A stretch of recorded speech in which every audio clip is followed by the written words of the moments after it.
evening, everyone. I hope everyone's having a wonderful evening today, and I hope your week's been going very well for you. A special shout-out, of course, to Post for getting in first to claim the best seat in the house. But as always, a wonderful evening to all of my guests tonight, to Post, to Chris, to Goku, and anyone else that's lurking out there tonight. I hope you're having a wonderful evening. Welcome in. Good evening, you blokes and Sheilas. Okay.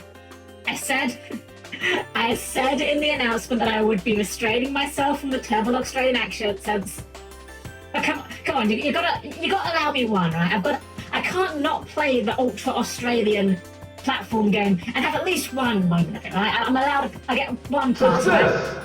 Exactly, success, exactly. We get away with that, we take those. Hope you guys are doing well though, I hope you're having a wonderful evening, and I hope you guys are looking forward to seeing this game. This game is a game that's not very talked about, honestly. It's one that a lot of people know of, but I don't actually know many people that actually have played it, and I might be real, it's not a bad game at all, it's pretty good. Like, I don't know if I'd put it up there with, say, I don't know, your Crash Bandicoots or your Spyros, but it definitely has a lot of that sort of DNA. I would say probably more Spyro than Crash, for sure. Which is strange, because you would think that since they're both games about orange marsupials, they'd probably have more in common, but yeah, it's a bit more of the kind of Spyro kind of gameplay. Never watched it or played it, so it's going to be interesting to see. Oh, I hope you enjoy watching it. It's a very fun little game. Actually, it's not a perfect game. It's unfortunately got some flaws. But to be fair, that's pretty much every game I've played on this channel so far, I think. I don't tend to like games that have, like, you know, ultra polished. I like games that use a little bit of jank. Just a little bit of jank. You know, just enough jank for it to be a bit of, what's the word? Having like a bit of flavour to it rather than just being like, you know, unplayably bad. I remember playing at a friend's house and he implicitly guessed at me into thinking some collectibles were bad collectibles. Oh my god. I'm very curious what they did with that, but that is mean, but at the same time, it is a little bit hilarious. I'm not gonna lie, slightly hilarious. We're going back in time to see how far we've come. Exactly, it's kind of interesting, right? Like, you don't realise with one games how we get to where we're at, you know? I think the best example of this, which unfortunately I don't think we'll be doing on the channel because I don't have a way of streaming it, Super Mario 64, like, that was the first of the really big, like, 3D platform games. And until that point came along, like, no one really knew how to make a 3D platform game, you know? It was all 2D or 2D, 2.5D, you know?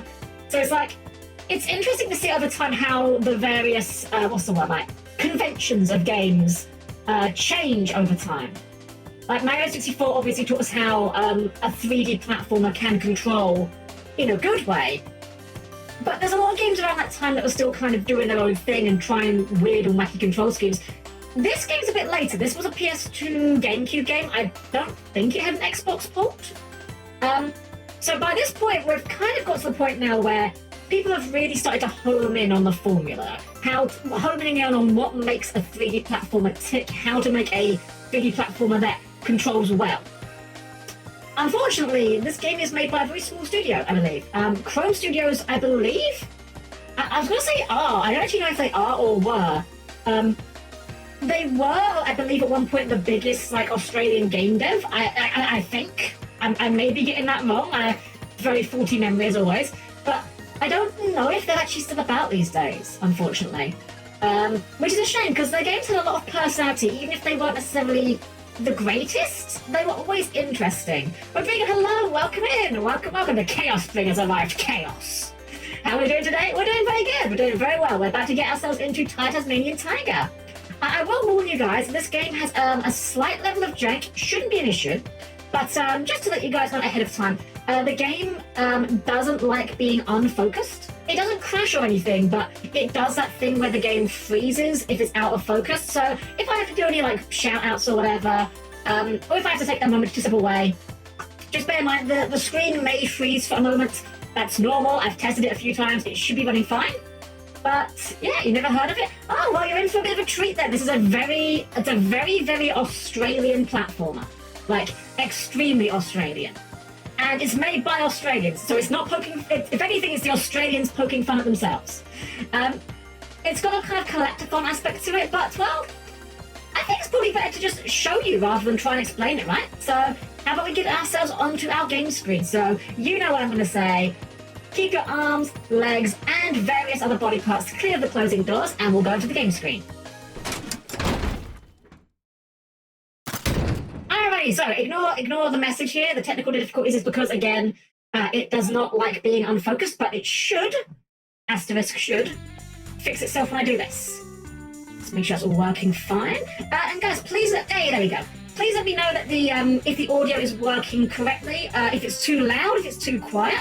I would much rather you guys tell me if something about the audio is off, because I want to give you guys the best viewing experience. I have tweaked the levels, what's the word? The audio levels a little bit before we started, but if it's a bit too quiet or a bit too loud, do let me know.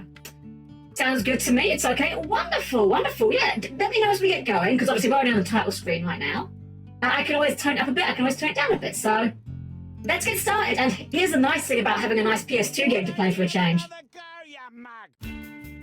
We get some cutscenes and dialogue, so I haven't got to read all the text boxes out for a change. Huzzah! Okay, so actually, I want to point this out. So I have two files here. I started these files by sheer accident while I was just testing the game to make sure it actually streamed correctly because, well, you know, I want to make sure it actually worked. Here's a very fun fact about this game. You may notice the very obvious large text here that says normal mode, and you think, well, what other game modes could you have on a platformer? You know, hard mode maybe, like lower HP? It's hardcore mode. We will not be playing with this because I do not trust myself, frankly. But hardcore mode here, you have one life. If you lose your life, it deletes your save data. And you have to start from the very beginning. Nothing at all. Nothing is saved, nothing gets retained. You lose all your progress, you start over. It is literally one death and you're out. I will say, as far as games to have a hardcore mode go, this game is quite easy. I actually don't think I've died too many times playing it casually. But just for the sake of the stream, I did not know it. Hold on. I did not know it made that little squeaky noise when you go back. Hold on. I want to hear that again. Hardcore mode. Normal mode, let's go. Yeah, we're going to be playing on normal mode. We're playing on baby mode.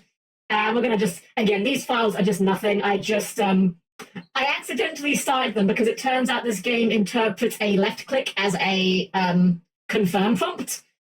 So while I was testing things, I accidentally started these files. We'll just start a new one over here. Bucky, hello. Welcome in. Welcome. All right, so yeah, auto-save things. Shout-outs to auto-saves, by the way. You'd love to see them. God, look at this cutscene. It's so crunchy looking. This is not upscaled at all. I can count the pixels. Here's our protagonist, Ty. He's so cool. His mouth's on the side of his head.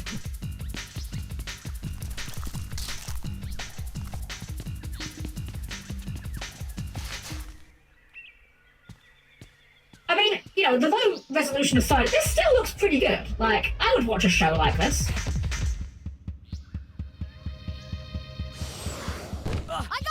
I gotcha! Okay, Ty, I'm it. Catch me if you can.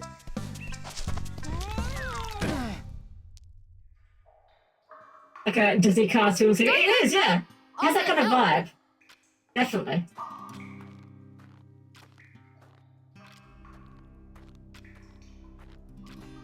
It's funny, they put a lot of effort into like this starting cutscene. There's not many cutscenes in this game, so I want to enjoy this one while it lasts. Don't be afraid, Ty. I am Nandu Gilly, the Bunyip Elder. G'day, mate.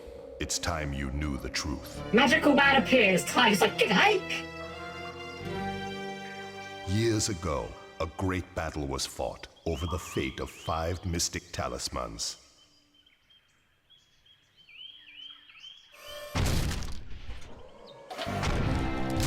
Suddenly, giant robots. It's actually a Gundam game.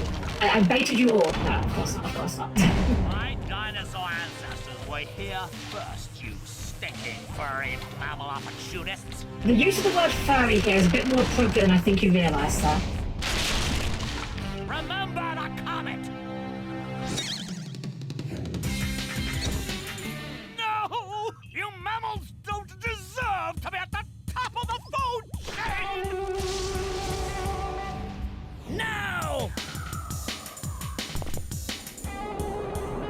Again, they put way too much effort into this info cutscene. I kind of love it. It's kind of wonderful. This could have all just been told to us, and they felt the need to show us it. It's great. Now to restore the natural order once and for all.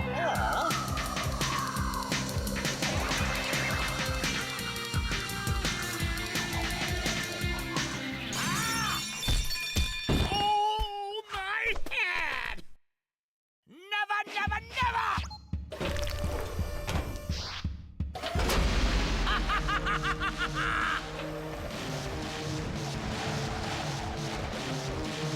Oh no, it's time for the suck. We can never escape it. Even when we're not playing Gate Guardian, the suck still happens.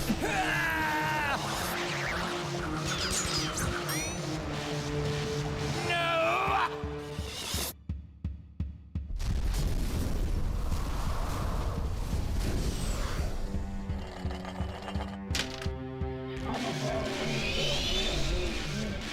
Those brave few who challenged Boss Cass were trapped in the dreaming. Mom? Dad?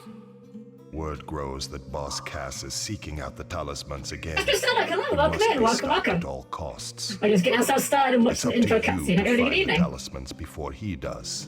It's up to me to save my family. Oi, Ty! Are you okay? Maury? I love I'm Maury. glad to Maury's see great. you. I don't know can why, really I just really believe like what just him. happened. I was playing in the forest when the ground suddenly... And that's when you showed up. Rude! Sounds like you've got a fair dinkum adventure ahead of you, mate. Not that I'm into that sort of thing. I'd much rather be at home Thank you for watching the the footy. follow so much, I Astro. tell you Thanks so what, much. You do the adventuring, and I'll help you out where I can. Great game. It is. I really like this game. It's got flaws for certain. It's not perfect, but it's fun. It's very Welcome charming. to Rainbow Cliffs, mate. By the way, whenever you see one of these signs, I won't be far away. I've heard that if you press the action button, you can talk to me, whatever that means. Okay. I always like when characters acknowledge the buttons of things. I don't know, it's kind of fun. If you're going to be out adventuring, then you'll need another boomerang. And I know just the place to find one. Head down to Bly Bly Station. I'll meet you there. I love the model, love voice footage, just everything of course. I'm gonna oh, thank you so much, Astro. Thank you so much. Welcome in. Welcome. All right, so with that we officially start the game, and well, this is the in-game graphics.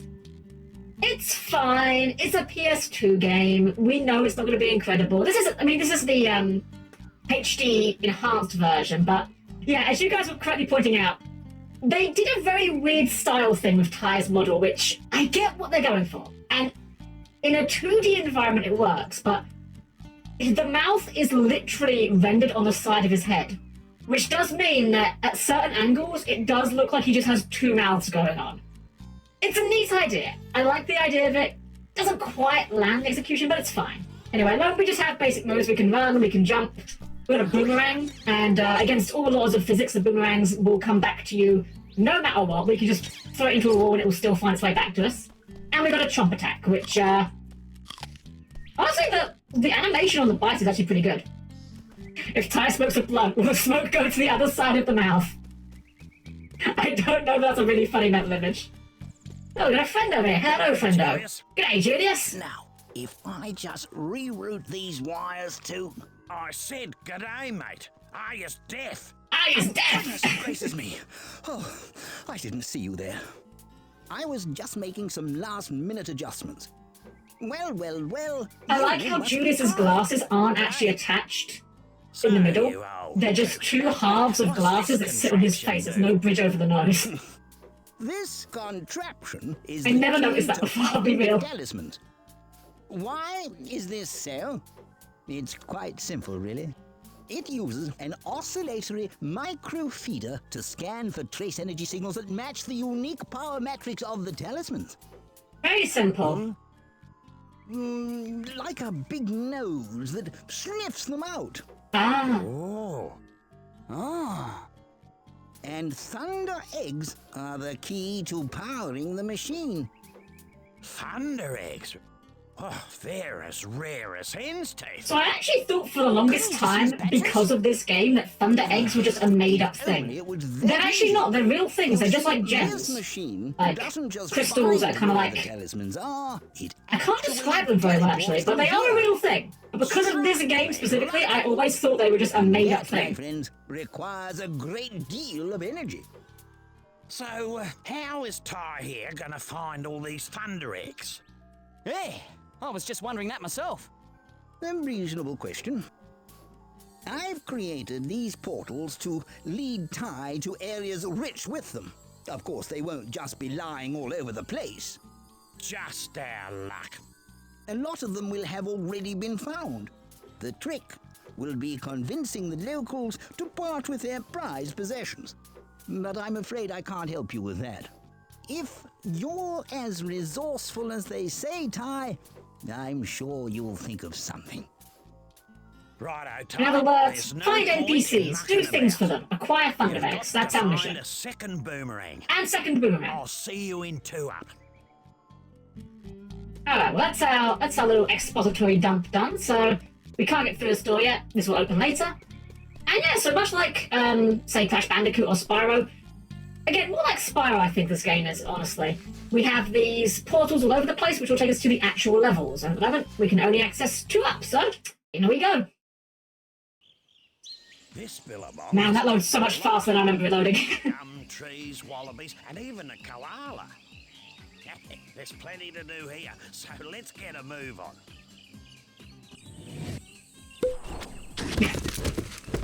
The cork sounds as he popped out the portal. I don't follow you, Koala Egg. After all, magic must defeat magic. Listen, mate, I solved your problem. I found you a second boomerang. That's great. Where is it? See that tree over there? Yeah? Well, it's not there. Great. Wonderful. Right. Where is it? It's on top of Frillneck Peak. Oh, great. Oh, don't worry. You'll just have to jump, run, rang, and bite your way there while avoiding Boss Cass's henchmen. Look, mate, life wasn't meant to be easy. He's got a point. Can't argue with that. Alright, so now we're into the game real, and first off we have these collectibles. Every platform needs collectibles, and these are opals. These have an auxiliary function where if you get 100 of them, you get a special attack. But you can only use it once for every 100 you collect. I don't know why they even bothered. Otherwise, we get a reward if we get all of them. One. Yeah. 1 down, 71 to go. Come on, let's get a move on. Yeah, so we're already 1/72nd of the way there. There's our first thunder egg. So yeah, they are these weird little kind of like bowl-like crystals. I reckon those dunnies are a complete waste of space. Only last week I used one, walked 2 blocks. These are the checkpoints of this game. And then woke up back Whenever on you the get dunny. KO'd in this game, The best place to be. Ty just jumps out of the nearest Julius toilet. reckons it's got something to do with the space-time conundrum. But if you ask me, I think it's a load of bull dust. And don't worry, there's not this much dialogue through the whole game. We're obviously still very early on, tutorial and whatnot. Something like that. Skibbity Ty, no! Oh no, I hate that. No. No.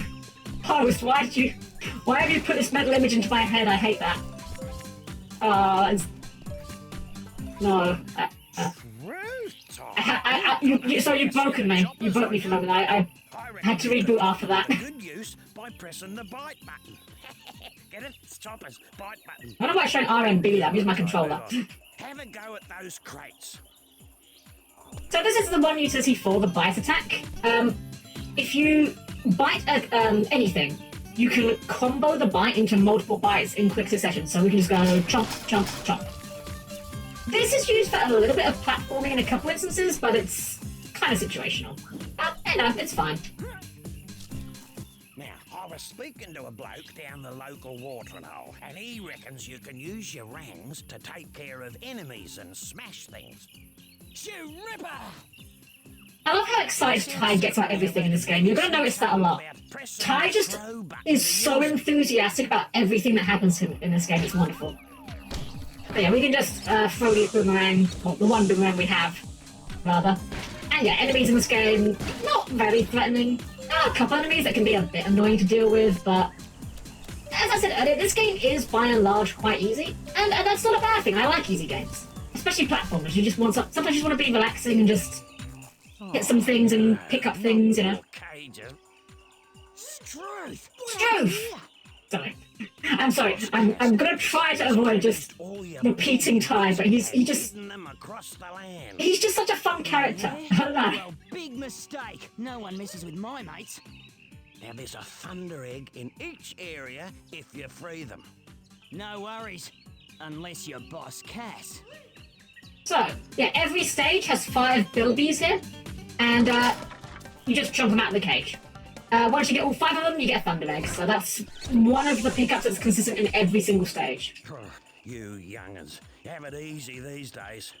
If you want to get a better look at your surroundings, just wiggle your camera stick. And you can adjust the camera distance by pressing the camera distance button. In my day, we had to get off our backsides if we wanted to see the world.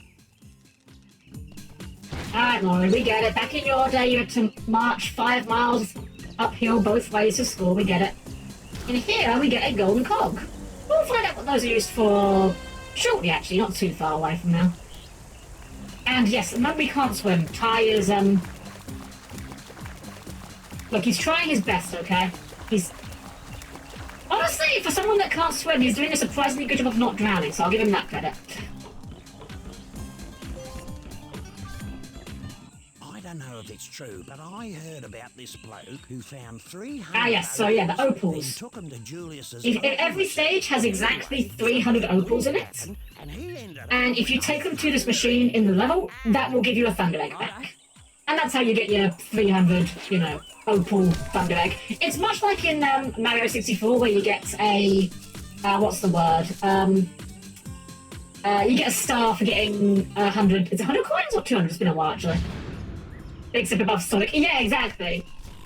Funnily enough, so this game had a very famous ad campaign at the time where Ty was throwing a lot of shade around, right?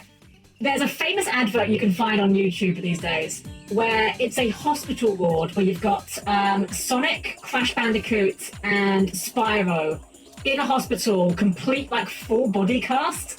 And then Ty walks in and like they start shaking like they're terrified, the implication being that Ty has hospitalized these characters. It's very like funny in hindsight because obviously those characters are still very well remembered and hardly anyone remembers Ty, but I don't know, I kind of miss that era of gaming where all the companies were just actively throwing shade at each other. When I was a lad, there was this kid, Toothy Malone, I think his name was who could bite his way through a dozen pies in less than a minute. These aren't pies, mate, but I reckon you could chomp the lot by pressing the bite button quickly.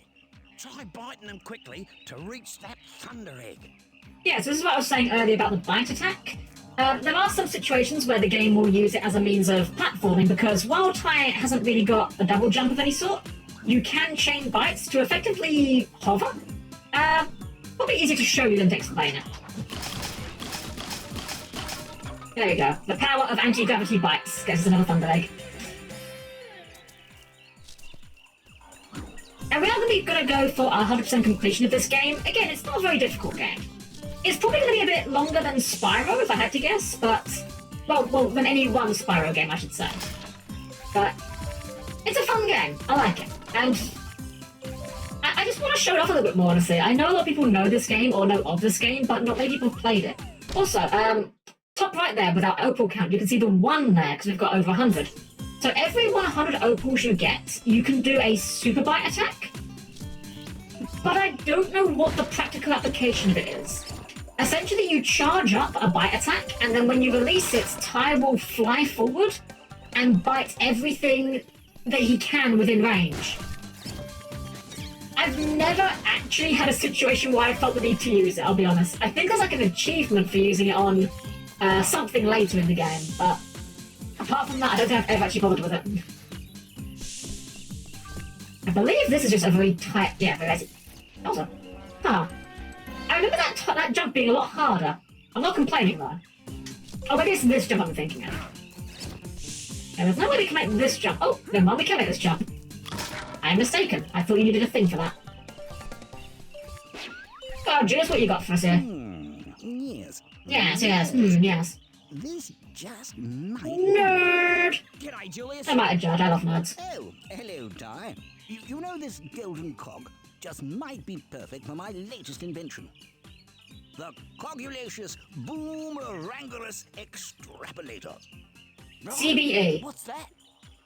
Why? You know, I'm very glad the last word was extrapolator there and not like transmogrifier there. Otherwise, that would make the acronym for it CBT. Bring them to my lab in Rainbow Cliffs, and I'll build you a new boomerang. Yeah, as Julius here says, basically, you collect enough of these golden cogs, you can take them to Julius, and he'll make you new boomerangs. And there's an interesting variety of them in this game.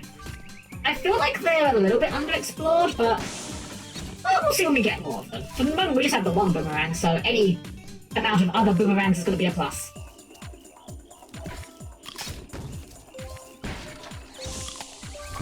Oops. Oh yeah, good time to show off the health. Top left, Ty has 4 hits of health. You can refill them by finding picnic baskets throughout the game, and if you chop them open, the picnic baskets will give you a bit of pie that will refill it. You can get up here for another golden cog, but I don't know if we can make that jump there right now. Let's try it. Yeah, it's a little bit out of our reach. We'll come back for that.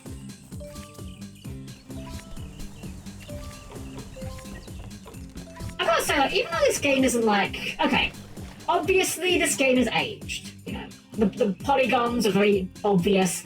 The 2D grass looks a bit fake and plasticky, but I really just like the atmosphere of this game. Like, these environments just feel like they'd be very nice places to just visit and walk around, you know? Julius told me to tell you this, but I have no idea what it means. Apparently, according to Julius, you can lock your camera on to enemies Wait, at you any can? time by pressing and holding the lock-on button. Wait, I've played this game like 3 times. I had no idea this was a thing you could do. Really? There's a lock-on in this game? Oh, hello. Wow, that actually is a lock-on in this game. Well, kind of. It's not a very good lock-on. It's trying its best. This is me attempting to lock onto the crab. It tried. I guess maybe that explains why I don't remember it, because it's not very good.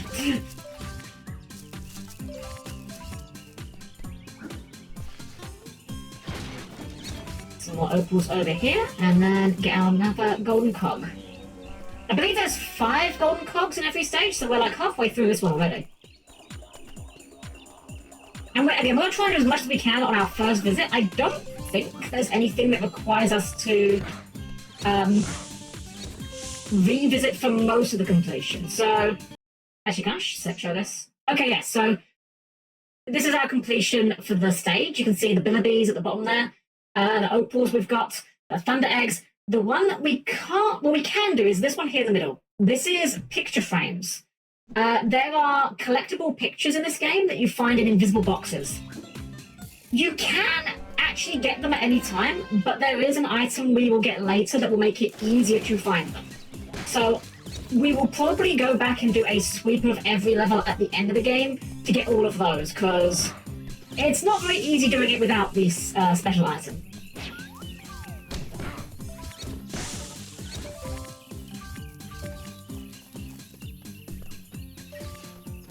Making sure we're not missing any opals as we go here. Thankfully, if we do miss any, we're not forced out of the level at the end. And the game is merciful enough that if you do leave a level for whatever reason, it will remember which opals you've actually collected. So on the revisit, you'll only have to collect the ones you missed, which is quite handy. However, once you've collected them all, then they'll all respawn for every other visit. Zan, hello! Welcome, welcome! We got our second boomerang. Heck yeah.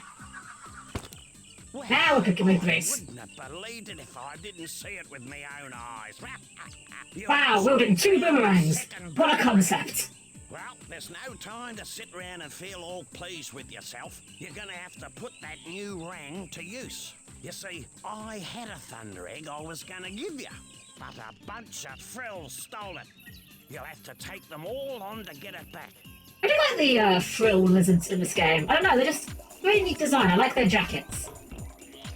Anyway, now that we've got 2 boomerangs, we've got another... Obviously, we can throw 2 boomerangs now, which is, you know, just neat, but... When we have both our boomerangs, we've got a new trick. We can glide. In sheer... what's the word? Disregard for physics. Somehow, Ty can glide with these 2 little boomerangs. No idea how that works. Also, extra life. I don't know why there's lives in this game still. I mean, to be fair, lives in games are one of those things that have only recently fallen out of favour, I'd say. Like, I think Mario only recently started, like, just removing lives and just counting your deaths. Anyway, another thunder egg. Wow, so how come your mum lets you do all boomerangs, mate?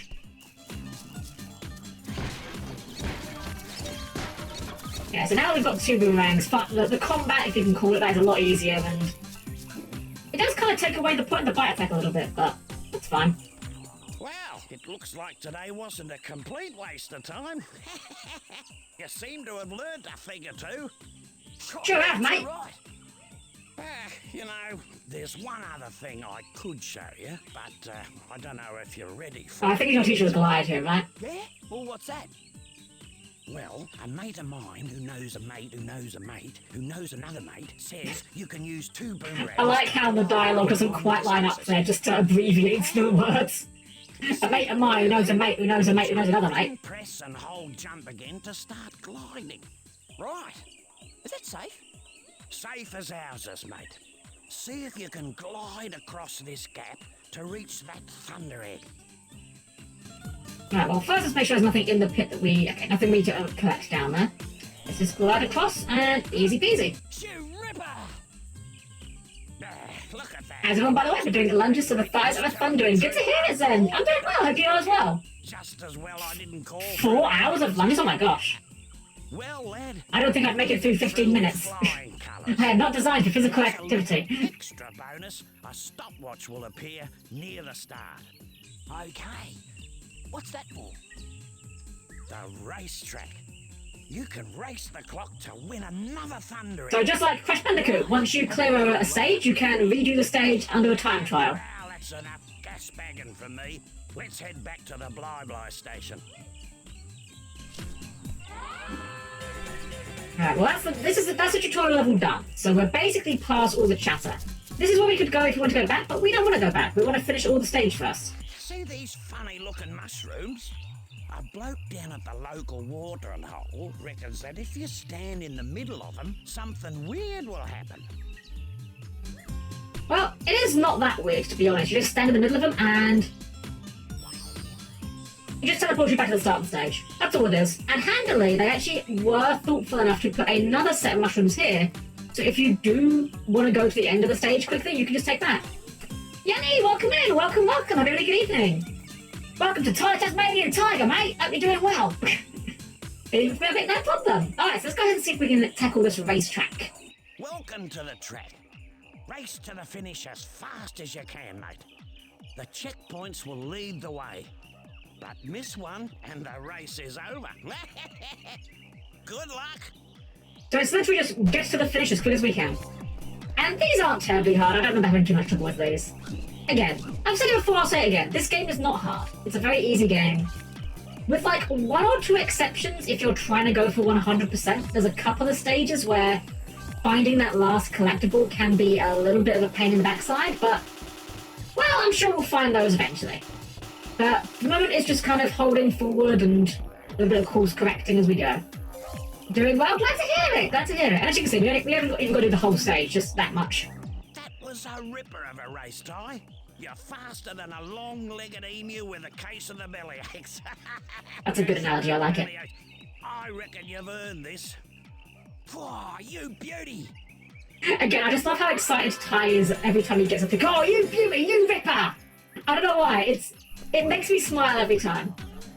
Alright, so now that we've done, like, the obvious things, there was a little bit halfway through the stage we couldn't reach before, but now that we've got our... Interesting. Now that we've got our double boomerangs, we should be able to do it much easier.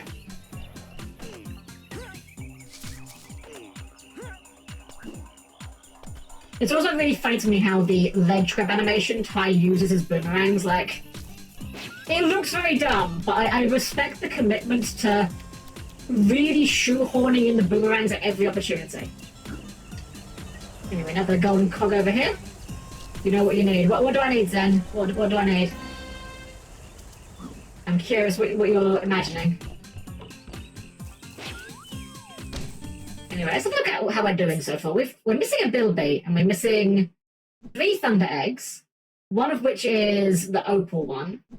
And we're also missing another one over here. I'm missing 2 cogs. Fog the jam with a cork tassel hat. Damn! Zen, that's a really good idea. I'm going to try to remember to do that for next stream. I think we need to make that happen. Fog the jam with the hat on. You know, it's really funny. Those like cork hats, right? It's one of those stereotypes that I have no idea where it comes from. But I feel like it's one that everyone knows about. And I have no idea where it even came from. I've never actually seen one of those in real life, apart from situations where people were just trying to, you know, dress in quote-unquote stereotypical Australian clothes. Anyway, now we've got these, we can get up here, and here's the rest of our opals we needed. We've got some more platforming.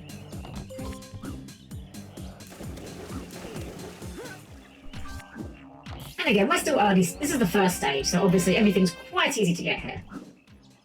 It will get more challenging as we go. This game is reasonably short, I'd say. Not like massively short, but probably 2 or 3 streams, I'm not sure. Anyway, we've got a zoom in view here we can use to hit these buttons with a bit more precision. That moves these platforms into position for us. Ah, you Ripper Helm! G'day, Hale! How you doing, mate? Hope you're doing good. I have said I will try to restrain myself from the Australian accent because I'm very bad at it. I'm very bad at it. I apologise to anyone that's even heard of the idea of being Australian at this point. There's a life down there, but we can't dive, unfortunately, at the moment. Ty can't properly swim, so we're just going to be going, well, we don't really need it. We'll come back to it later. We've got our 10 cogs. We've got almost all of our opals, but missing a bilby. Now for one of the most pointless features in this game. This power up here, I think, appears in, 3 stages?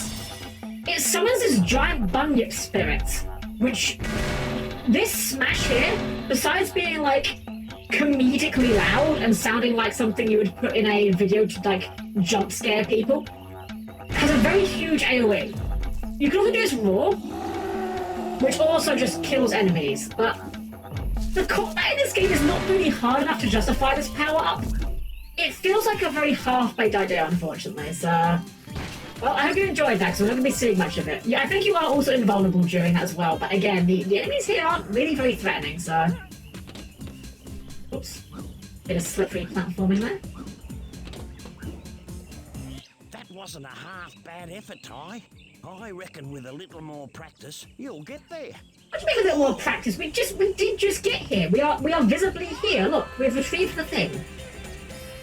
Come on, Maury. I know you're not trying to batter us up, but come on. Anyway, final bilby. That's another thunder egg. I believe we just have the one for our opals to go. Which hopefully... Alright, so now for the unfortunate part of this game. Do you guys remember Spyro the Dragon and how in that game, when you push the left to stick in, sparks would just home in on the nearest gem that you hadn't collected? This game doesn't have a feature like that. And now we are missing exactly 1 opal, which means it's time to scour the entire stage for that 1 opal we missed. Let's go! This is not going to be the last time we do this, unfortunately. This is part of the jank of this game. Although this game is good and fun, I do like this game. Like, I do think this game is a bit underrated. Hunting for that final opal is not something I miss about it, I'll just say that. Remember 100% this game back when I played it on PS2. Yeah, it's a fun game to 100%, honestly. It's not like, yeah, hunting for the last opal can be a little bit annoying. But it's not like it's not going to take you too long to find it. Like, I reckon one more loop of the stage will probably have it, I would imagine. I probably just passed right by it, to be fair. Spyro the Dragon, the one you played, made a heckin' cute chibi of. I've never heard of him. Man, I kind of want to redraw that Spyro design and just make her like a new OC, because honestly, the Spyro design was really good. Of those ones, that was probably my favourite one, how it turned out. I mean, they were all good, but I think Spyro's was just the best. Anyway, I'm very sure that we can find the last opal without any other power-ups. So. Zeke, hello! How is this game? It's pretty good. It's a pretty good game. I would say this is like a solid B tier game. It's not the best. It's got flaws, it's got problems. But it's got a lot of charm, a lot of personality into it, and I don't know, I get the impression that devs loved making it. It's also super Australian, which is just wonderful. I love it. We're on the hunt now for our last collectible. We've been through the stage twice and missed one pickup, so we just got to find that last one, and then I think we're done with this stage for the short term. Eventually we'll be back here for the super hidden collectibles, but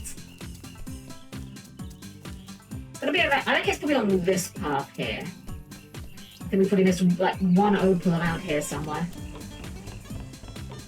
On the plus side, at least the game's music is very nice. It isn't necessarily like the most exciting, but it's good like backing music, you know? I know it sounds obvious, like, oh yeah, the background music for this game is good background music. But no, it is a great one. Redesign items locally to me. Really? That's awesome! That is so cool! I honestly, I love the art and the design in this game. It really is just like... I really wish this series kind of got a bit more attention and did a little bit better than it did, frankly. Because it just has so much charm to it. I love all the characters and all the designs. Again, from a gameplay standpoint, yeah, some things haven't aged the best, but I still like this game, even if I am currently wandering around like a headless chicken trying to find this last opal. But you know what? I suspect if they made this game today, that would be the kind of feature they would probably fix.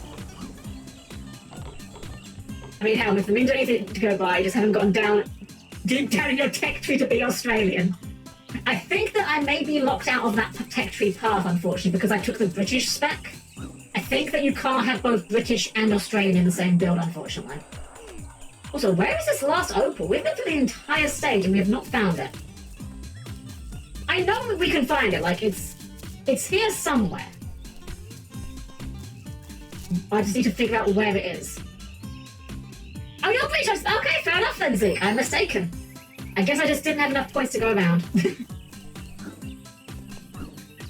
Alright, it's got to be around here somewhere. Like, there is one more opal we need to find. And once we find that, we'll be moving on. This is the part of the game that unfortunately does make it, again, a little bit hard to recommend in some regard. Like, if hunting around for the final pickup is not your cup of tea, well, actually, I would still say I recommend the game, honestly. The game is still fun. It just becomes less fun to 100% if that kind of thing bothers you. Ooh, is it over here? Dang it. I think I might know. There might be something over there, actually. Because there's a... How did I fail this jump so bad? I did this last time. Do you think you'll try Cow the Kangaroo? Ooh! I've never played that one, but it's one that I was aware... Why is this jump so hard? Suddenly. It's one that I was aware of back in the day. I don't know if I've got a way of streaming that, but it's something I'd certainly be willing to look into. I had a friend that I remember played had it. That was I want to say it was a Dreamcast game. Make sure it's not around here somewhere. It got a 2022 game? Oh, well, I will definitely look into that then, because these kind of like mascot platformers are 100% my jam. I love these kind of games. Even if I'm currently struggling to work out where the heck this last collectible is. It's not actually up there, is it? Am I just... Okay, it's not actually up there. Okay, I was wrong. But yeah, I'll definitely have to look into that one, because I remember I had a friend who had the original KO on, that was a Dreamcast game, I believe? I think it was Dreamcast. And yeah, I remember, like, they said good things about it. But I never had a Dreamcast, unfortunately. It was one of the few consoles I didn't have in that sort of era.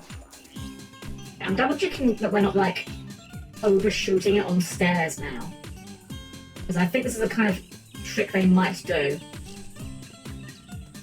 I promise we will not spend this time looking for opals all the time. But this one stage apparently got one that I just cannot find. And yeah, the problem is as well is that there's no shortcut to finding this last opal, unfortunately. No matter what we do, it's not even the kind of thing we can go online and Google it, because, like, well, if we Google it, it will tell us where some opals might be, but we're already missing one. But I check that bike trial touch the camera things. You know what? Good idea. I'll check that on the way back. I will check that on the next pass if we don't find it here. We may have missed one around this area, I'm thinking. Obviously, before you can swim, this is actually the fastest way to get around in the water, by just bunny hopping.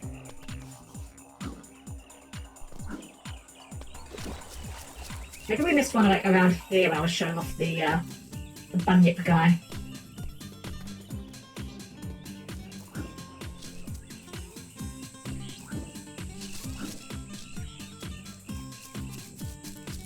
Here is it?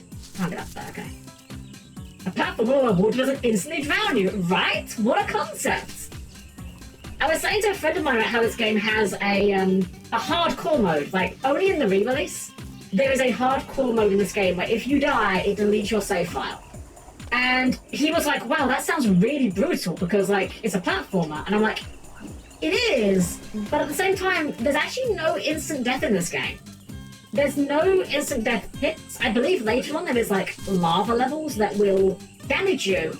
But it's like Super Mario lava, where the lava just makes you, like, jump out of the water and you just take a bit of damage. And where is this last opal? I don't normally have trouble on this level. Oops.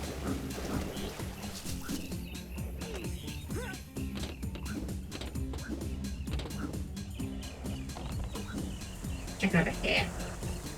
Okay, nothing there. Is Ty weak to cold? Because if that's the case, that's dark as... Wait. What's dark as hell? I'm confused. I may have missed a thing. Let's go back to the pie, the spy eggs, I think they're called. Maybe they're over, maybe it's over there, we just missed it. Oh, we can't make that jump back. Well, we're taking another lap then. That's fine, we're just really taking the opportunity to enjoy the Ty can't swim animation, because once we learn to swim, we never see it again. That's my excuse and I'm sticking to it. I'm not bad at games, I'm not lost. This is all intentional, we're doing this for content, clearly. There's no other reason to be doing it. Okay, this way is the correct way. We're gonna go back this way.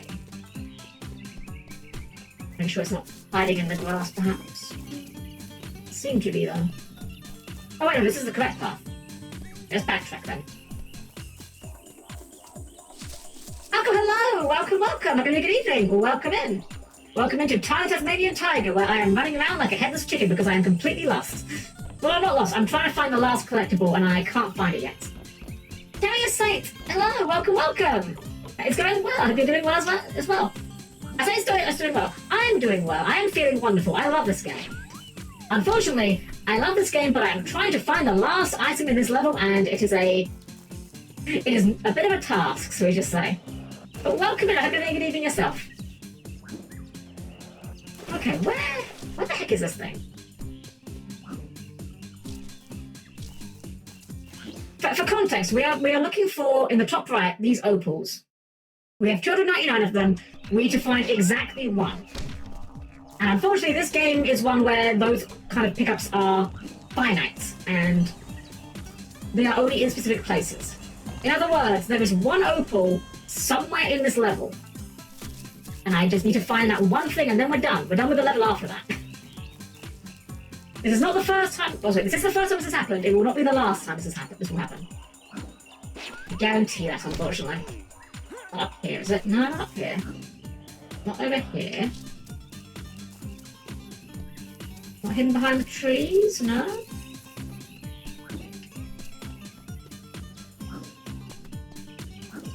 It's gotta be around here somewhere. Like, It literally just has to be. As far as I know, there's no, like, massive bugs in this game that can, like, despawn things, so... Let me check around this tree. Okay, not around this tree. Not at the top of this, is it?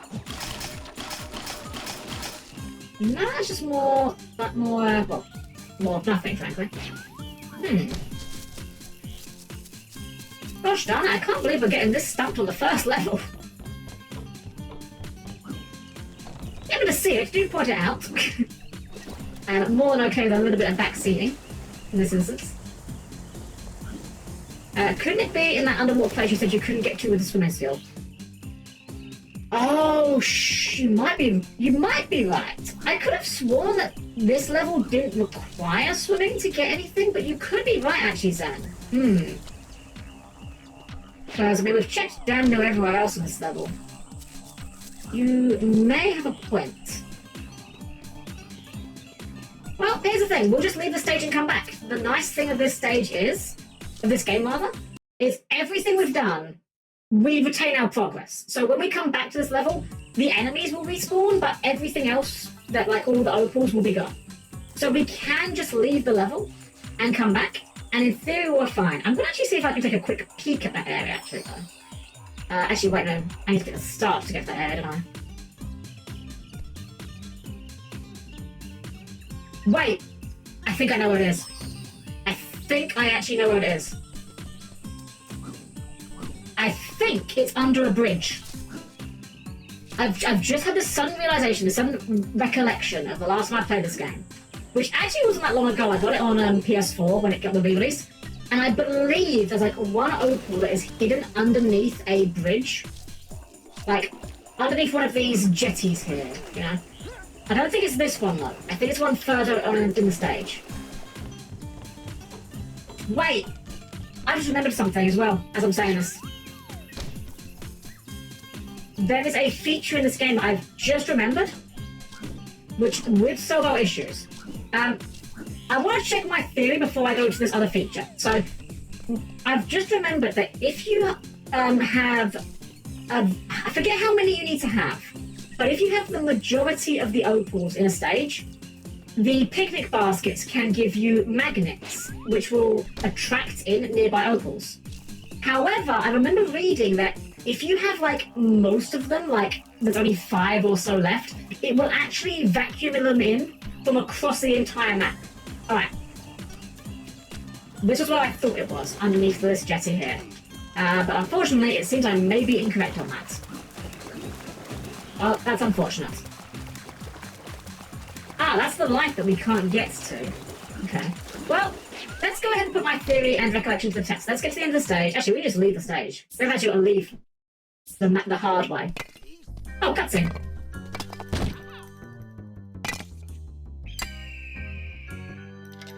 Oh, I found it. I found it. Let me see that. At last, a mystic talisman. It's time to move out. We got 4 more talismans to find. You there, fetch my bags. You know, it just occurred to me, between this and Spyro 2, if I could draw one card for every platformer game I've played recently, which has items called talismans in it, I'd get to draw 2 cards, which isn't that much, but it was enough to get Pot of Greed put on the ban list for eternity. Alright, we're going to go straight back in. I want to test my theory and my recollection. We can skip the cutscenes this time. Alright, so, if my memory is correct, the picnic baskets will now have a chance of dropping magnets, because we have, like, everything else in this stage basically done. If we get a magnet and we have less than, again, I think it's 5 or 10 opals to go, it will just magnetize the opals across the entire map straight to us. So we just need to go and find the nearest picnic basket, basically.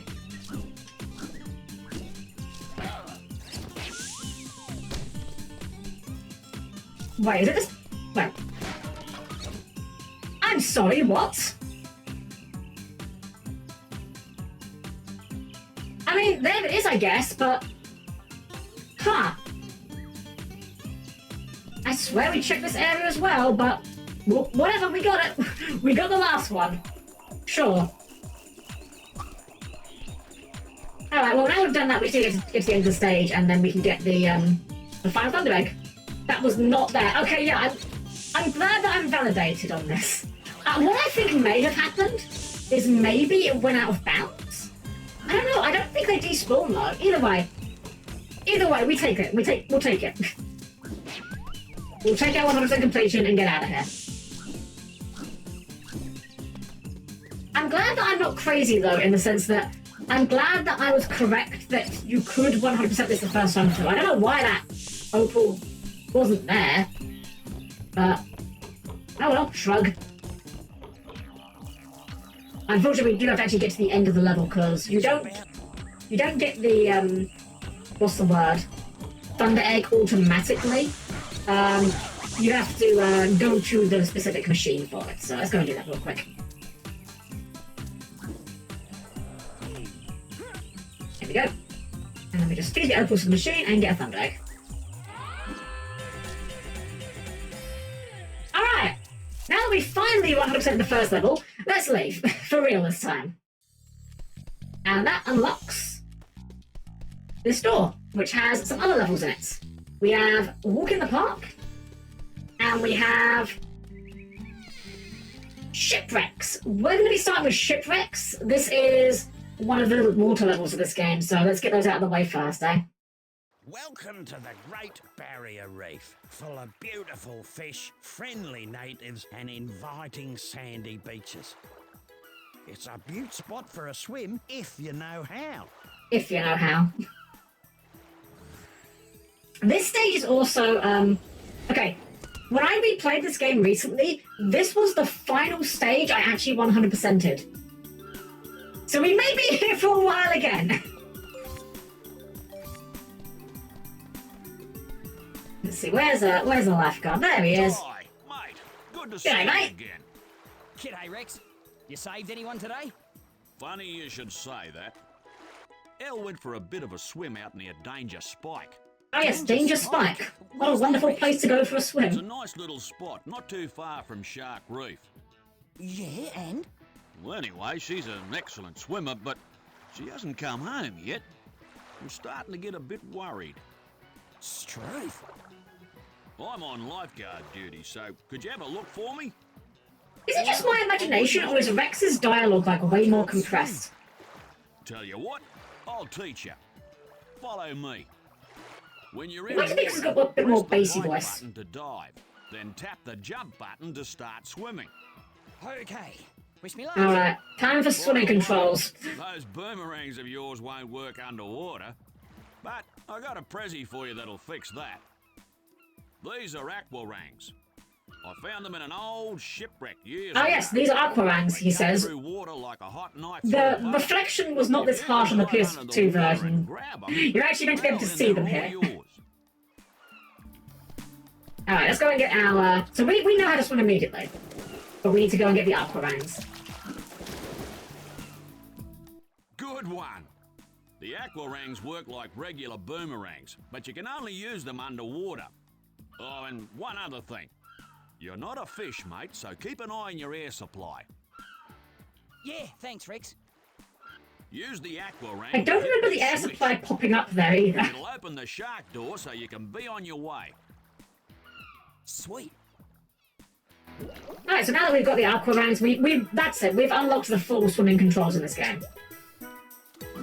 They're fine as far as swimming controls go. Like, I've played games with worse ones, I've played ones with better ones.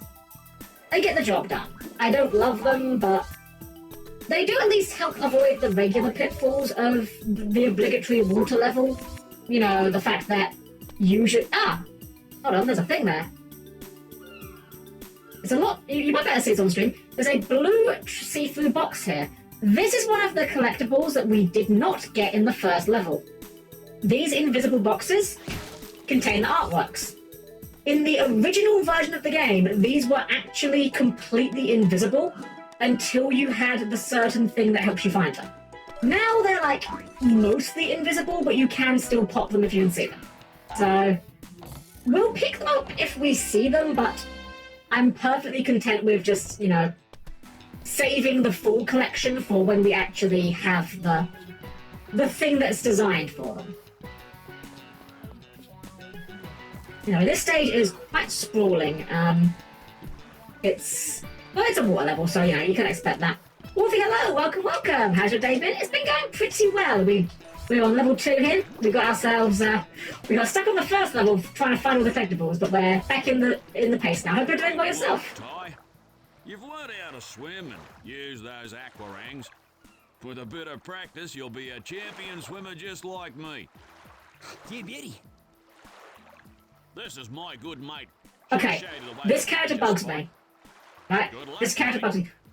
I have no problem with the fact this character is a seahorse, but it bothers me that this character is a seahorse that is significantly less humanoid than every other character in this game. I don't know what to make of that. Anyway, we're going to ignore the seahorse for now because we have a lot of collectibles to get. And we're going to start going this way. We're going to follow this trail of opals because we are going to get to the point of this becoming like a... what's the word? Not a pixel hunt per se, but trying to find the last opal is a bit of a pain in the backside eventually.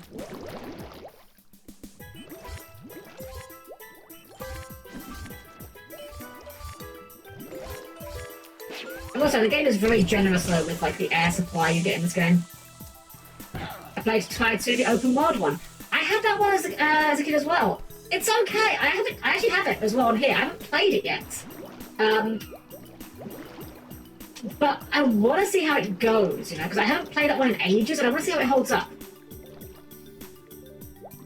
Okay, so yeah, this stage has some very sneaky tunnels. I think this is probably one of the most, like, not annoying stages, but like the most complicated stages just to navigate and find everything. So I want to try and do everything as ideally optimally as I can.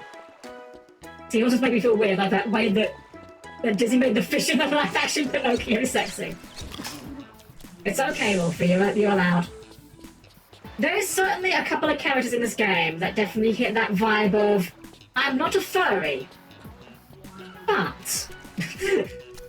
Tourists, feel free to visit Danger Spike. It's a short way away from Shark Bay, opposite from Disembowelment Reef. Remember, if you reach Murder, Death, Kill Atoll, you've gone too far. Yeah, why are you naming your places like this, guys? Come on, you're just asking for trouble to happen, right?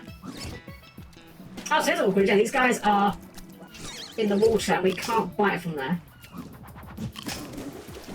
Oh, I am. I've had to accept that about myself. Good for you. Good for you. I'm glad that you've come to terms with that. I will say furry. I have no shame. I fall into the camp of I don't consider myself a furry. Insofar as, you know, a character being a furry does not make them better or worse in my eyes. I've seen furry characters that I thought were pretty good. I've seen some furry characters that I found kind of unsettling. It's a case-by-case basis for me. It's not a plus, it's not a minus. It just is. It's just another factor. Alright, who likes quicksand? This is quicksand. Essentially you sink in the sand, and you've got to wiggle your control stick to surface. It's a little bit annoying, honestly.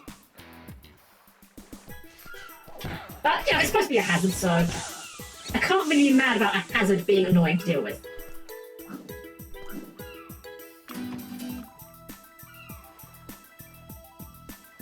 Multi-feature from artist to artist. Exactly, yes, I agree with you entirely there, Zen. I have that with certain characters even. Like, there are some characters where I don't really like their official artworks, but depending on how a particular artist draws them, I might like the design a lot more. Oh, actually, fantastic example for this, and I feel like this is one that a lot of people can relate to, right? Princess Peach. Princess Peach in Mario, she's fine, you know, she's whatever. Nothing wrong with her as a character. However, the moment you draw her in an anime style and don't overemphasize the lips, she suddenly becomes way cuter, just immediately. I can't be alone in this, right? Like, anime no lips Peach is just way better. I can't be alone on this. Alright, how do we get up there? Let's see. Looks like there's a geyser there. Can we get to the geyser? Just jump in it. Oh, we can just jump in there. Okay.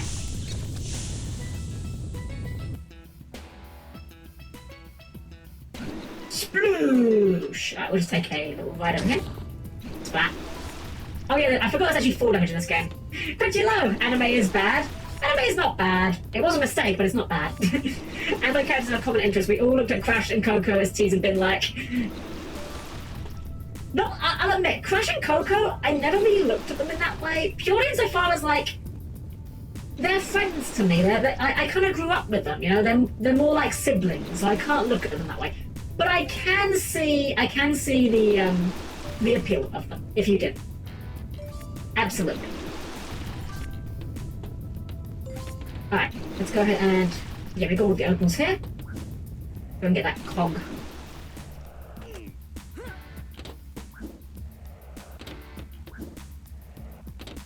There's also a very subtle bit of design here that I think is a very clever idea. You may or may not have noticed it as I was gliding there. When you start a glide, you get a very, very slight height boost. It's very minor, but it really does help make those long jumps just a little bit more comfortable. I think like cute pouchy feet with pocket exaggerated lips are a little exaggerated, but small lip anime peach is good too. Yeah, you're allowed. You know, I'm not judging you or saying your opinion's wrong. I'm just, yeah, cool. We've got the magnet. So yeah, that's just vacuums in all the opals that are nearby. Alright, this part, you have to use your rangs to knock down coconuts and make platforms. However, the coconuts themselves will sink, so you have to do this a little bit quickly. Not too hard though. Oops. I forget if it's in the, I forget if the PS4 version has this. I believe the Switch port for this actually does have, I think it's a Switch port. I'm actually second guessing myself now. I'm not sure if this game has a Switch port or if I'm thinking of a Wii U port because of how old it is. But I believe there are like motion controls for the rangs for precision aiming in that version. But we don't need motion controls. We'll just aim and hit them. Princess Peach is the original video game waifu. We all know this. I don't know, honestly. I don't know about that one. Like, she's fine, but like, Samus slow, okay? Just saying.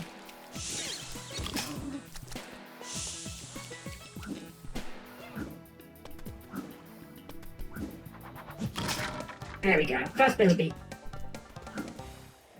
Oh, there's another one of those almost invisible boxes. Let's go, just crack that open. Alright, we're still like not even close to being done with this level, honestly. Again, this level is really sprawling and quite a lot of hidden things in it, I'll just say. So we're gonna, there's a hidden, not hidden, there's an underwater tunnel in this section that we use to get into this bit here. This goes even further. If we follow this round, eventually we get to... Is it this bit here I need? Oh, it's the other part, okay. There's another puddle in this area. They really were devious with this, honestly, I'm not gonna lie. Here we go. Yeah, this bit here, this little puddle here, has another tunnel that leads you to a completely separate area. So sorry for the loud clicking. This controller is quite new and still very loud, Ryan, when I'm rapidly tapping the A button for some reason. And I was hoping the clickiness might have gone away by now. Yeah, so this whole area here is just all, like, completely side content. You could easily miss this. And this boat has a thing that we need to hit, but I need to remember how to get to it. Is it like... Here it is. Like, here, we can't fit through this gap.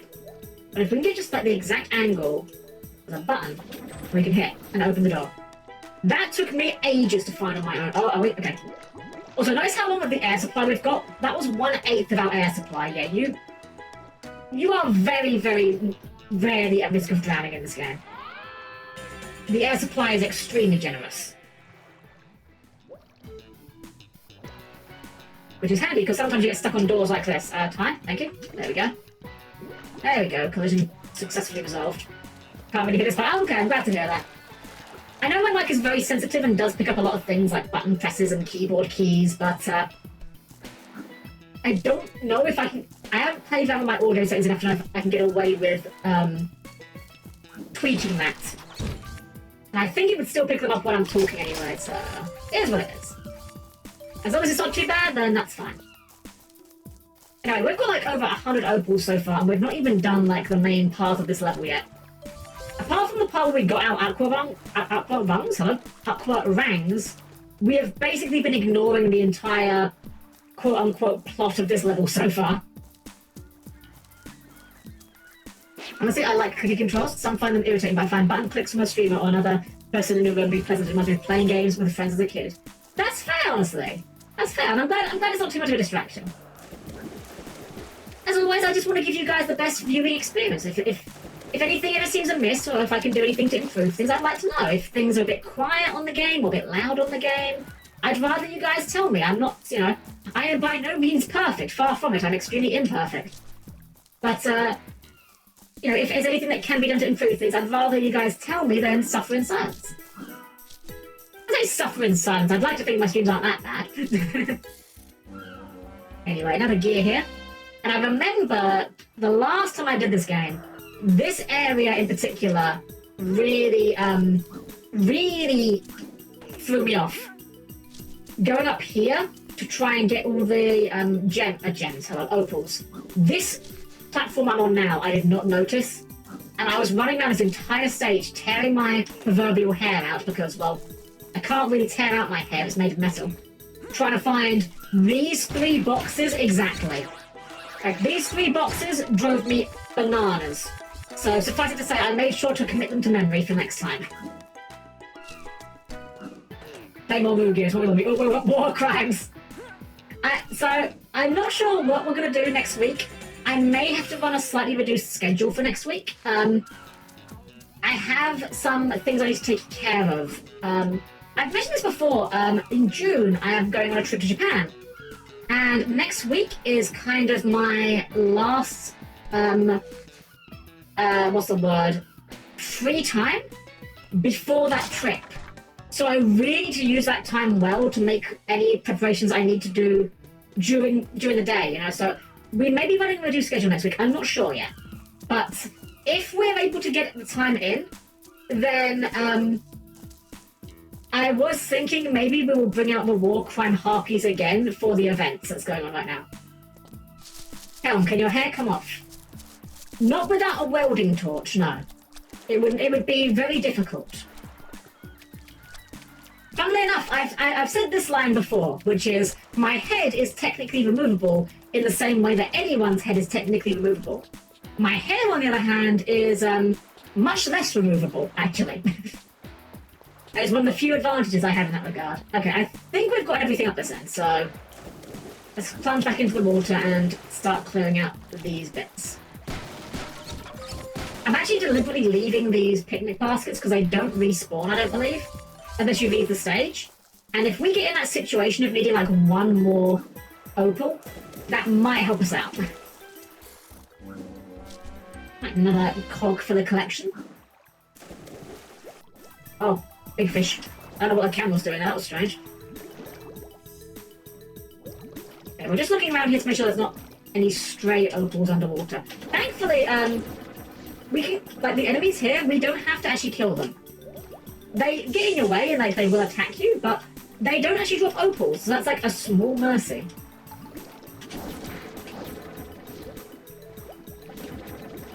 Annoyingly though, they've got a really long death animation, so I kind of, I always think I've missed them and end up wasting time on them. Okay, I think we've got everything around this loop here.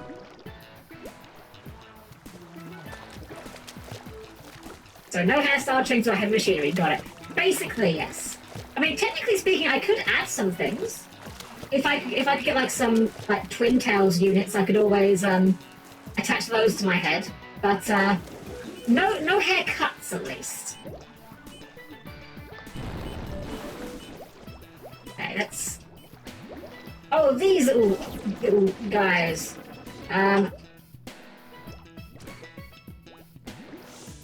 Oh, dearie me. My sweet little angels have wandered off exploring. Now Again, I don't like how non-anthropomorphic this character is. Alright, so, yeah. Side quest here, find all the baby seahorses. We will be doing that, but we just gotta We'll do that later. We're gonna do the rest of the things first. Okay, this is where we came from. This is the start stage. We haven't been up to there. There's a building.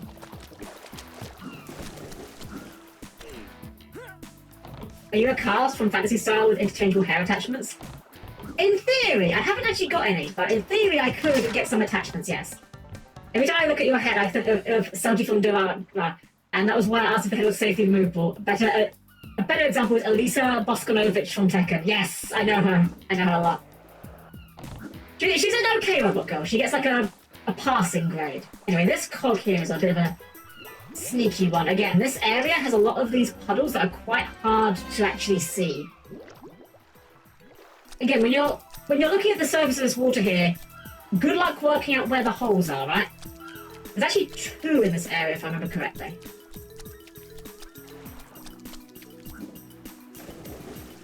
There's one of the baboon baby seahorses. The very unconvincing voice actor. We haven't got to like do anything with them, we just touch them and they just go home automatically. Oops.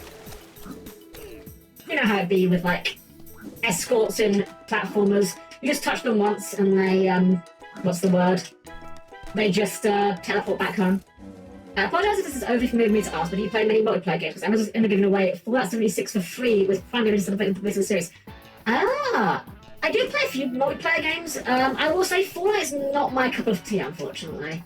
I'm not a big fan of Bethesda's games style, and just personally, the setting of Fallout is kind of, unfortunately, my kryptonite. I don't really like post-apocalyptic as a setting, generally speaking.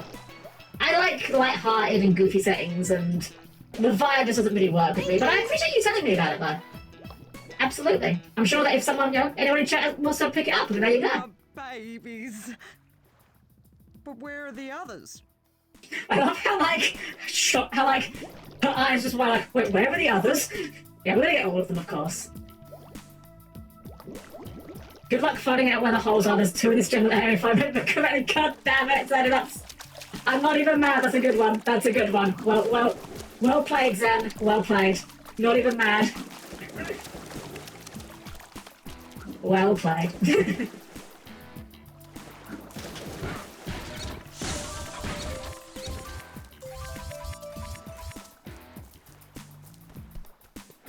Alright, I think we may have missed something over there, so... Oh yeah, we definitely missed something over there. Because there's some opals on the deck chairs. I love, again, some of just the creative choices in this game. The fact that the deck chairs function as jump pads. Like, you could have just made this anything and you could have just put a jump pad here and no one would have argued with you. It's one of those small touches that just makes me think they really did love what they were doing with this game.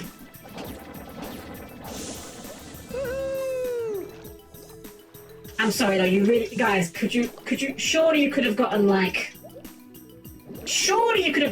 someone else to voice the baby seahorses. That's not a good voice. I apologise to the person who did it, but it's not.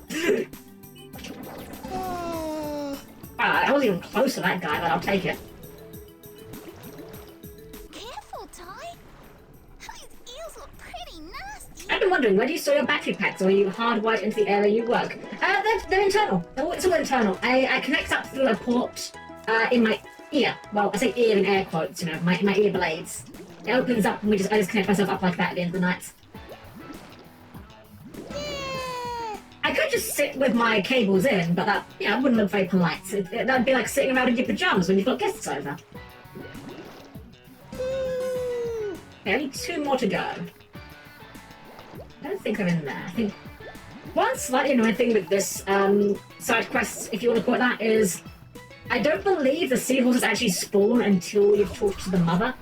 So, even if you explore the whole area first, you will have to backtrack if you didn't talk to her first. I think there's one down here, actually.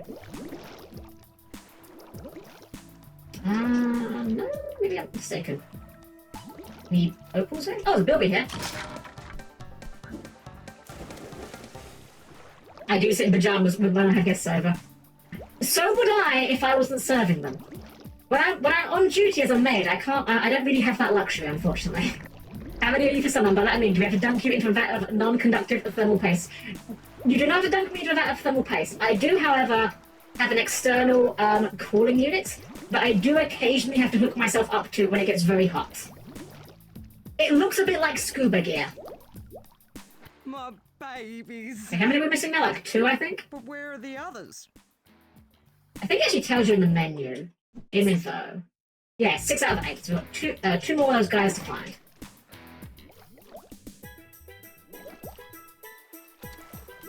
Yeah, I'm not sure how it will go in summer. The external cooling unit is a little bit on the loud side. I just have to hope that it won't be too disruptive to the streams. If need be, I can always turn it off. Thankfully, usually during the time I stream, the temperatures aren't too bad. That is to say, because where I am, it's like 1 in the morning right now. Obviously, by that time of day, the sun's not out, so it's not too bad. Okay, I think the last one might be further on, actually, now I'm looking around.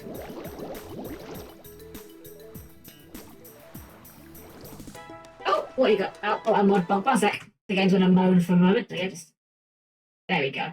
I don't know... I don't know why... Okay. Okay. Oh! Okay, I see why. I was... For a moment there, I thought that Wolfie got auto-mod bonked for saying Australian. No, it's because you said it hit Australian for some reason. I don't know why that triggered auto-mod, but there you go. My babies. I didn't mention that Smash hit Australian animators Bluey yet. They have not. I've not seen that, actually. That was kind of, you know, a bit past when I was watching it. I've seen it, like, about, but I don't really know anything about it, unfortunately. Alright, so I think we've got everything we can get without just progressing through the level any further. I think. Again, this level is very large. Compared to that Spyro the Dragon, these levels are enormous. And I am slightly lost already because they all look the same. Ah, arrow. We'll follow the arrow. This way.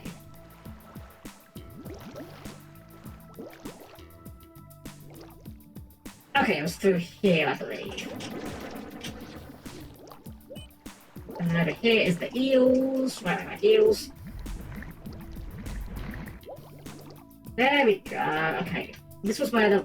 Wait, what was this? Was this the, This was the Bilby, right? I think this was where the Bilby was. Yeah, the Bilby was here. I don't know why Bilby is so hard for me to say quickly. Time for shrimp on the barbie. It's always time for shrimp on the barbie. Actually, it's not. I don't like shrimp. Lord Helm does. I don't get on well with seafood, unfortunately. They're big meanies. Press the action button. That is the understatement of the year. Sharks are big meanies. That feels like a real understatement there. As I say, oh, watch out for that nuclear bomb. It's quite dangerous. Alright. We do have to actually... Rude. Game? Okay, sure. I don't know why we didn't take damage there. We actually have to go in here just to collect these. You can't swim out of these. You have to use the action button to go in and out of the shark cages, which is a little annoying, but it's fine. Also, the shark doesn't actually seem to be damaging me, which I don't think that's intended. I'm pretty sure they are meant to be damaging me, but I think what's happening is underwater you don't take regular damage, you just lose air, right? But these bubble streams refill your air, so I think the shark was just knocking me into a bubble stream and I was just like refilling the health instantly. Oh wait, no, that time I did take damage. Never mind, game is just bugged, I guess.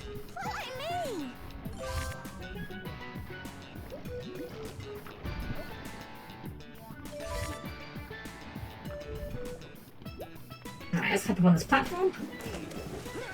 Thankfully, just like in Mario 64, if you take damage underwater, by the time you get out, you'll be fully healed, because logic. Can we actually hit the switch from here? We can, barely.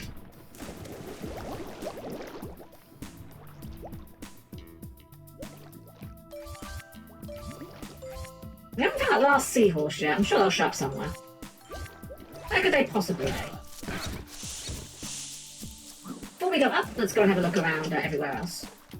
I won't do it for my nieces, but I will say it's definitely worth watching because it may be made for children, but there's a lot of content in there for adults too, and the stories are very well written.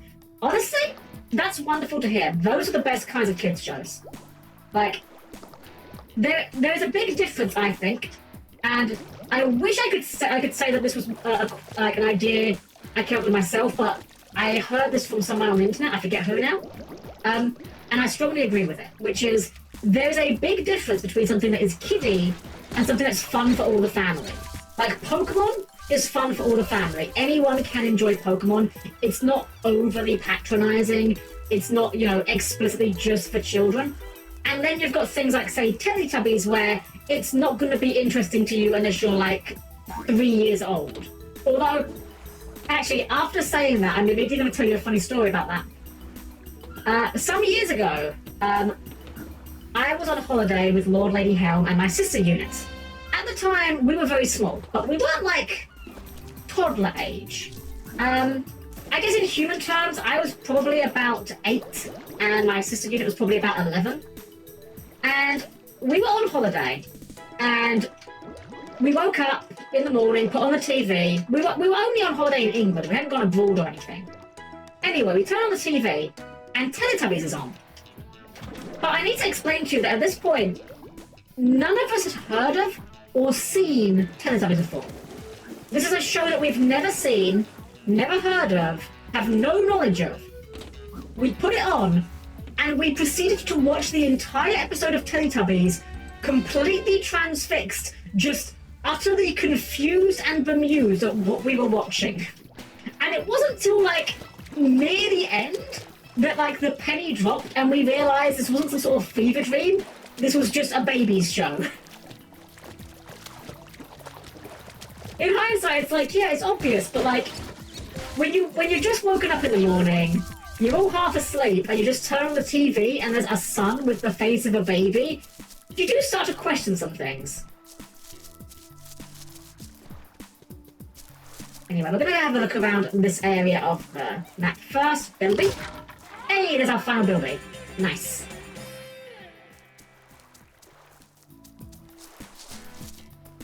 So hopefully we've gotten most of the pickups. Obviously we need to go and find that last seahorse, but hopefully this is not going to be too much backtracking. She says, knowing full well there's probably going to be, like, a lot of backtracking. I used to watch television myself sometimes. I'll put on a couple of episodes every now and then for nostalgia. Nothing wrong with that, honestly. Nostalgia's a powerful thing. Hard to believe that same son is, what, in their 20s? That is crazy to think about, but yeah. I wonder what they're up to these days. Huh. Do you think they put that on their, Oh, not... Okay. Resume, that's the word. I was trying to think of the word, because I know Americans don't use the term CV. Resume. Do you think they put that on their resume? Oh, yes, I was the son in Teletubbies when I was 6 months old. I am famous for such lines as, Goo and Giga and, chuckles pleasantly.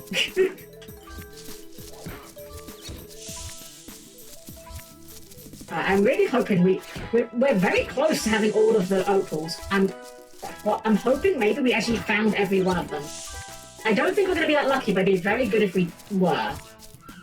Alright, we are missing exactly 6. I think there are some at the top of this room, this thing.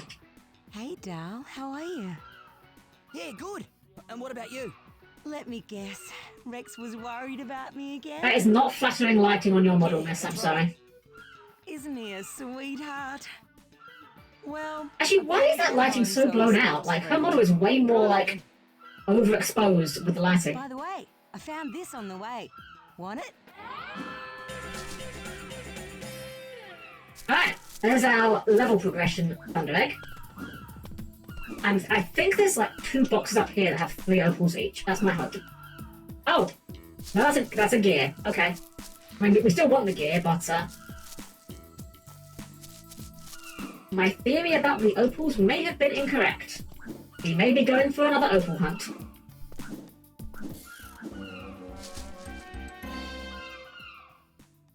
Okay, is there anything... I want to make sure there's not, like, anything we're missing up here. I feel like there could be some opals that were, like, maybe out of view. What's that? Oh, it's an extra life. Wait, there's another platform there. Hold on. There's another platform there. Also, is there a, I don't know why, these jumps here feel like one of them might be fake. And maybe that would be a place where they might hide something. What was that? platform next to the extra. Oh, is it just another way up? Oh, it's a way down to get to the extra life. Okay, that checks out, I guess. That makes more sense. Alright, so we're missing... Let's take a stop. We're missing 6 opals, 8 Rex, all as kids, and... Okay, so we need 6 opals, 1 baby seahorse, and this is for the time trial for the stage. So I'm going to take a step in the dark and a face plant into the ground and assume that the opals are probably near the baby seahorse. That just makes sense to me. There's a button here. Oh, we did this button. That was what brought down these things. Right. Oh, how are we doing on gears, by the way? 1 gear missing as well. Okay. Keep an eye out for that as we go. I was thinking there might be something next to on the ground at all time. Just imagine... Okay. No one would ever do this. Like, there is no reason, no rhyme for anyone to do this, but imagine if you had the power, right? If you were a... Interesting collision. Imagine if you were a wealthy enough individual to hire someone to just constantly keep a light on you, so that if you go out in public and anyone films you, you look like you've been photoshopped in. Oh. Okay. Well, there's our last 6 opals. Heck yeah. Which means the seals might be around this area here. There we go. 300. Now, where is the seahorse is the question.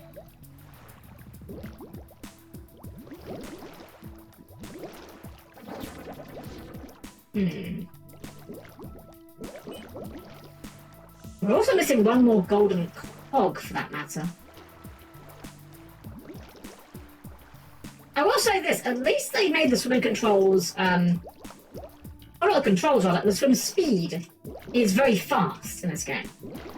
It reminds me of Majora's Mask, actually. Like, you know, you could argue whether Majora's Mask is a good Zelda game, bad Zelda game, mid Zelda game, whatever. I think it's a good one, personally. But I will say this, I don't think even people that dislike Majora's Mask would argue that the swimming controls are bad, because that game actually makes swimming kind of fun. Anyway, here's your last baboon. My babies. My precious babies. Thank you so much, little orange fish creature. How can I ever repay you? Hey, I know. You can have this sparkly rock I found in the sand. All right. Imagine if she just, found a different rock, and Ty just has to act really, like, excited about this regular rock. Alright, we're missing a cog, we're missing a thunder egg for the race. Let's go do the race first, because the race might take me a couple tries. These controls are fine, but I'm not that good at them.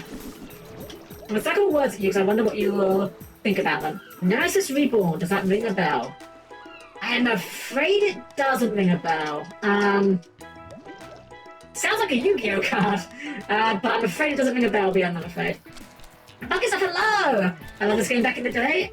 I've been a nice time. I am! I love this game. This game is flawed. It's not perfect. But it's just a fun time. It's just comfortable. We're going for 100% as well, so we're going to be here quite a while. Where's Rex gone? Where's the time trial clock? I thought it was supposed to be around here. Is it in the water?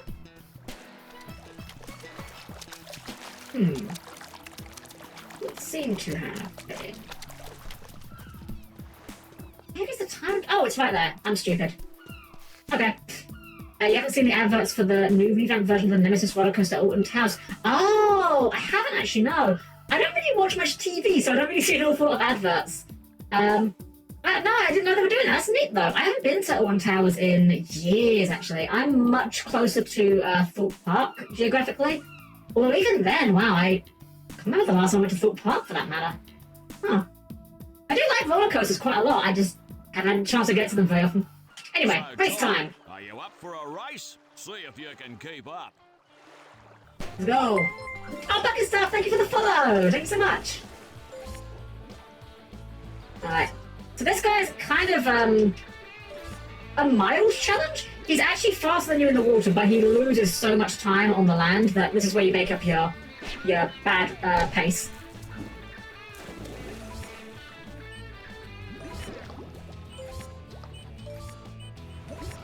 But he's actually not, like, a complete slouch. Like, you can't really afford to mess around too much on this race.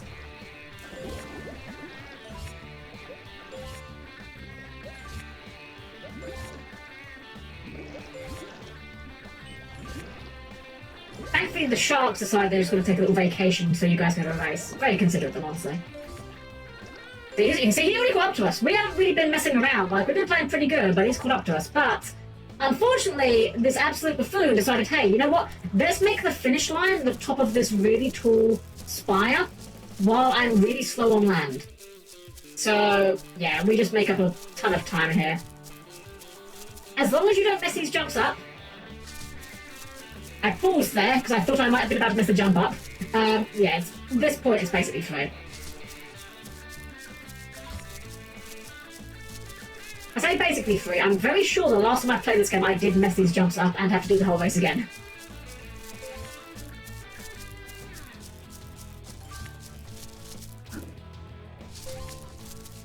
That one's a little bit tight.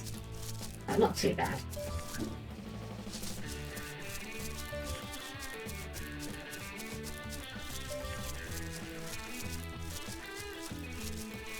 There we go.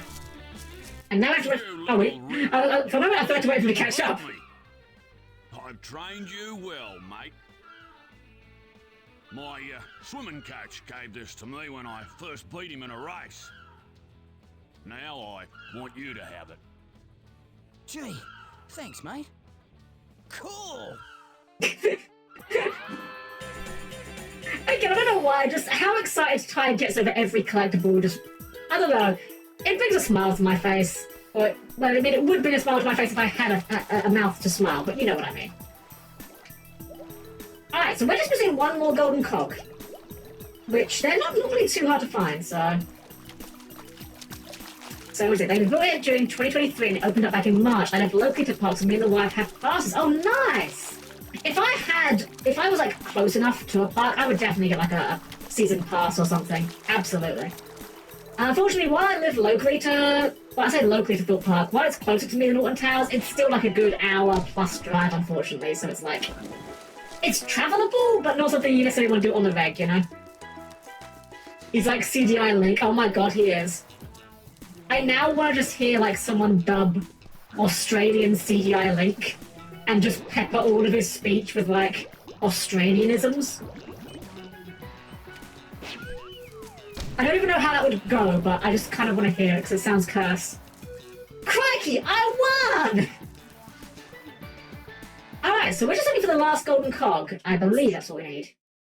Alright, we have to turn in our 300 opals, so let's go and hand that in. Maybe it's near the opal machine. Australian, my boy! I cannot do that, I'm afraid, Spidey, as much as I would love to. I am nowhere near competent enough at an Australian accent to make that manifest.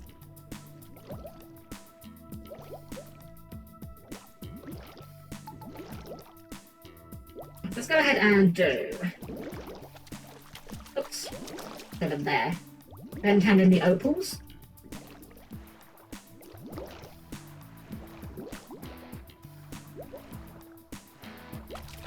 No cogs around this bit. Wow, that is a heckin' lens flare you got there, jeez. Right, there's our opal thunder egg. Alright, just the last golden cog. And you know what? I could be wrong on this.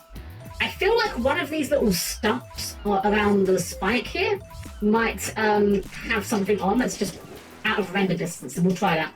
Everyone, hello! Hope you're doing well. I am. I hope you are as well. Welcome in. Welcome, welcome. Hope you're having a wonderful evening. We're on our 100% grind here, and that means every collectible. So we're hunting down the last one for this stage, and then it'll be 2 levels complete, and it only took us almost 2 hours.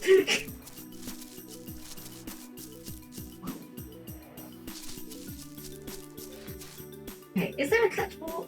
I can't see from here. I don't know why, I just feel like there might be one on top of one of those little spikes we haven't been on top of yet, so... Pretty sure we did that one over there. Will it show you on the map? It does not. It shows you where the thunder eggs are, but not the Not the where the gears that you found were. Not gears, cogs, rather. Is there a difference between gears and cogs? I actually have no idea. Like, I always thought they were just the same thing, but now I'm second guessing myself. They are just interchangeable, right? You can't just like... They don't mean different things, do they? I genuinely don't know. Huh. Right, now we're at the top. Can we see any cogs below us?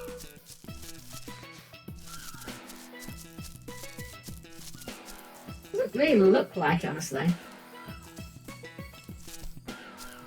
Okay. Well, that's kind of unfortunate, because I now have no idea where to check, and this is a really big map, so we're going to be hunting for it. Oh, right, yeah, I keep forgetting full damage is a thing. I don't think there's one over here. I think we've got one over here, but I want to double check just in case.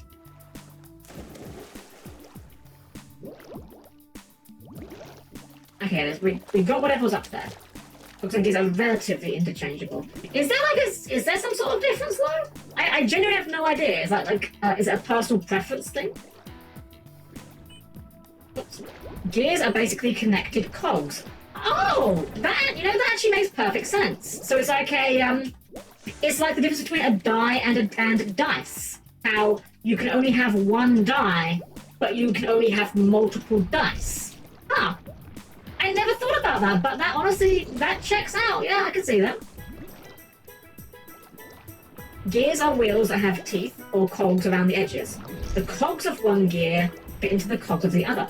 Ah, so the cogs are the teeth. We're learning so much today.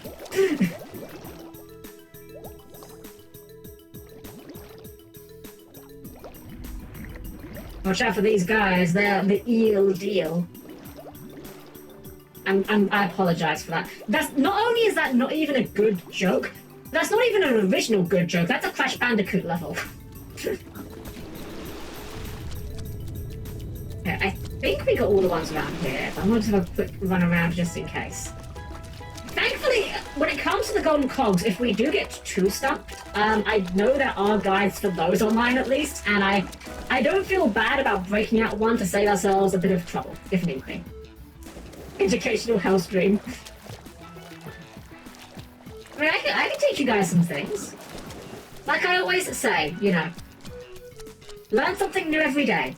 Not necessarily something interesting or helpful, but something new. I have another question. Why do you choose to broadcast at this time, given how late it is in sunny old Blighty? Ah, good question, Wolfie. So, the long and short of it is, my bestie, Yomi Quinley, which, you know what? Actually, hold on. Let's, we haven't shouted Yomi out in a moment. Give me a moment here. The game's going to have a brief moan at us, but we're going to shout her out because my best friend ever, actual best friend, Yomi Quinley, wonderful streamer. She's actually live right now doing ASMR. She lives in America. And I've known Yomi for longer than I haven't known Yomi. Literally, I've known her for more than half of my runtime.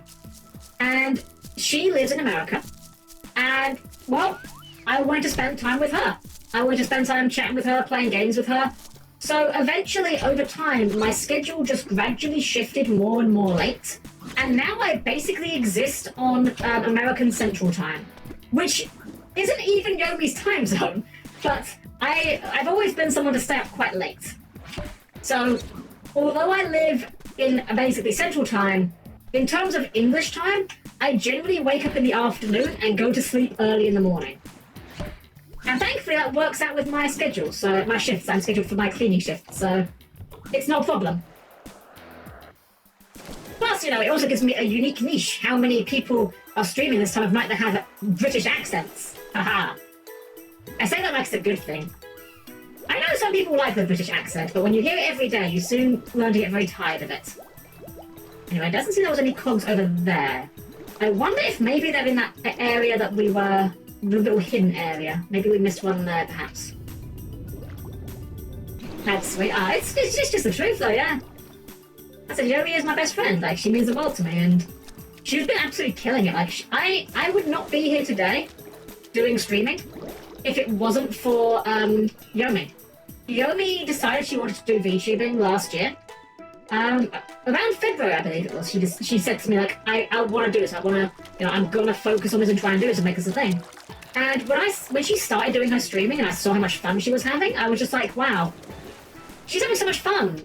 I want to try that. I want to see if I can do it as well. And, you know, don't get me wrong, I'm not trying... Without wanting to sound too lazy, I'm not trying as hard as Yomi. That is to say, Yomi is, you know, she's making a career out of this, and great for her. I'm not too worried about that. If it happens, then great, but I've got a job on, you know, that keeps me busy. If it ends up... Sorry, I've just realised this path here, I think, is probably where we need to go. Like, yeah, I'm not trying to make a job out of this. Any donations or subs or whatever, obviously I appreciate the heck out of it, every one of them. But I'm not... Okay, never mind, I was wrong. But I'm just doing this as a hobby, basically, is what I'm getting at. But Yomi's absolutely crushing it, so if you like what I do here, you know, it really would mean a lot to me to give her a follow as well. She recently got a partner after a freaking crazy long subathon, so... Yeah, show her some love. Tell her Helm sent you. She'll appreciate it, I'm sure. Anyways, where the heck is this last gear? Gosh darn it. The gears I do not remember being this hard to find, funnily enough. I remember having trouble with the opals in the stage, but the gears I thought were relatively easy. Which is going to make it even more frustrating when I find it, because I just know for a fact I'm going to find this gear. It's going to be like really out in the obvious open, and we're like, how did I miss this? How am I this stupid?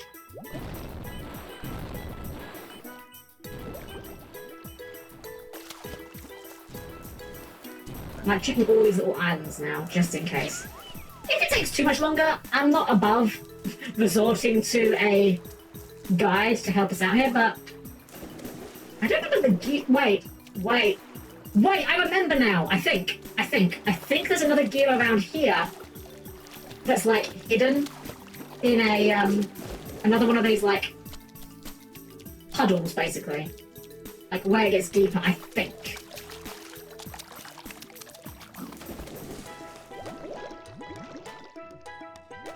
Not underneath here, is it? Is this where we came in? Okay, that's where we came in. My sleep schedule is super inconsistent. I was up at 6 AM this morning and could be up till the sunrise. It's easy for me to sleep as and when I choose, since I work from home, operate my own site. Oh, nice! Always wonderful when you can be your own boss. What is sleep? A miserable little pile of secrets! What is a gear more like? Where's this last cog? Okay, is it on this side?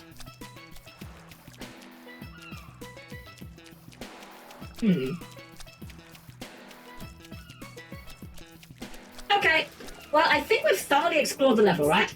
And you know what that means? It's time to break out the Billy Mitchell special. Yeah, that's right, we're gonna cheat. Ty the Tasmanian Tiger, shipwrecks, cogs. And I believe there is a map for this.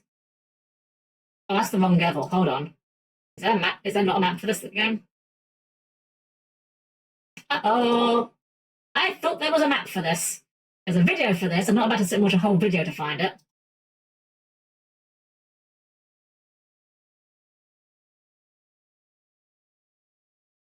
It is just a video. Okay. Well, that's unfortunate.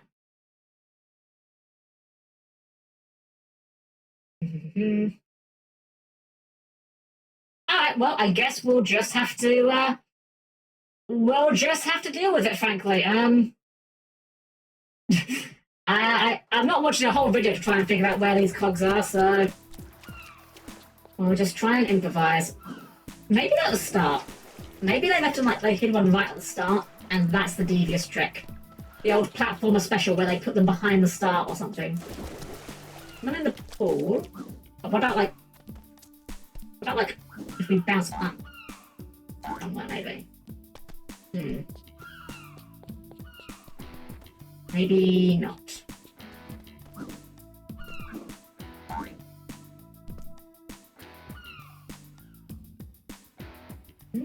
Doesn't seem like there's any over here.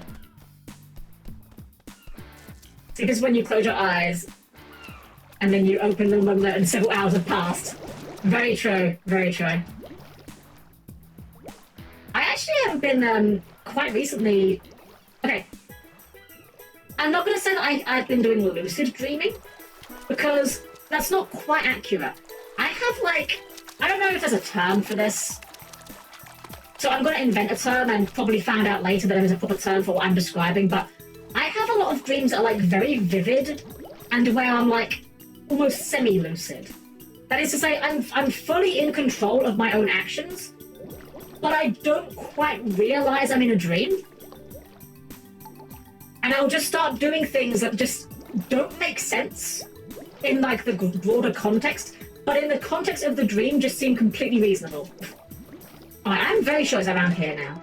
Just because I remember there was a gear that I could not find for the longest time, and it was around like a hidden... It was one of these puddles again, real quick. There was definitely one of these I say secret puddles, like puddles in a deeper area I couldn't see, and that was where the gear was.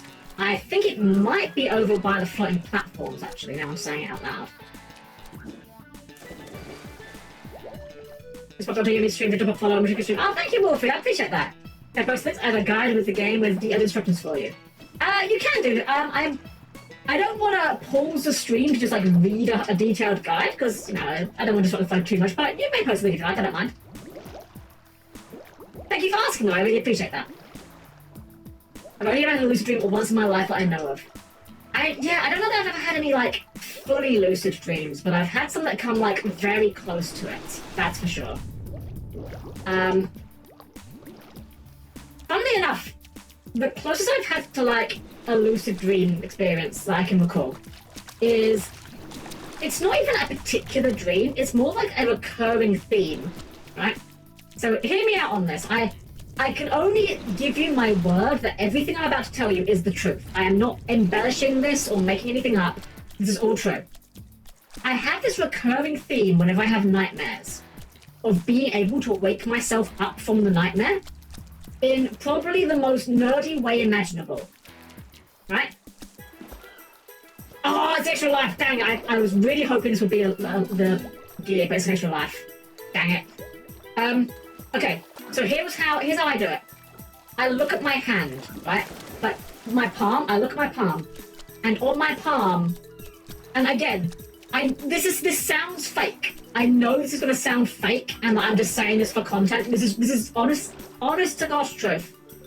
I look in my hand, and on my hand, there is a menu that contains options like resume, options, and save and quit. I tap with my finger, save and quit, and I wake up from the dream. Again, I know that sounds like, haha, very funny, how good bit.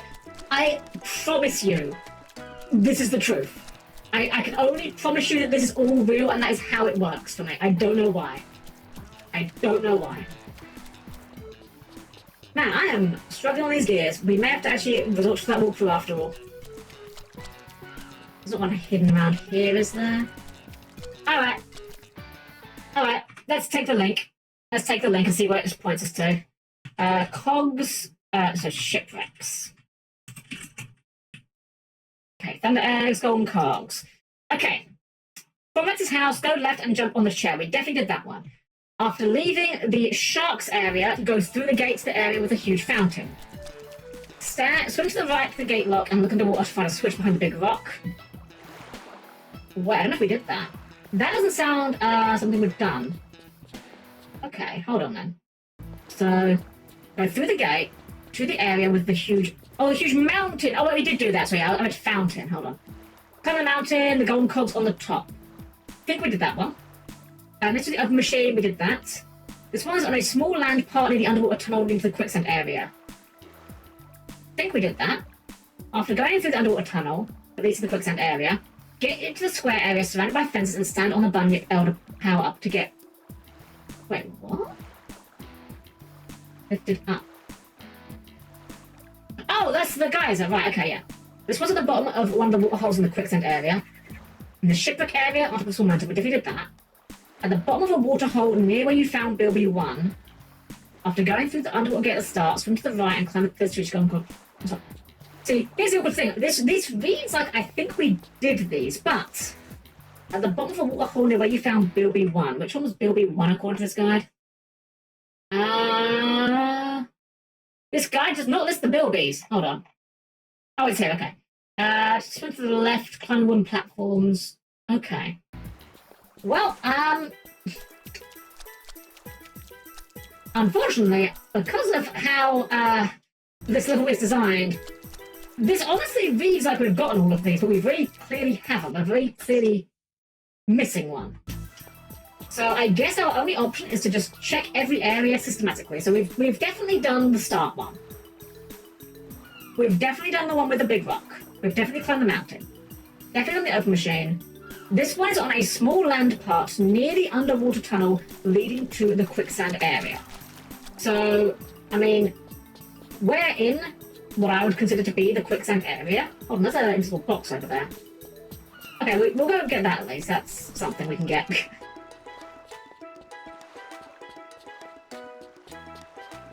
can see that. Oh, dang it. Well, never mind, we'll get it later. Small land part leading to near the underwater tunnel. So this is the underwater tunnel.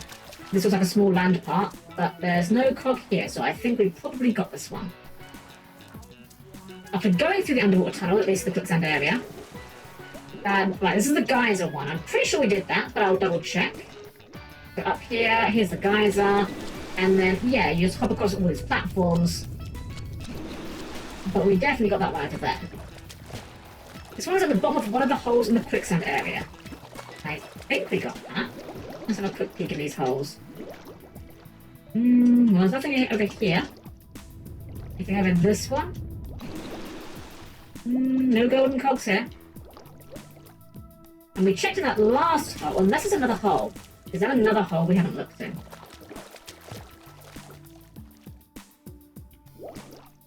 Well, we found it! I knew it was going to be really obvious when we found it. Okay, in my defense, how were you meant to see where the holes are in this area? Look at this. This sheer blue, but carpet of water everywhere. Could be literally anywhere. Beware, fly return. Welcome back, Rodrigo. I don't often sleep enough to dream unless I'm exhausted, as I have 4 to 5 hours at a time, and I only know I've been asleep because I don't remember seeing or hearing part of the current episode I was playing. Very fair, honestly. Very fair. When I dream, it's normally because I woke up and then I fell asleep again. But then, when I do dream, it's really vivid. Anyways. Oh, we actually need to go and collect the, whatchamacallit? We need to go and collect the thing, the thunder egg for the opals. That's what we need to go and collect. And then we'll be finally done with the stage. Whoops. Well, why did that do no damage? I have no idea why these enemies aren't doing damage to us underwater. They are definitely meant to be doing damage to us. I'm not complaining because it makes our life easier, but this game's already fairly easy as it is. Oh, wait, it's this way. Over this way. Oops.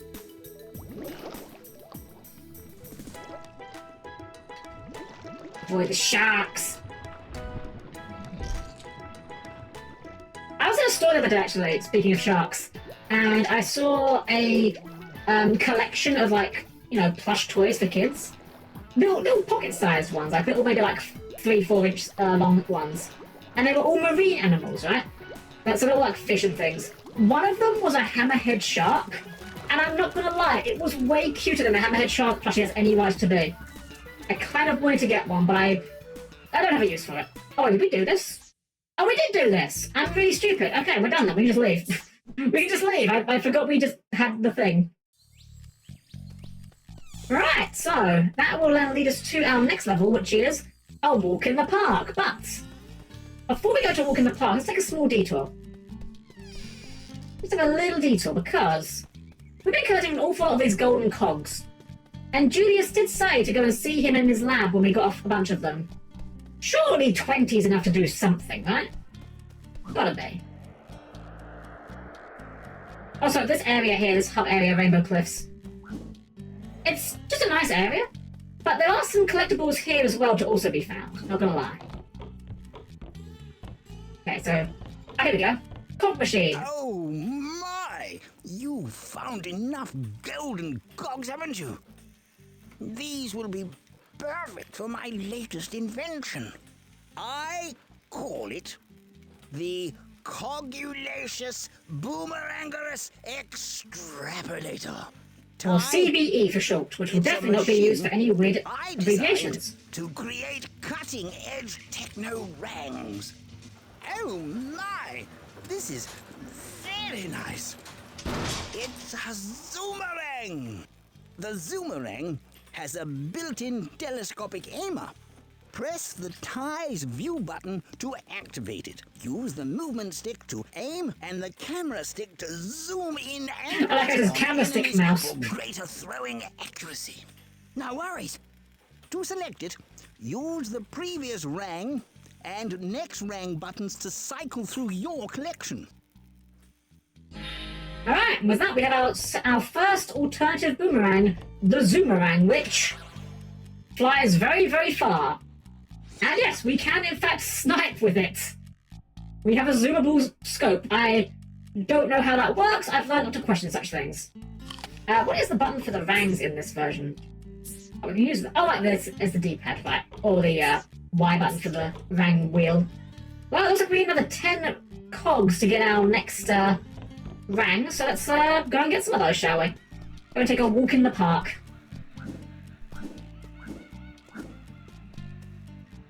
Oh, you're fine, Zen. Let me get you there. You're fine.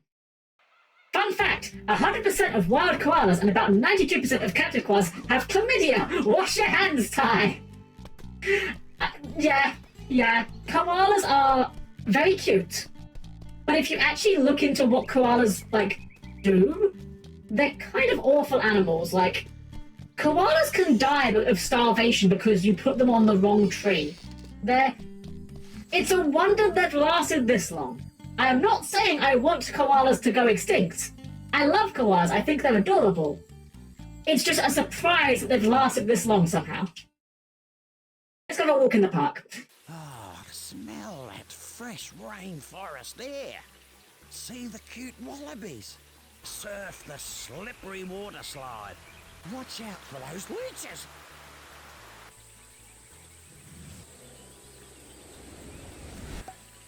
Oh.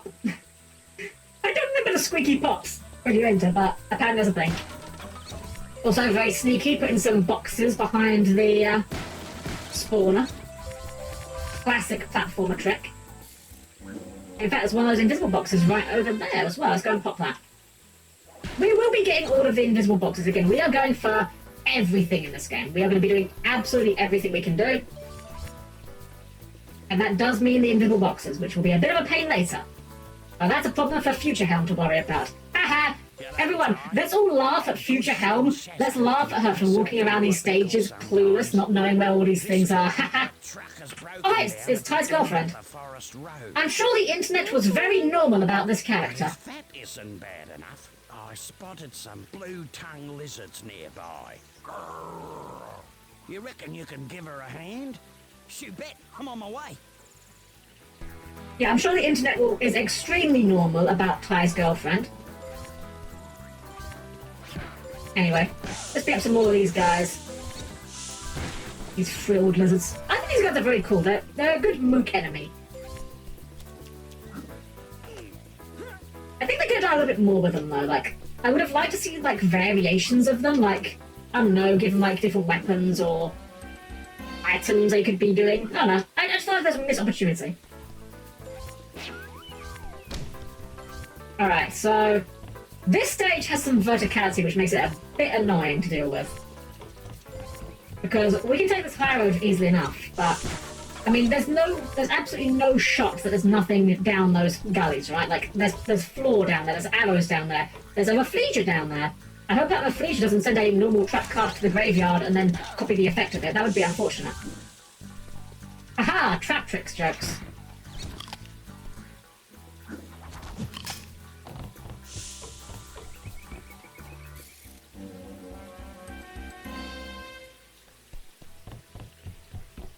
But yeah, there is definitely things down there.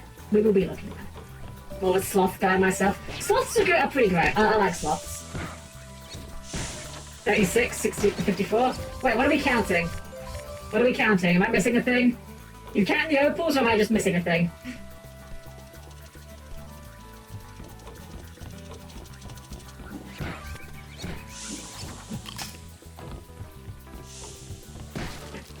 have a golden cup. How normal the internet is towards Shazza. Oh no. Oh no. I'm not surprised. I am not surprised, frankly. I have been around the internet enough to know that nothing is sacred. Least of all, furry characters with fat thighs. Alright. I know there's a thing down there. I can see it from here. It's a bilby. Let's go and get the bilby. This is how physics works. Now a freezer will put us back up there, but I want to check the ground first. Okay, never mind. We actually can't go anywhere from there.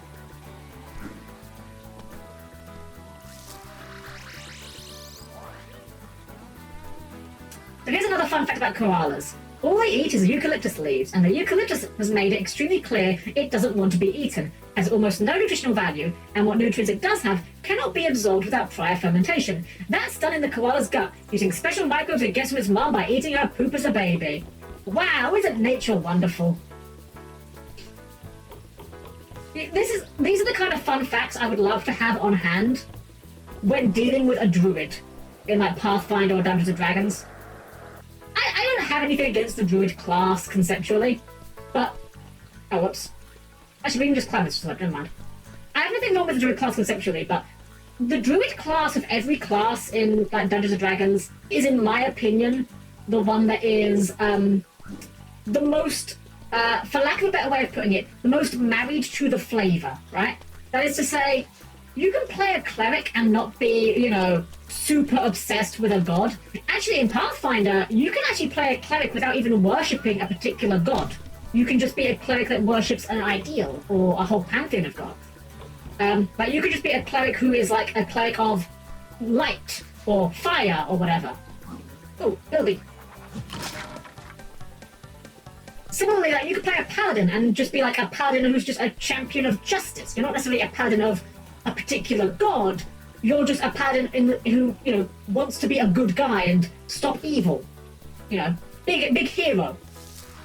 But with druids, it's one of those classes that is very much, how do you play druid in a way that isn't just, I love nature. Boy, nature is so good.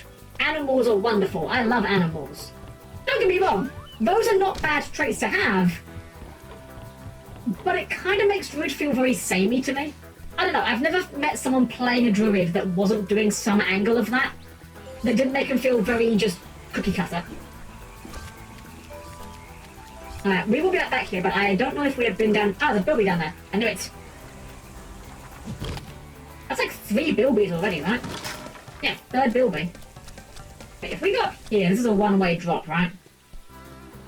Is this a one-way drop? Wait, where are we? Oh, I'm so lost. See, this is where this level throws me off. The verticality on this, it really does, like, mess with my head. Okay, this gets us up here. If we go down here, there is another little tunnel. Very muddy tunnel. Why would I want to be a hero? Because it's a game about being heroes. Trust me, everyone has had their idea at one point of playing the evil campaign. Don't play the evil campaign. Trust me, the evil campaign is not as fun as you think it is. Trust me on this. And the reason why I can say this with confidence is because I have done the evil campaign. It is not as fun as you think it is. It really is not. And Dreadnought was a grumpy old man. He tolerated nature but hated people that much more. Yeah, Isama? Good job. You found a good one. That's a good way of doing it, yeah? I like the idea of doing a druid who's like not even full on. The problem is with this is like not only it doesn't really work for druids so much. I like the idea of a character who has like speak with animals as an ability, and the animals are just jerks to them. So like they go into a town and they get arrested because they were like fist fighting a horse because the horse said something about how smelly they were or something. And fanboying hard of the sloths here, knowing how evolutionary mutated koalas are. They're the most adorable yeah, they can be the dumbest things in the world. They wander into roads and get carried by humans to trees. Yeah. It's amazing how dumb a lot of animals really are. Right, another cog. What was that? Was that a 6th one? 6 cogs. 3 bilbies, and no thunder eggs so far. Listen, Ty, before you tackle this water slide, there are a few things you need to know. you can speed up and duck under the logs by pressing the bite button. And you can slow down by pulling back on the movement stick. In other words, Ty, have you heard of auto-scrollers? Because this is an auto-scroller, mate. Yeah, basically this is an auto-scroller where you just constantly go forward. Which means it's awful for me because I'm trying to get all the opals, and while they do have a decently forgiving hitbox in terms of how far they will magnetize to you,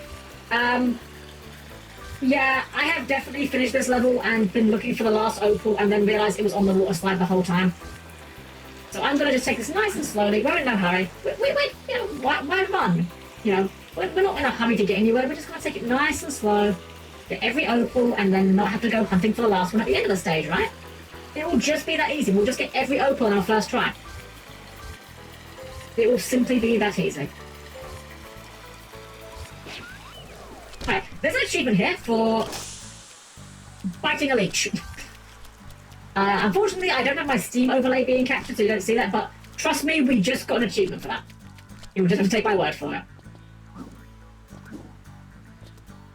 Just be perfect, no worries, exactly. Have you encountered Nigel and Marmalade on the YouTube yet, Hell? It's absurdist humour at its best. In one episode, an evil stump was harassing a chaffinch and called the stump a twat.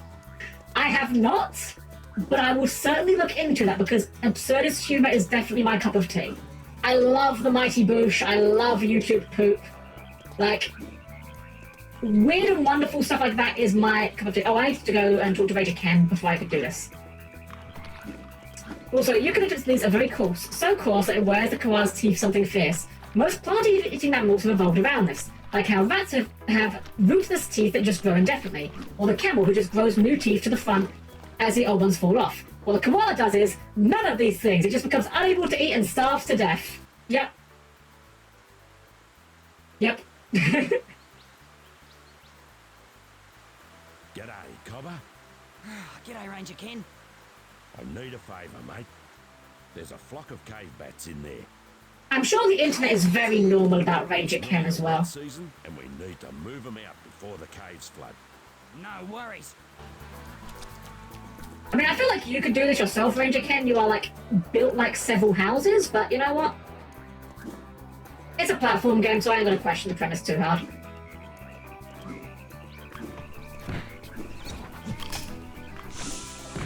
I guess we're gonna have to beat all these enemies. Get it? It's beetles, because beetles doesn't... Quick, invisible box distraction. Anyway, Thank you for the pity laugh. I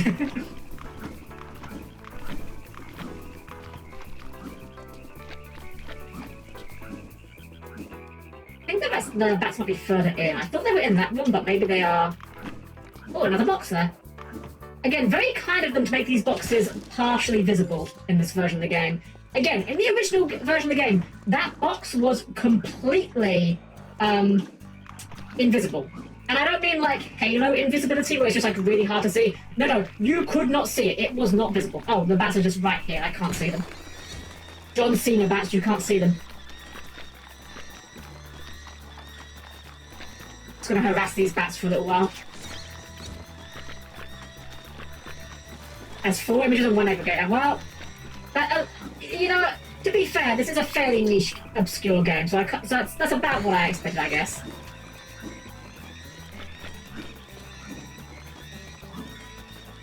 I'm sure I'm glad that the internet is very normal about these things.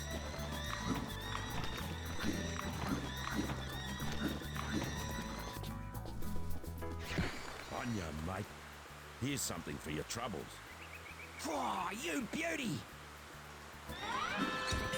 You know, one thing I don't think is actually explained about Ty's design is the yellow stripe on his nose. I think it's meant to be like face paint or like... Rude. Leech, go away. I think it's meant to be like either face paint or like that, I don't know what the name of it is. You know that stuff that like surfers put on their nose for some reason? I actually don't know what the purpose of that actually is. I'm not sure what it's meant to be. Giant band-aid? Yeah, it could be that even. Like, I have no idea. Sunblock? Is that what it is? It's just sunblock? Oh. I thought it was like something different for some reason. I don't know. Funnily enough, the robot is not very well acquainted with the goings-on at the beach. Who would have ever guessed? Alright, another cog.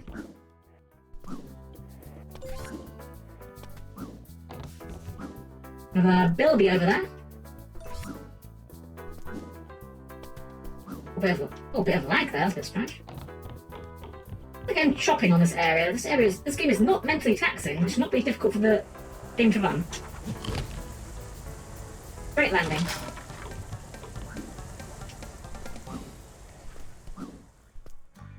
It's zinc oxide they put on their nose. What is the function of that? What is there some purpose for that? Like, is it a fashion thing? Like, why? I'm not questioning that they do it, and I'm not questioning that you're right, but UV protection, that's all it is? Huh. Fair enough. Today I learned something. Also, invisible box.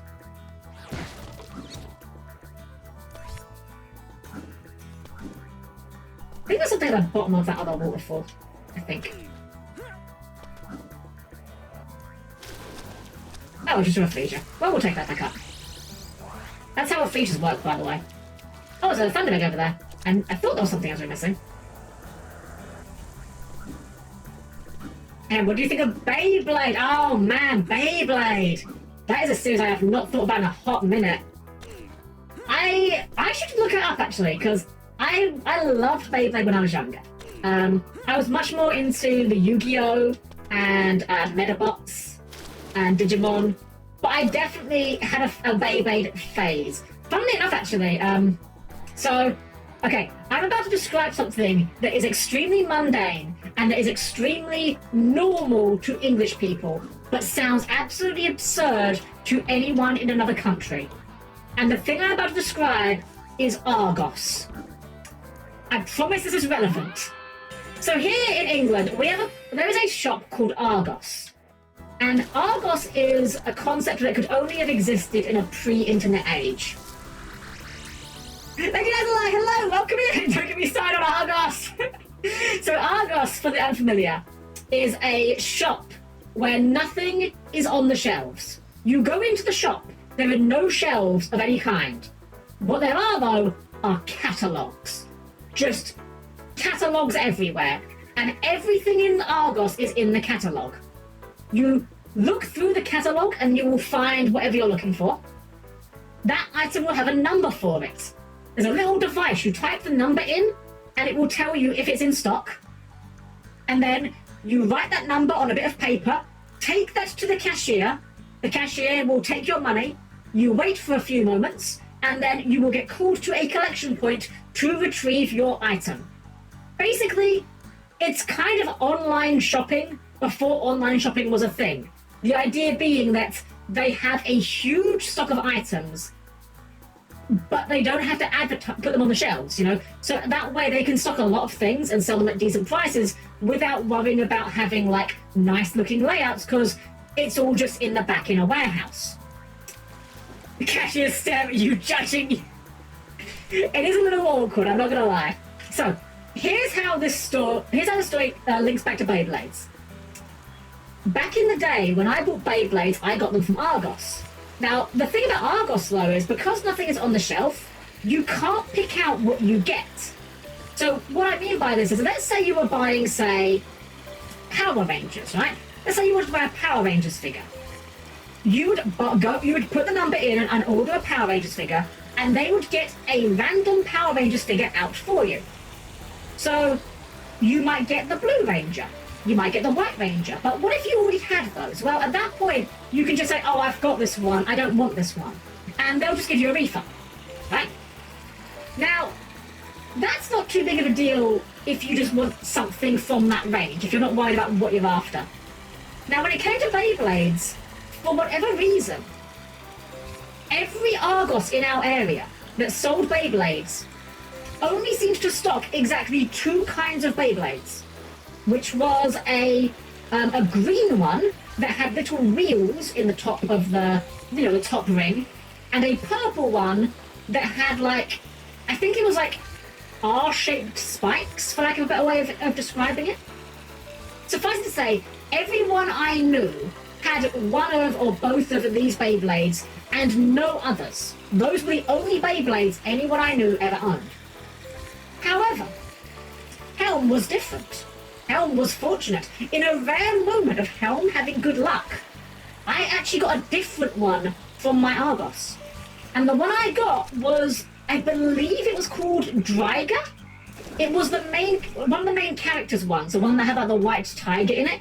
I had that one. And not only was it like, was I the only person in my school that had one? It had a metal-tipped base, which meant like, well, didn't really mean a lot of anything to be honest, but it did mean it was a lot more durable. Also, we just walked back to the start of the water slide here because there was a branching path to take there. So yeah, that was my Beyblade experience. I was, in my school, the main character because I got the rare Beyblade that apparently no one else could find in Argos. That said, I remember exactly nothing about Beyblade, and I know that they do still make them actually. I'm in a Digimon Discord where in the toy section people will talk about like Beyblades occasionally. They still make them, so I don't know much about modern Beyblade. I haven't touched them in years, but I respect the heck out of the fact they're still doing it. Hey Viking, she's the chosen one. I have to be occasionally, right? Have to be occasionally. Alright, so there was a split path here, so we want to make sure we take the split path. I don't know if it's this one or a later level that has a split path that also has a split path. Also, we're on one here. Good thing we're not on hardcore mode, because that would be awkward if we were to die right now.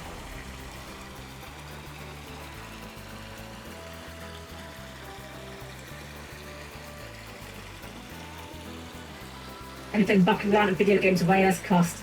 Bakugan is one that I missed out, unfortunately.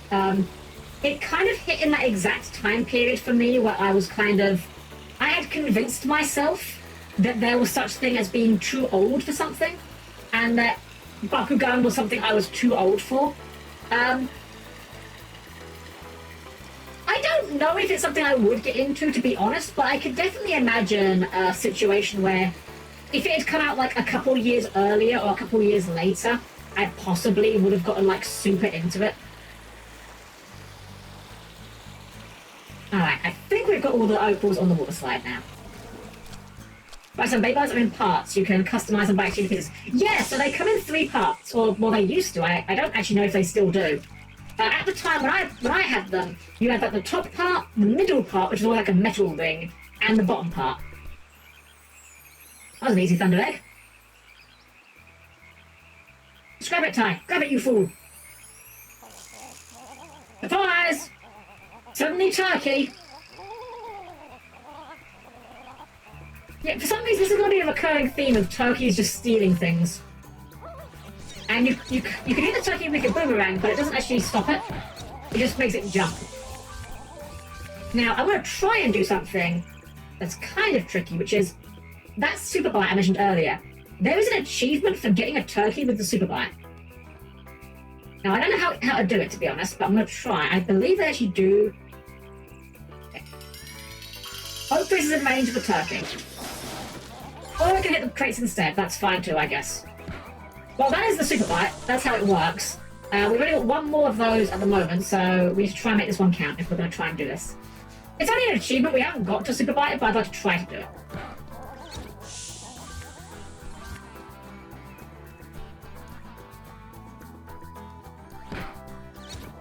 Let's make sure we're breaking all these boxes first as well, so we don't auto-home in on that. Okay. Oh, stop running away. These things aren't that hard to catch if you just want to get them normally, but I want to try and get this super bite thing off.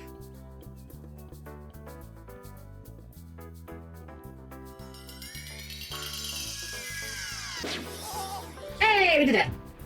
Oh, that was actually, like, really easy. That took me several, like, attempts when I was playing this on the PS4 version, that achievement. Apparently the success of America and Beyblade is from one guy. The legal team hate him. They tried to make his life impossible with points and dumb questions because they were scared of kids harming themselves with metal tops. Yeah, it is very silly how a lot of people try to, like, you know, assume kids are dumb and can't be trusted with things. Don't get me wrong, kids are dumb. I say this because I was a dumb kid. Everyone was a dumb kid at some point. But kids aren't as dumb as people think they are. I'll just say that. No, well, thankfully, this level so far has been a walk in the park, so that's quite nice.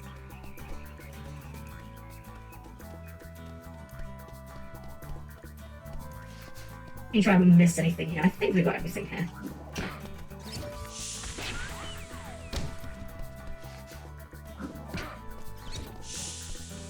One thing I do love with this game's combat, quote-unquote.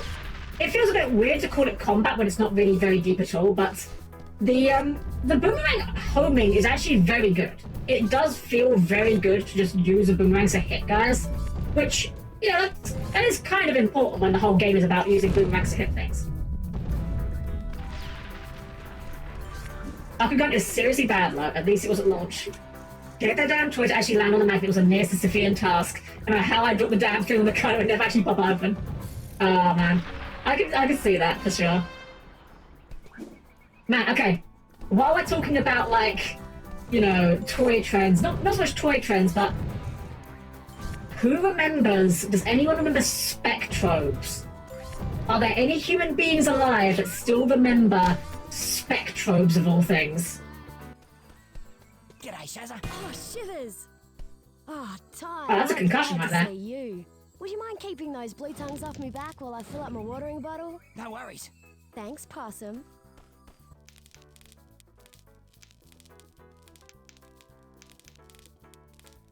Well, that fire effect is, I don't think that's meant to render that correct. Spectrobes the DS game, that's the one! That is the one, the, Disney attempt to cash in on Pokemon of all things. It was certainly one of the games of all time. I finished it, I remember enjoying it. I don't know that I would say it was good, but I do remember it. So yeah, this is just a very simple mini-game here where you just gotta bulk these guys with the boulders. Pretty straightforward. I don't think I've ever had to use more than the first 3 boulders in this minigame, to be honest. But again, as I've said a million times, this game is quite easy and that is not a bad thing.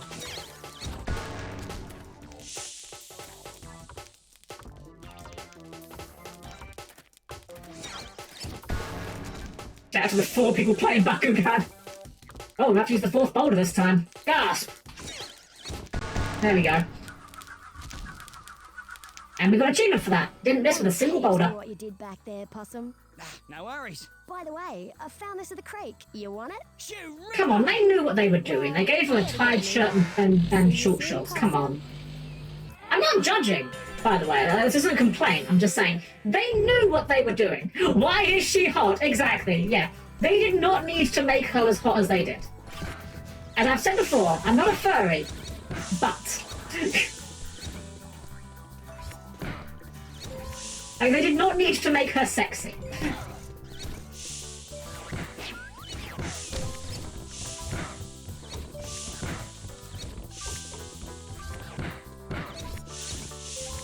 Nice little run through to the end here. And we are missing exactly 3 opals. However, I'm not sure exactly where they are, but first things first. Under here, I believe, is a cog. And that's our 10th cog for the level. That's all the cogs taken care of. Now, here's the thing. I have no idea what the last 3 opals are, but I said earlier, I believe once you are, if you're full on health, the picnic baskets can drop these magnets, and I believe if, I think it's 5 cogs or less, they will just magnetize them to you from across the level. So let's test that out. Well, that's a pie. That's wonderful. That's not what we want at all. Good job, game. You made me look like a fool. I'm not afraid about Venomon, Dragon Mage Shio. You guys are allowed. You're allowed. I mean, technically speaking, it's kind of weird that I have evil twin Kisaka as my girlfriend, because, like, she's a human and I'm a robot, so technically that's still weird for me. Well, let's see if we can find the last 3 opals. Time for the Pixel Hunt Jamboree.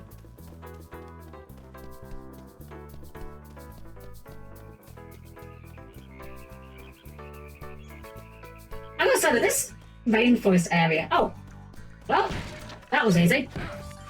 Hey, look at that. Look at that. I honestly thought it was going to take us way longer than it did. That scale's a different thing entirely. True, true. But I mean, they're all under the same umbrella, let's be honest. Scalies, furries. I'm sure there exist furries that are not scalies and scalies that are not furries, but let's be honest, it's splitting hairs at that point, right? Now, my question, though, would be this. And I have heard multiple answers to this. It's a not serious question, but what do you call a bird furry? Because they're not furry, and they're not scaly. Like, what do you call them? Featheries? One answer I heard actually that I think is quite a funny one is how do you pronounce it? Eyrie? Like E-Y-R-I-E, as in like the name of a thing that, you know, birds rest in. Crime against humanity. I have nothing wrong with furries. I have some friends that are furries. It's like any of those kind of, any special interest group, you know. It doesn't matter what kind of group you're talking about, you're gonna find someone in that group that is so annoying about that thing that they make you hate the thing. It could be literally anything. Could be furries, could be Sonic the Hedgehog, could be Yu-Gi-Oh players. Like, there's nothing that exists that doesn't have at least some fans that are so annoying that they will make you hate it. Anyway, that's another set of cogs. Let's go and cash in on that. So I remember what the second rang we get from the cogs is, and it's a pretty darn good one, I have to say. Very single-handedly kept the Sonic franchise alive through the dark times, through the terms avians. Avians? I could see that, yeah. I wonder if Elemental Hero Avian has anything to say about that. That makes him hit kind of differently now, I'm not gonna lie. Is Elemental Hero Avian just a guy's persona? Is that all we've discovered today? Hello again, Ty. Hello again! Ah, I see you found some more golden cogs. Smashing! Ty, let's try them out in the Rang machine. Julius, why is all of your dialogue so strange? A multi-rang. According to my calculations, the multi-rang will allow you to throw a lot of rangs at the same time. You beauty! Alright, so remember the part of this game where we have, like, 2 boomerangs, right? So this is effectively ammunition. We throw 2 boomerangs, we can't throw any boomerangs for a little while, you know, it's a limiting factor. Well, here's the thing. The multi-rang just says, okay, but what if we didn't? You just get like 8 boomerangs at once. This doesn't automatically win every single bit of combat in this game, but it does trivialize an awful lot of it because, like, you just go into a herd of enemies, spam the square button or the X button, whatever controller you're using, and they just die. Oh, you know of Rainforest. I am aware of that by virtue of Internet Historian's video on it, and I think the less said about the matter, the better. Jolly good, Ty. You've collected enough thunder eggs to power the machine. Let's give it a go, shall we? Let's go all out thunder eggs. Simply outstanding. I love how off the scale. The monitor is just a JPEG with text on it. Lock on one of the talismans. Stand back, Ty. It's coming through.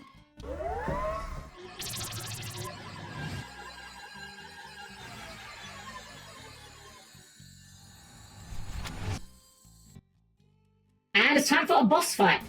Bull's Pen. So, I've compared this game to Spyro, and I think this actually is a very good comparison, in that the boss fights in this game are also not very good.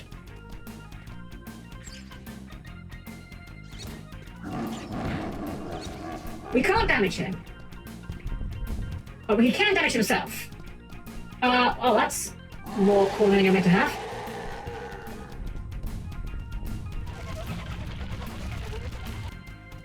So, you're probably getting the idea here. We have to lure him into these pillars. Unfortunately, this is largely up to his discretion. Oh, come on! Okay, I guess he's a bit further than I thought. But yeah, this is actually like the boss is kind of smart. He won't blindly charge into pillars. Also, that scream is horrifying. I know warthogs aren't exactly well known for being attractive or pleasant sounding animals, but come on. I feel bad. We're being mean to this guy. He's just dumb. I don't even think that shockwave even hits us from here. Yeah, just like Spyro. This game has more in common with Spyro than I thought, including the part where the bosses kind of suck. Whoops.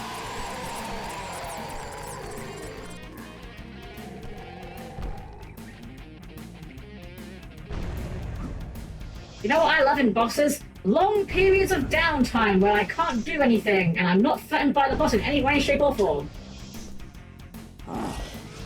Oh, okay, here's another attack. I genuinely forgot there was a thing you could even do.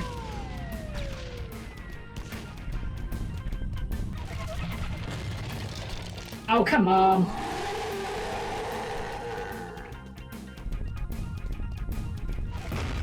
There we go, one more hit.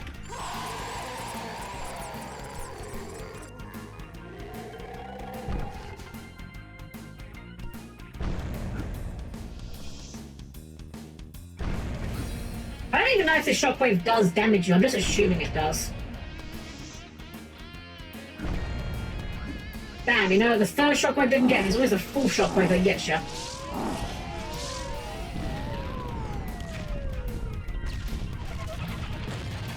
Oh, come on, he collided with it!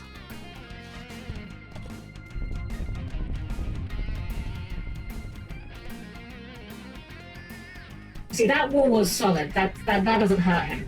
Only when the wall breaks against him that he takes the damage. There we go.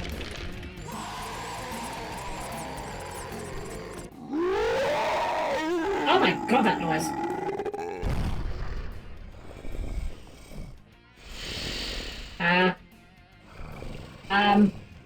I think there's a cow in the camera. Okay, here we go, yeah. Ty walked up and pulled the talisman out of his mane. That's what was going on there, but we got a camera blocked by a random cow. Well done, Ty. You've retrieved the first of the ancient talismans. When Boss Cass discovers that we're out to thwart his plans, he will do all in his power to stop you. Be careful, my friend. She'll be right, old-timer. Struck me lucky you actually found the talisman. I just might have bet on the wrong horse. Anyway, mate, Julius has got a present for you at his lab.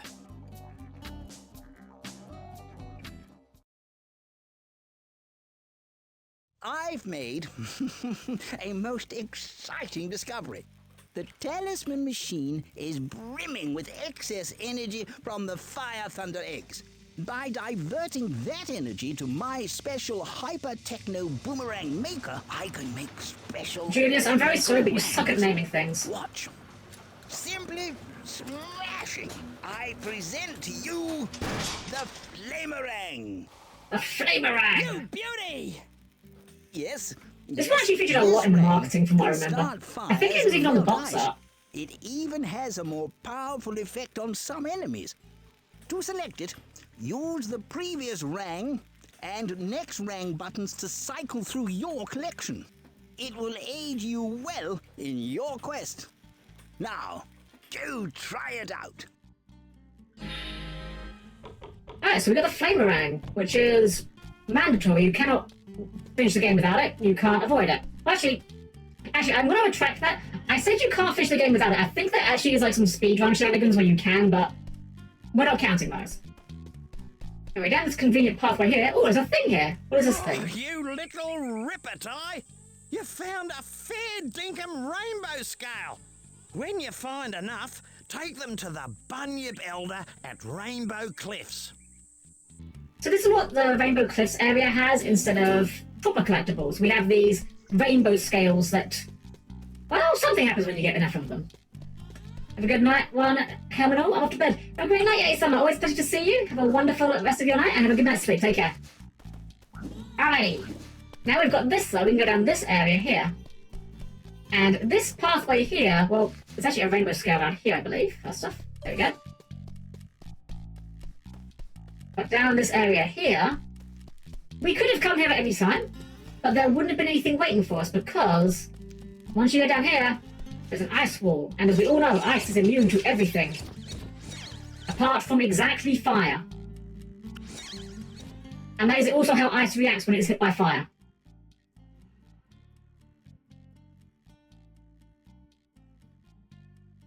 Oh no, who could this mysterious character be? Smarter than I thought. I do not know if this game predates Sonic Adventure 2 or not. But if it does, you could make an argument that Sonic Adventure may have ripped this game off. Alright, we have 3 new portals and... I imagine we shall do quite well here. And more Julius dialogue. It's a perfect focal point for the talisman machine. Oh yes, perfect focal point. So, we have 3 new levels here. Bridge on the River Ty, Outback Safari, and Snow Worries. We are going to start with Outback Safari because it is quite possibly the worst level in the entire game. Let's get it out of the way early, rip off that band-aid.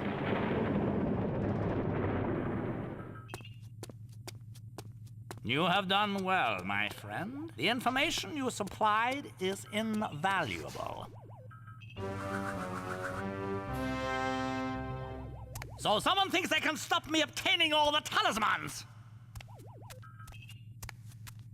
I do like Boss Cass's voice acting. He does a good job with it. I want this meddling mammal stopped at any cost! Yes, sir. Right away, sir. Yes, sir. Right away, sir.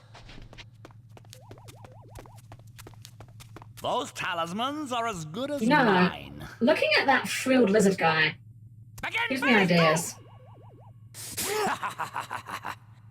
And well on record, one of my favourite hobbies is to turn things into anime girls that should have no business being anime girls. I think I could do something with that one. What a glorious view! Lots of sand, red earth and rock, and some more sand, and another rock, and more... yes, it's glorious, all right. Jeez, that sound effects.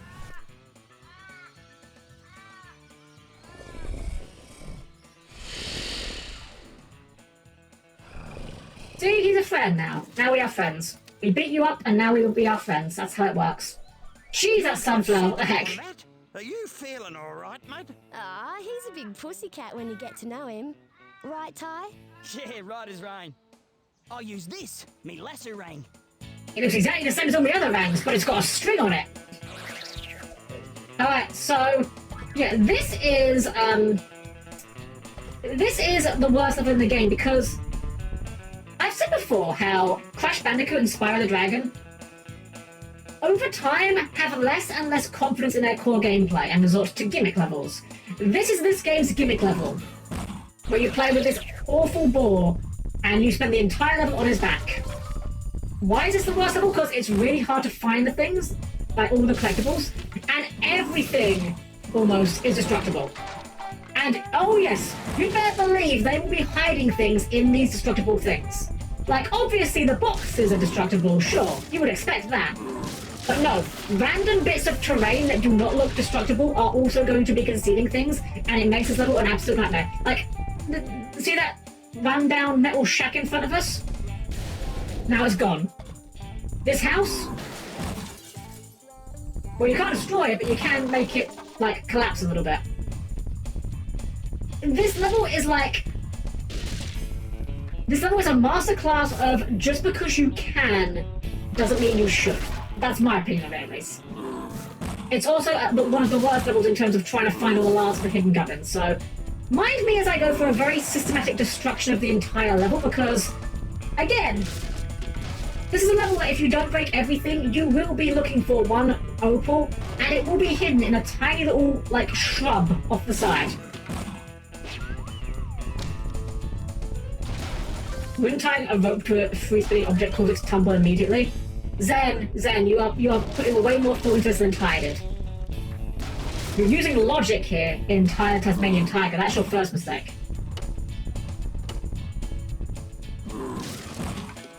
So yeah, they expect you to just like barrel down the path, you know, barrel down the road and just have a good time going at speed. But that's a trick, because if you do that, you're going to just go down the middle and miss all the side content, all the... like this. Okay, I just missed that one there. Nothing in that one, but there could well have been. And that's the paranoia this level gives you. That feeling of, well, that one didn't have anything in. But the first time you do that, and there is something in there, like there's an extra life in this one, the first time you realise, wait a minute, they're hiding things in there? Suddenly all bets are off, and now this entire level becomes keep your eyes peeled for literally anything that looks like it could be destroyable. Which is a shame, because I like the idea of like a level where you could just ride this guy and go fast, but unfortunately that's not what we've got. But in Australia, logic doesn't exist. Very true. Very true. Well, it does exist, but it's upside down is the thing. Oh no. No, we got caught in a tornado!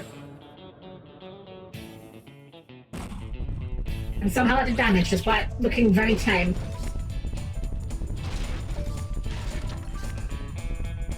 Almost missed that one box there. I don't know what is going on with the bloom effect though.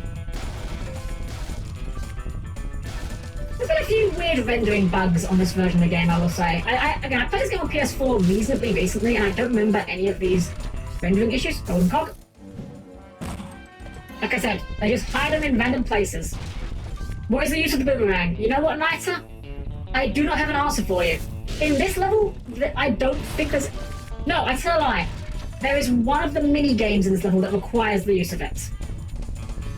But otherwise, there's no use for it in this level. It's just a worse option than just ramming into things.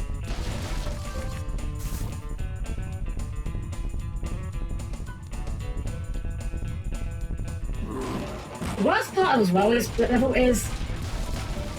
The music's not that bad.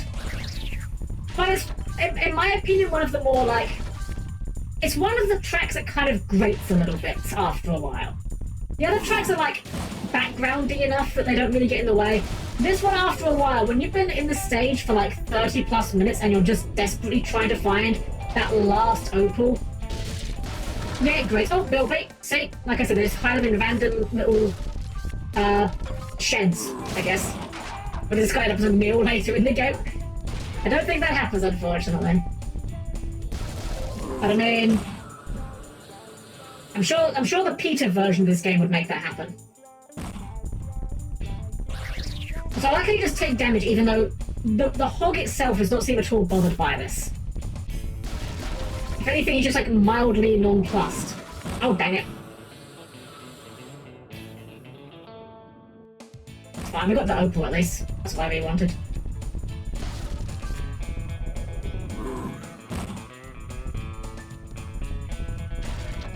Look at that ginormous mullet. I will say, it is a very impressive mullet. The hog is rocking a pretty sick mullet. Oh, random box over there.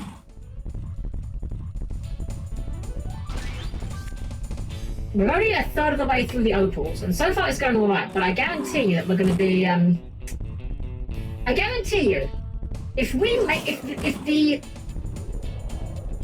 the opals are the last thing that we have to collect in this stage, I will be content.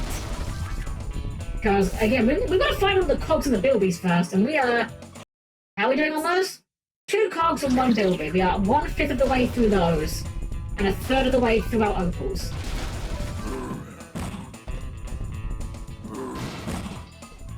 I may be about to make myself sound dumb here, but... Oh, third cog, there we go. I never understood why there are opals in this game. I don't know if that's like an Australian thing, like I don't know if opals are just very commonly found in Australia. But I also don't understand why they're different colours. I always thought opals were like specifically white stones. But I'm not very well versed in gemstones, I guess, so maybe I'm completely wrong. Maybe they come in every colour of the rainbow. I know that emeralds actually do come in different colours as well. Like everyone thinks of emeralds as being green, but you can actually get them in like all kinds of colours. Alright, well we've done like a chunk of a level, but we've got a ways to go yet. Also, you can actually injure yourself by ramming into the pillars. So at least, I guess at least it's faithful in that regard. You know, we all know the meme of the boss who gets weaker when he joins the party. This one stays the exact same, I guess. One of the world's largest opals of Australia. Australia's a very large mining operation and can be different colours. Ah! Opal being white is the most common form. Well, we are all learning so much today, aren't we? No, I don't mean that like, sarcastically. Like, no, genuinely very interesting to learn these things. And they say you can't learn anything from video games. I mean, I think we all know that's false, but, you know. Also, sheds here. Pop the sheds. Make sure we don't miss anything on the side of the road here before we carry on. Like this, for instance. Okay, there was actually nothing in that one. This level is also one of the worst levels to not do in one go, because you've seen how many things were destroyed. If you leave this level and come back, all of those will respawn. And now you have no idea which items contain opals and which ones don't. Like this one, as a cooking net.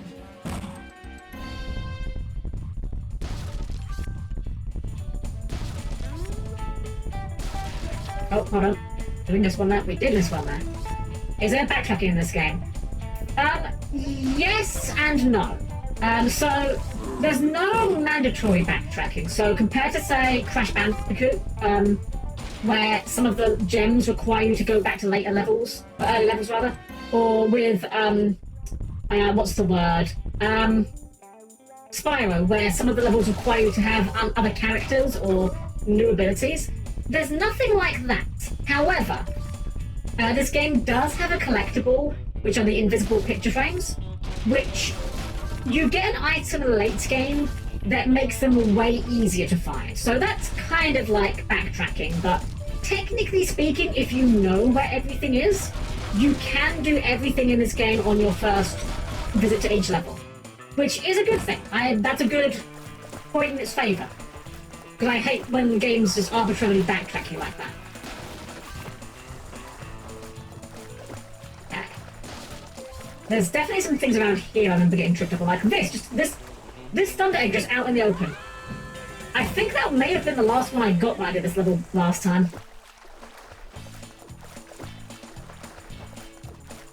There's also a cog here. That one's kind of hard to see if you approach it from the other angle, actually. And a Bilby in the waterfall here. That guy's just having a bath. Or a shower, I guess. Alright, guys. Showers or baths? Are we team shower or are we team bath? I like a nice hot bath. If I'm in a hurry, I'll take a shower, but I would much rather have a nice hot bath, just, lie in it for a while, just have a nice hot soak, That's my vibe, personally.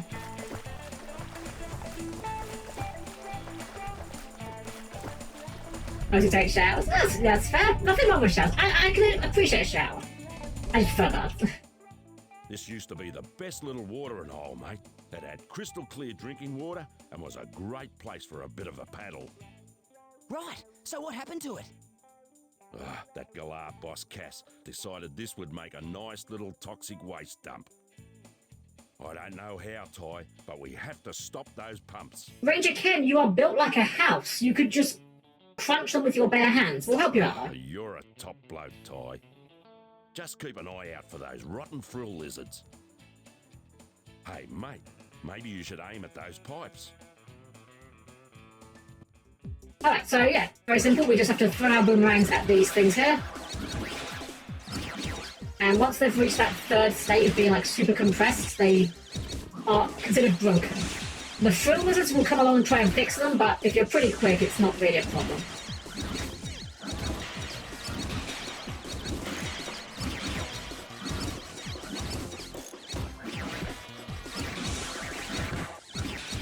There we go. Very simple. Unfortunately, they do lock you out of using the multi-rang for that. You just have to use the default boomerang, so... On ya, mate. You did it. Look at those Jackson. beautiful animals. It's moments like these that make me proud to be a ranger. I want you to have this. I'm sorry, Ranger Ken. Your dental work is atrocious. Hey, sweet. So yeah, I never called attention to it, but yeah, you notice now that the opals and the thunder eggs are all different colours. They said last time we had fire thunder eggs. I wonder what the blue ones may be. Could be literally anything. Man, what is with the... Jeez, the lens flare is absurd. It's actually blinding, what the heck? Is there a reason the Thunder Eggs are geodes? Well, I believe Thunder Eggs are actually a kind of geode. Like, because I found this out years later that Thunder Eggs are actually a real thing. Or at least the name Thunder Egg is used for it. Maybe it's a regional dialect thing, I'm not sure. I'm not that well informed, unfortunately. I don't know the ways of the Australians. Also, emu sign. Just emu sign. Probably relevant later.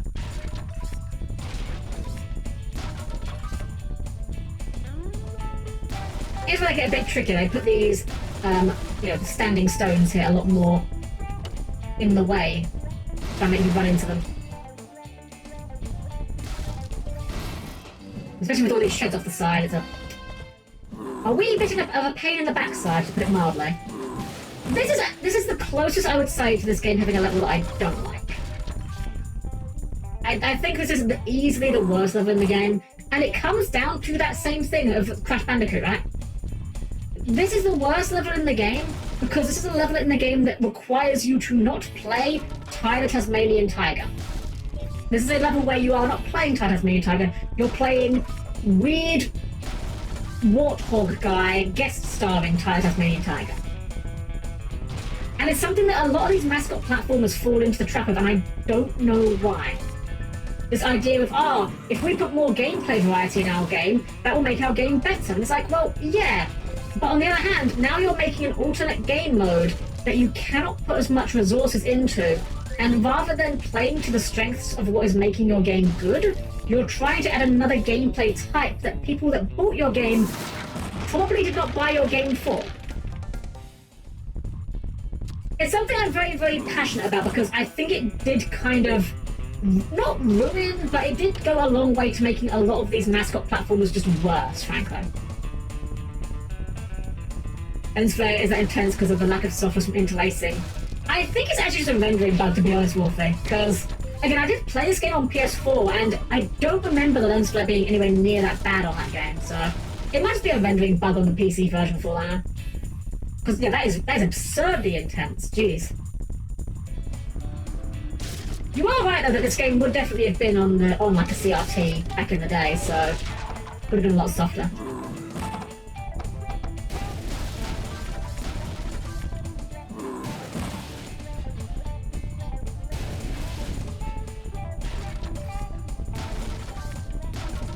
It's funny as well how the very methodical approach we have to take here means that this is less of a rampage, but more of just kind of a systematic checklist of destroying everything. 19, hello, welcome in! I was with friends all day and you bought a Gundam figure. Oh nice, heck yeah! A dead fun with your friends. Welcome in then. You're having a wonderful evening. Alright. We're on a very cool. Is that the last building? Hey, last building, okay, well that's one of those taken care of at least. That's one of our collectibles accounted for.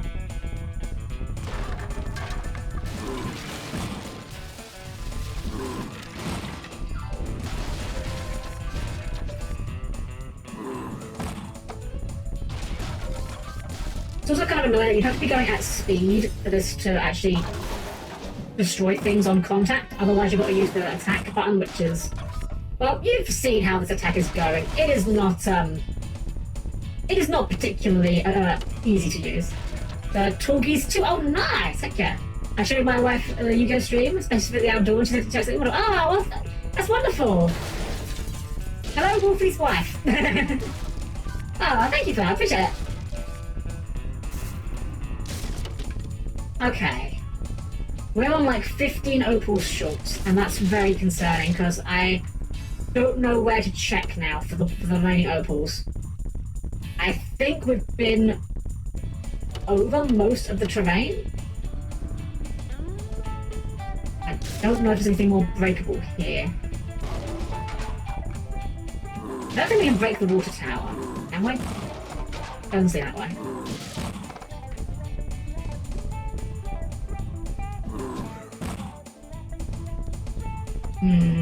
Oh, there's a box. That's one opal at least. You do not need to destroy these posts. I'm just doing it out of frustration. can't destroy that. That house just like collapses but doesn't actually destroy anything. Okay. Let's go talk to Ranger Cat. Maybe he'll have some ideas. G'day, Ranger Cat. It's a real scorcher today, and a few spot fires have broken out. Straight. Every time I try to put out a fire, one of those thrills gets in. God, the lens flow's coming out of his nipples. What the hell? Yeah, mate. Yes. Good on you, mate. There's enough water in those towers to douse the flames. Gonna hit the hay, have fun in the down under, and don't be stuck when the toilet flushes in the other direction. Viking, have a wonderful night's sleep. Always a pleasure to have you here. Take care and have a good night. See ya. Alright, so now we can destroy these to destroy the put out the fires rather. This is how you put out fires, right? You just destroy nearby water towers. What the heck is going on with that smoke particle effect? That didn't really look like that. On the plus side, the smoke bugging out like that does make it easy to see, so I'll give it that much.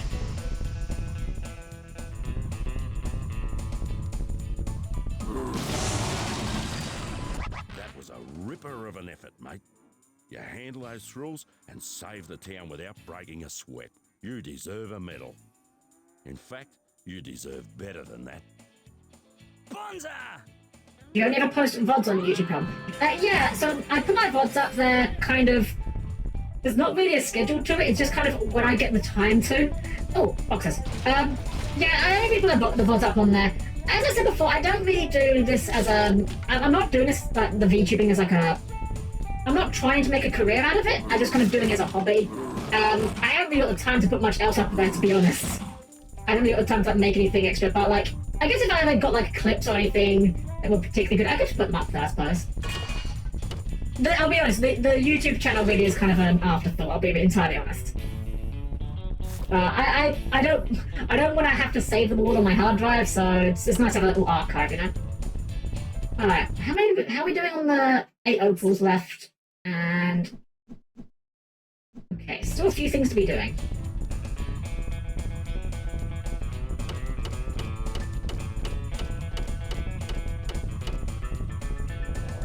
Oops. Don't get caught in tornadoes.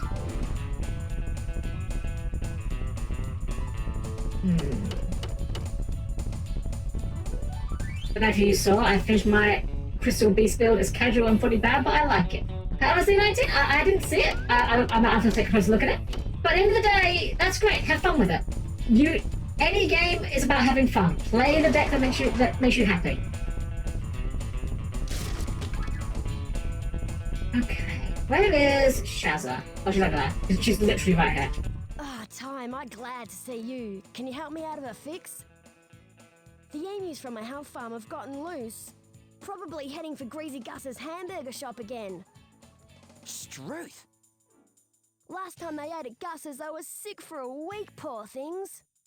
I've tried to catch them before, but my old truck, it's just not fast enough. No worries. I'll reel them in with this. I like the implication here that in this world where animals are clearly intelligent enough, that these emus that have come from her health farm are, you know... Oh, this is a weird thing. You just have to hold X to reel them in. Oh, wait, okay.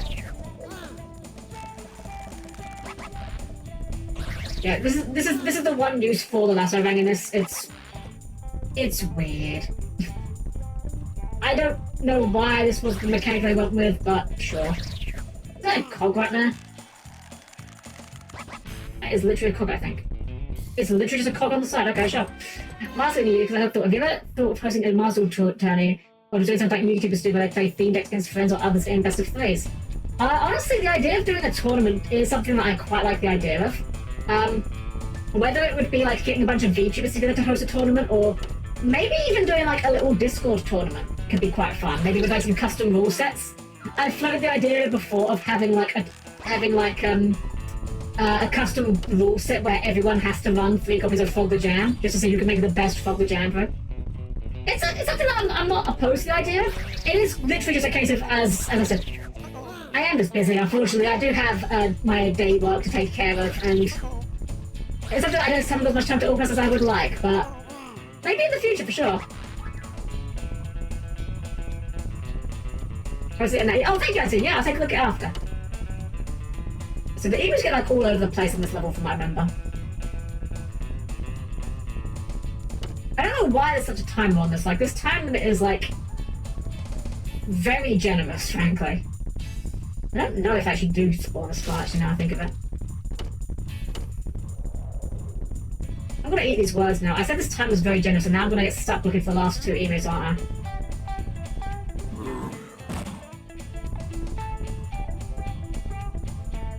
Thankfully the emus at least stand out, because they're, you know, well, wearing bright blue shirts.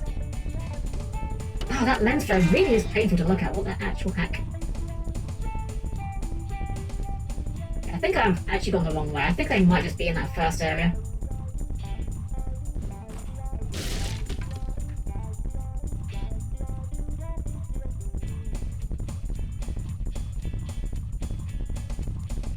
The one thing I will give credit to this level for, though, well, it might be the worst level in the game. It controls okay. It's a little bit slippery, but like, I guess it does kind of feel like, what's the word? I guess it does kind of feel like how I would imagine riding a giant hog would probably feel like. At least as much as one can imagine how that might feel like. But then I find I can't say too great due to health conditions, so to do someone I can hear talking to me kind of helps a lot. I get that, honestly. Oh, there's one. Funnily enough, I actually don't really like playing Master Duel solo. And I don't like playing Yu-Gi-Oh! On online simulators a lot. Unless I'm on voice chat. Or, I mean, but it's viewer duels is different, because you have that sort of social aspect of it, you know, but playing Yu-Gi-Oh! When you can hear your opponent and talk with them is very different to playing it, like, against a screen, honestly. Please accept this for all your trouble. Alright. There we go. Emus rounded up. So how are we doing on our progression? We've got 8 eggs, 1 cog, and we've got 3 thunder eggs to take care of. Okay. I'm very scared by the 8 missing opals, because, again, very large levels. Let's see. Time to realise I have to switch on Shy Kids, because every time one little one is not good with people, they don't know, they always seem to want to me specifically really quickly, because while I was hanging out with my friends, their baby, who's terrible strangers, clung to me and barely made any noise. Ah, that's nice. I like to think I'm pretty good with children. I don't really interact with them very often, but I like to think I'm okay with them. One of my very first jobs, actually, was working with children. Oh, there's definitely something in there, isn't there? There has to be something in this one. Aha! Final cog, let's go. And some opals. Right, so we have 5 opals to go. Yeah, my very first job, actually. Ooh. Alright, 3 to go. Was, I was working in an art centre. Funnily enough, I went to this art centre when I was younger myself, and then when I got older, I kind of, for lack of a better word, graduated to employee. I used to go to a club once a week where it was officially called a pottery club, but it wasn't really pottery. We didn't make pots. It was more just making things out of clay. I've still got some of them. They're really not good. Like, I was not good at it. But I had a fun time with it, and I got on very well with the other kids there. And I was a little bit older than some of them. And eventually it was a case of, like, well, they said, look, we're looking for employees for, like, summer activities. Do you want to come and be work for us and get paid? And I was like, sure. And that was the very first money I made myself. That wasn't, you know, Lord or Lady Helm paying me to wash the car or something. And through that was how I was able to finance getting myself a Nintendo Wii, which was the very first game console I bought myself. I don't know if there's any opals up here, but it just seems like a good double check, you know? Just in case.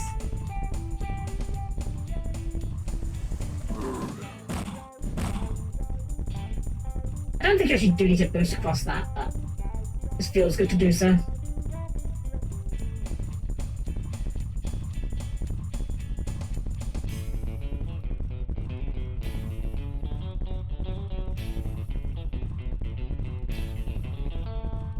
I think where else we might not have looked. We're actually missing an entire Thunder Egg as well, I think. But let me double check what we're doing here. We've got... Yeah, 300 Opals, Race Shazza, and Frill Frenzy. What is Frill Frenzy? Well, it's on the map. Oh. Thankfully they do, what's the word? Show you where the Thunder Eggs are. I wish they showed you where the Opals were sometimes.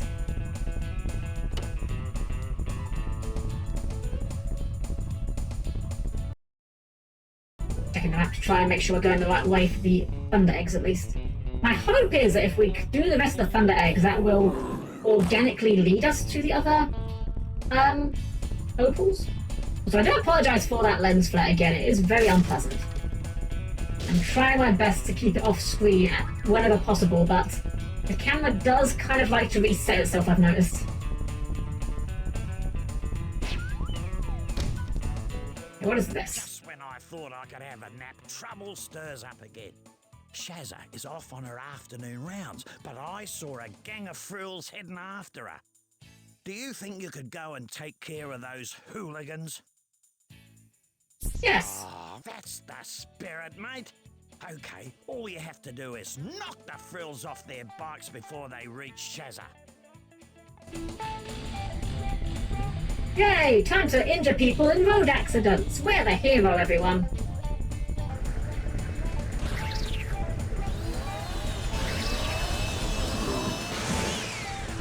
Knock them off their bikes, he says, and we'll just ram into them until they explode.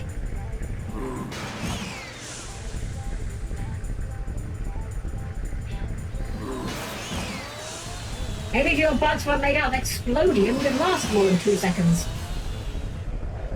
Oh, no. No, not the forward. What's the hell's powerful? It's Shazza, it's Ty's girlfriend. Her vehicle has its own health bar, but it's really not. This challenge is not hard. As I've said, this is not a particularly difficult game. Although, excuse me, the collision is. Excuse me, that is. Game? Hello. Can we stop sliding off these hitboxes, please? Thank you. That'd be nice. I don't even know how much damage they do if they do hit her. I think it's like a quarter or a third. But it is reasonably forgiving. It's Crash Bandicoot vibes. Yeah, honestly, it's a bit Crash Bandicoot. It's a bit more Spiral, I would say, but there's definitely some similarities to be had. I mean, they're both games about orange marsupials that break boxes. Boy, I heckin' love escort missions, by the way. Especially when the escort person is slower than you. That's always the best kind of escort mission. Perish. Although, I guess if you did know the route, you could in theory go ahead and just kill all the frills ahead of time, which is quite funny.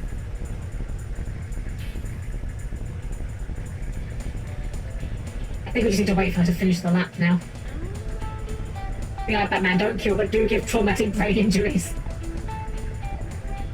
Unreal, Ty. You showed those frills a thing or two. By the way, one of them dropped this. Oh, you beauty! Alright, well that's the frill one taken care of. Still haven't found any more, opals though. A bit of a concern.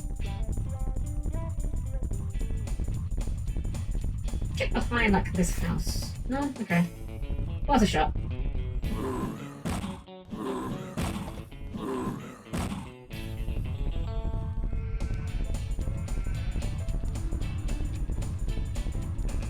Well, time to play Hunt the Opal, I guess.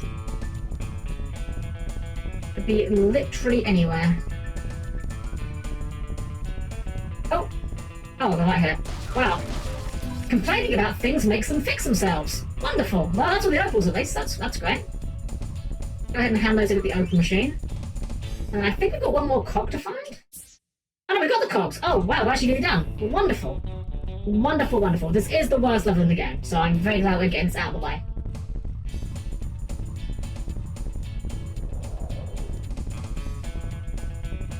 Where's the open machine again? Oh, it's this way, yeah.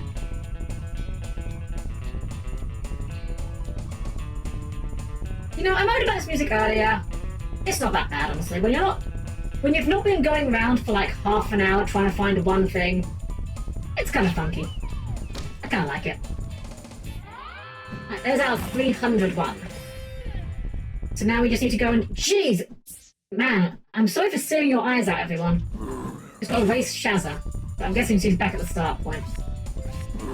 The best is when the escort target's movement is faster than your character's walking speed, but slower than your character's running speed. That is the actual worst. I hate it. Has there ever been a good, such thing as a good escort mission? Like, have you ever been playing a game and run into an escort mission and gone, oh yeah, this escort mission is so fun. I love this escort mission. It's so good. I don't think I've ever run into... It's weird, right? Because, like, they're very common. A lot of games have escort missions, and yet people just don't like them. But the devs keep doing them. Why? They can't even be that easy to implement, surely. Thanks for helping me round up the emus. You're a real trooper, Ty. Oh, they spelled trooper with a U. That's weird to me. Okay, there's the time trial thing. One from Majora's Mask is kind of fun on the Marmy Ranch where you shoot the bandits. True! I would argue that's less of an escort mission and more of a shooting game, though, because you're not escorting them, you're just, like, riding in the wagon, right? Okay, Ty, you ready to tear up the road? Right, now to race our girlfriend.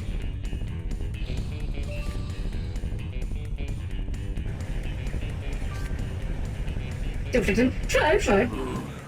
But when I'm saying escort mission, though, I'm thinking more about, like, the character physically walks from place to place and you have to follow them or lead them or whatever. Also, wow, this is actually kind of hard. Who would have thought that racing an actual Jeep would be kind of challenging on a giant warthog? There's a yearly event in 576 called Fashnacht, where you protect a set of bots and Halloween masks. Okay. See, I can see in a game like Fallout 76, it's more of an open worldish like multiplayer game. I can see how that might be a bit more enjoyable. Especially if there's like a PvP aspect of it potentially.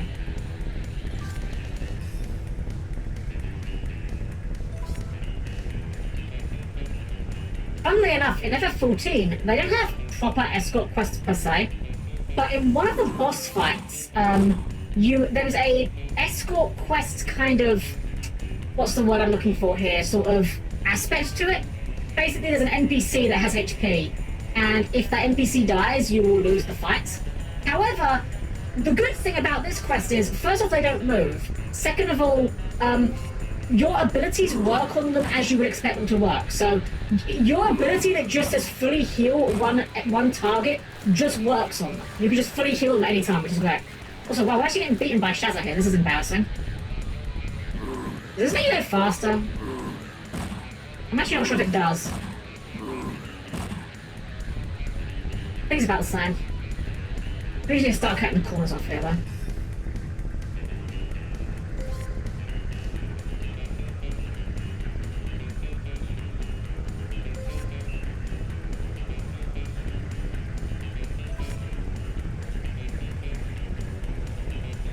We just need to start taking these corners as tight as we can. No, Tornado, go away. Okay, good. I swear she's rubber banding on me.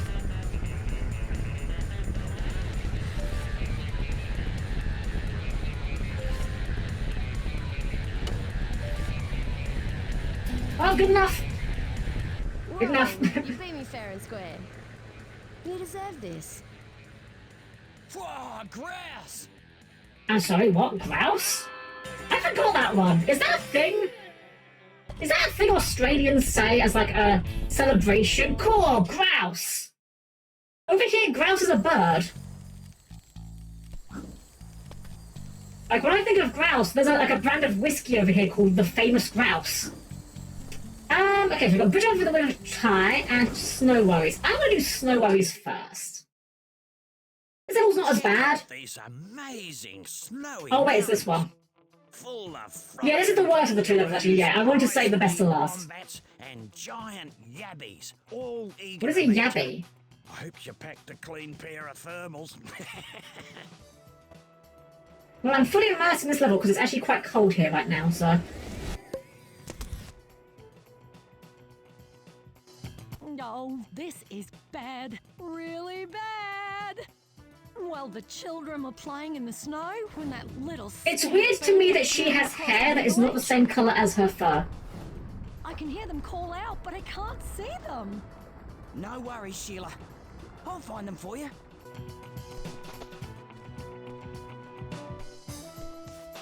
Anyway, welcome to one of the obligatory ice levels.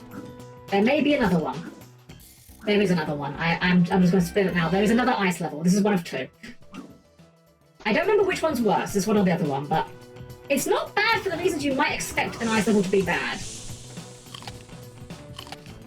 Rouse is obviously saying for something being good. I'm Aussie friend, so I learned something to miss with fair.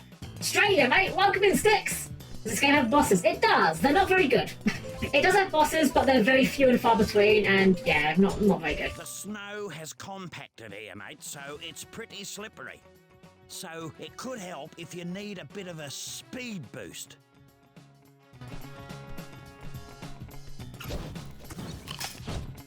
I like these kangaroos in these jackets, though. I don't know why, it's a good look.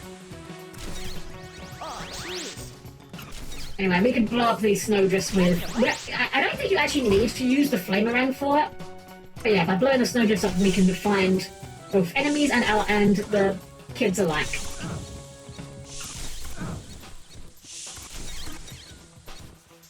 And also food. Oh, there's the magnet. Now we don't need it.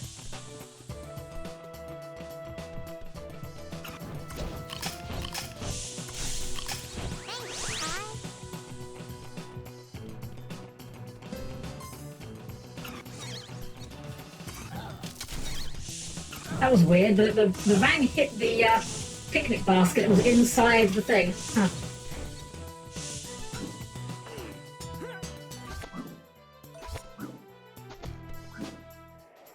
I do like the look of the blue opals as well. My favourite colour is actually yellow, but this very dark blue with like a very... Whoops. This very dark blue, like a lighter blue / white outline. It's a good look. It's a good colour scheme. I like it. Normally when you see things that are like ice themed, they're usually like, you go for more pale blue. It's a nice change of pace. There's our second gear. Middle gear. Or golden gear, rather.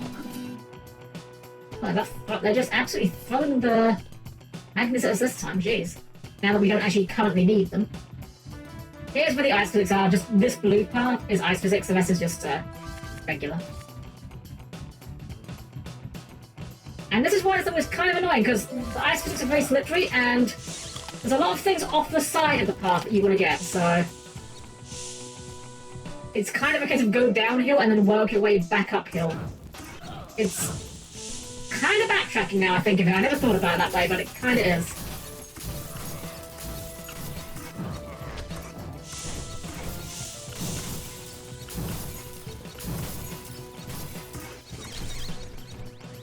Work, son. 4 out of 8 koala kids. The worst part of this level, though, is... See? Oops. Oh, gosh. I did not realize we were going on the ice. You see in the distance there? You see that wooden structure? That's the worst part of the level there. We'll get there eventually.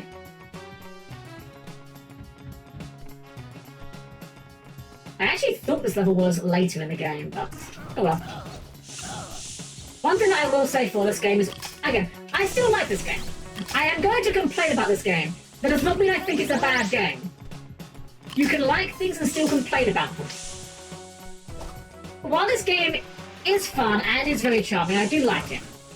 This game does have a very high proportion of, oh god, this bit.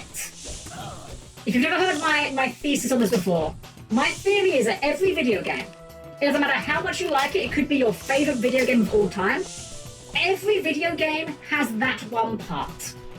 The part that when you see it you go, oh god, it's this bit. Or, oh god, it's this level. Oh god, it's this boss. And here's the thing, some games have more of those than others. And I think Ty, unfortunately, has a very high percentage of, oh god, this levels. Which is a shame.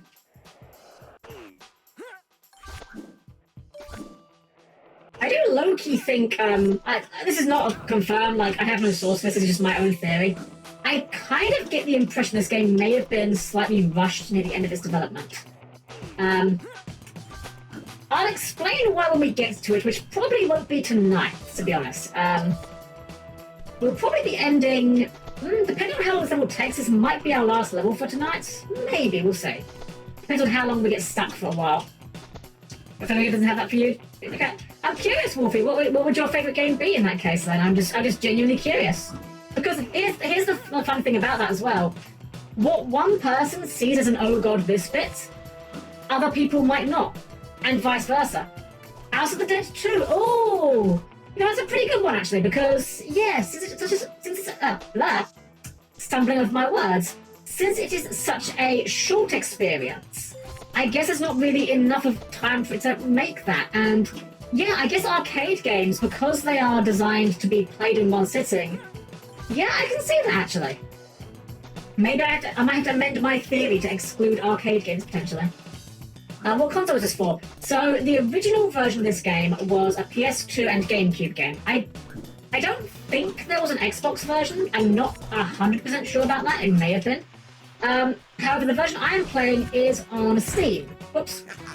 This game got released on PS4. I'm assuming it probably got released on 360. Not 360, Xbox One rather. And obviously on Steam. And I think also on Switch as well. Buddy Bison, hello, welcome in. I remember this game from my childhood and trying it after enjoying Ratchet & Clank and Sly Cooper. Wonderful series. I actually need to try that Sly Cooper myself. It's one of those games that always gets brought up as good mascot platformer, and I've not played it. On my list. But welcome in, lovely to have you here. Alright, so I think we should clear up the far side here. Here we go, it's Mario Galaxy. Ooh, that is a good one. I love Mario Galaxy actually. Mario Galaxy may be my favourite 3D Mario game, actually. So I could put a couple of these levels as well. Yeah, a lot. It's funny, right? Like, how even the games you love, you can find the bits in them you hate. Even, like, games that aren't level-based, like RPGs. Oh, God, this boss, you know? And here's the thing.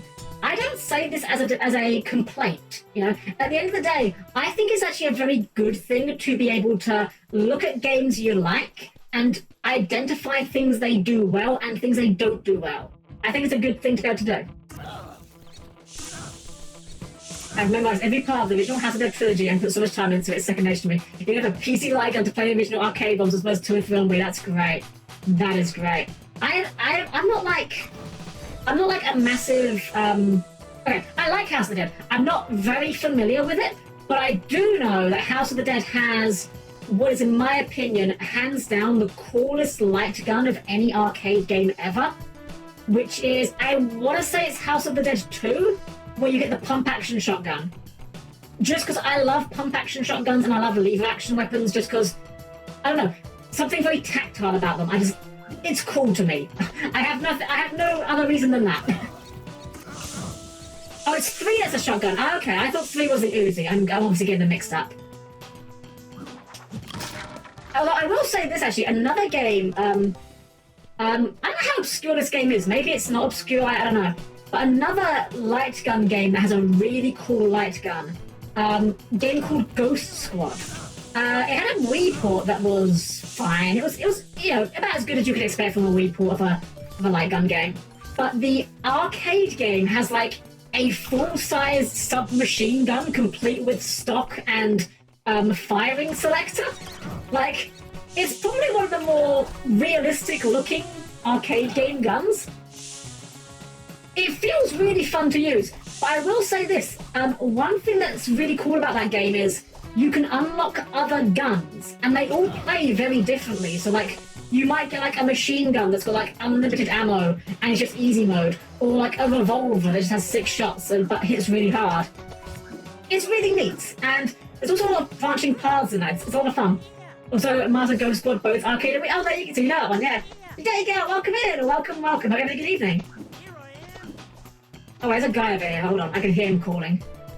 Where is he? I heard him. Where is he? Oh, are you on the platform? Is he just hiding on a platform? Hold on.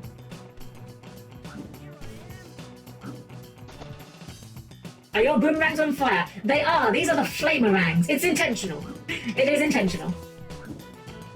You're not even trapped in the snow. You're just standing on a platform.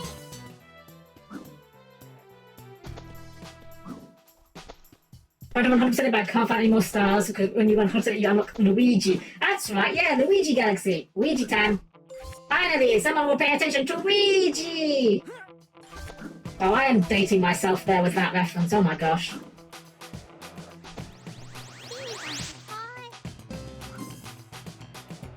There's another Bilby over there. Still waiting for a Waluigi game. There was a fan one in the works, wasn't there? There was like a Wow, I haven't thought about this in years. I don't know if it just got cancelled. There was a fan game where someone had... Okay, I'm maybe butchering part of the story because this is years ago now. There was a story where someone said they had a dream about playing a Waluigi game where you played as like Waluigi just like stealing things and whatnot. And then someone took that story and ran with it and started making it into an actual game. But then to avoid obviously getting, you know, C&D'd by Nintendo, eventually they like, okay, we can't make it actually Waluigi. So they made like legally distinct Waluigi. I think his name was like Wally Gladstone or something. And he was like a pirate. I haven't thought about this in years, but now I want to know if that game is like... If it ever came out, did it just go into development hell, or... I'm really curious now what happened to that. Waluigi's taco stand was a thing. True, that was a thing. That was a thing that existed. It's weird how Nintendo just don't seem to like Waluigi for some reason. I don't know why.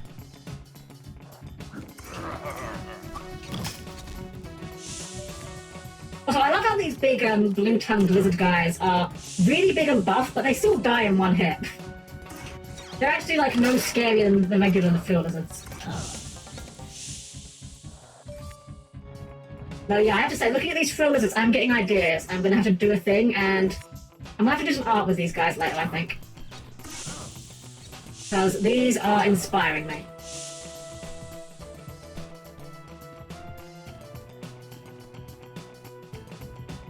Right, let's make sure we haven't missed anything in the middle of this area first, because this stage is kind of broken up into 3 major sections. You've got like the hill section, and then you've got like the lake, and then you've got the wood mill. Which honestly, these are all very sizable levels, frankly. So we could be looking for the last opal again. But I think we've expected that by now from this game.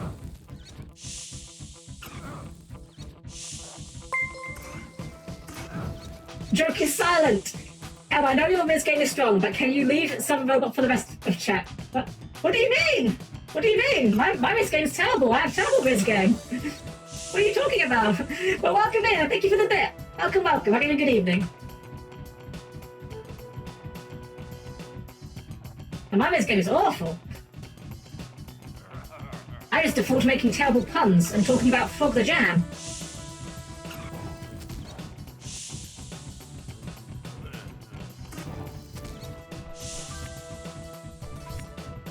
So, wow, I'm not actually sure. Okay, so I'm going off of memories here from like a couple of years ago. I feel like the ice physics might be a little bit amped up in this version of the game, like the PC version. I might be completely wrong on this, but I'm wondering if maybe like the physics are tied to the frame rate somehow, and maybe because like my PC can get a better frame rate than the PS4 version, maybe that's affecting the physics a little bit. I don't know. Wouldn't surprise me, because this feels a lot more slippery than I remember it. Oh, dang it. So yeah, the ice will shatter if you run on it. But if you just walk on it...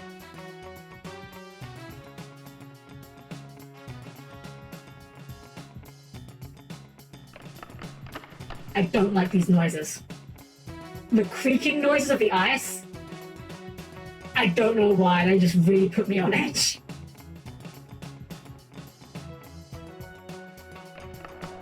Oh, I actually passed underneath it, hold on. There we go. a lot of older games did do that. Yeah, I know it was a thing like a lot of older like DOS games and the like, and that's why they're basically unplayable these days. I did do a brief bit of what's the word? Programming. A long while back. I am not a programmer. I am bad at programming. But I did briefly dabble with learning Unity some years back. And I remember being told, like, for whatever you do, for God's sake, do not tie your physics to your frame rate. We don't do that anymore.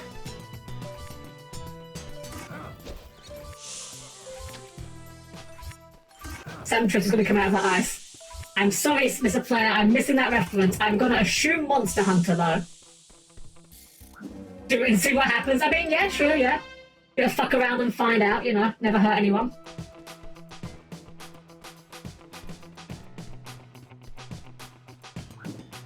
Apart from, you know, all the physics bugs.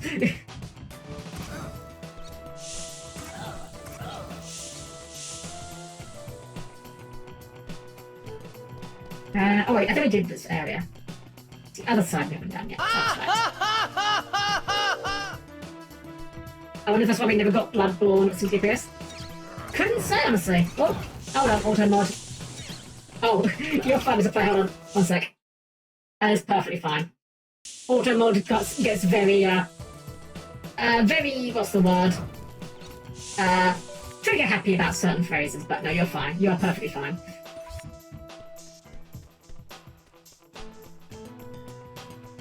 A frog shark that can make ice armor, also inflation fetish. Well, you know what? More power to him. More power to him.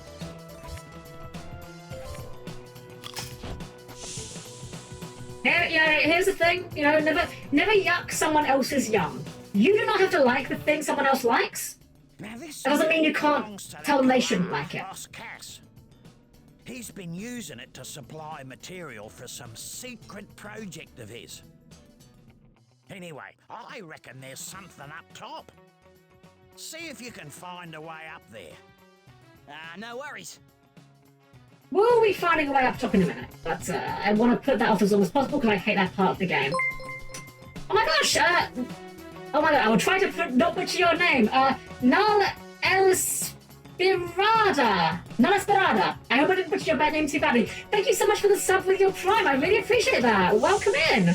Glad you enjoy yourself here so much. Oh, we got an achievement. We've got an achievement for killing 100 enemies with the Flamerang. Funnily enough, I didn't get that achievement until, like... Okay, I have this game platinumed on PS4. I didn't get that achievement for the longest time because I didn't use the Flamerang because the multivan was just better in most situations. I actually had to go and farm it at the end of the game.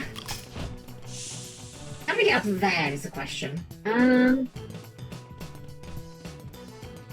This is super mess of like eating Marmite. Ugh! Look, you can eat Marmite, just keep it away from me, okay? I don't do Marmite.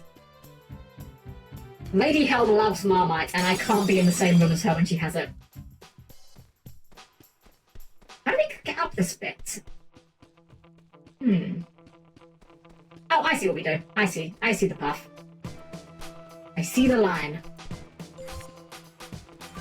We can go up here, and from here we should be able to glide onto this. Okay, I think we can do that, but we need more height. Let's take the right path first, because the right path is the right path, and you wouldn't want to take the wrong path. What does Marmite taste like? Oh, that is a hard question, honestly, buddy. So I can tell you it's made of yeast extract, but it's a very hard taste to describe. It's extremely salty, with like a beefy undertaste, but it's also like very sticky and tacky. It really is one of those things that there is no good comparison to it that I can think of. And it's, funnily enough, it's also one of those things that you will either love or hate, frankly. Like, no one is okay with Marmite. People either will happily eat it or will not like it at all. I mean, that is literally their slogan. You either love it or hate it.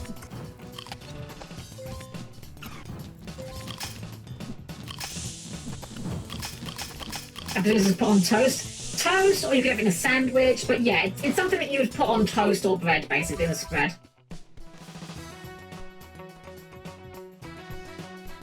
Alright. Well, that's incorrect. Alright, red. Oh, okay, I was trying to hit orange there, but apparently you said no. I like to say depression or the hopes of orphans having pens. Oh my gosh. Yellow, green, blue.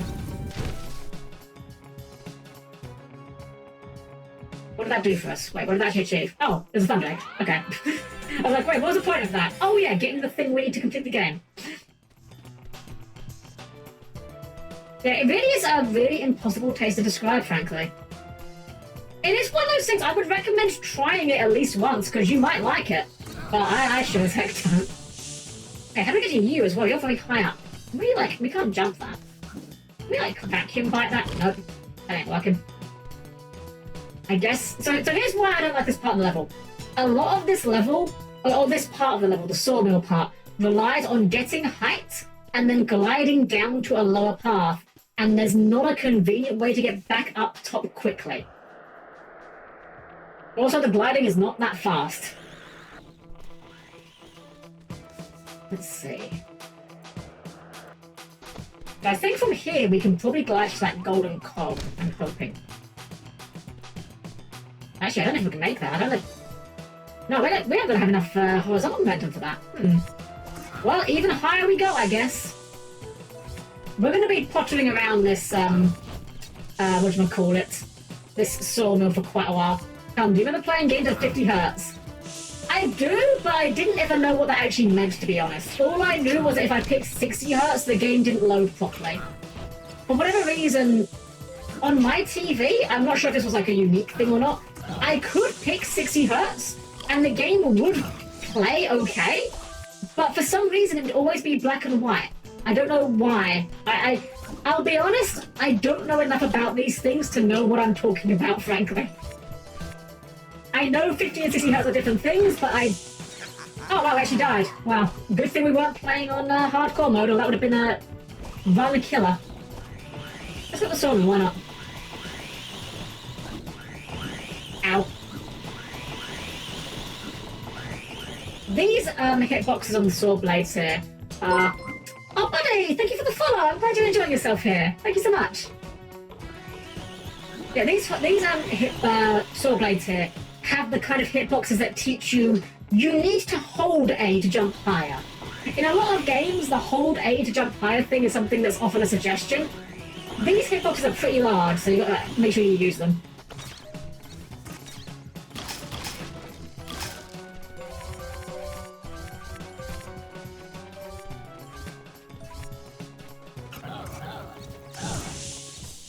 Hello, welcome in!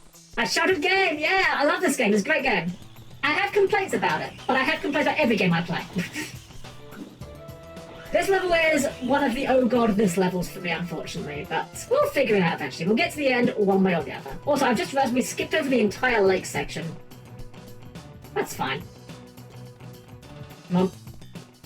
Come on. Ah, no, we can't make that, okay. Slippery platforming here. Oh, boxes.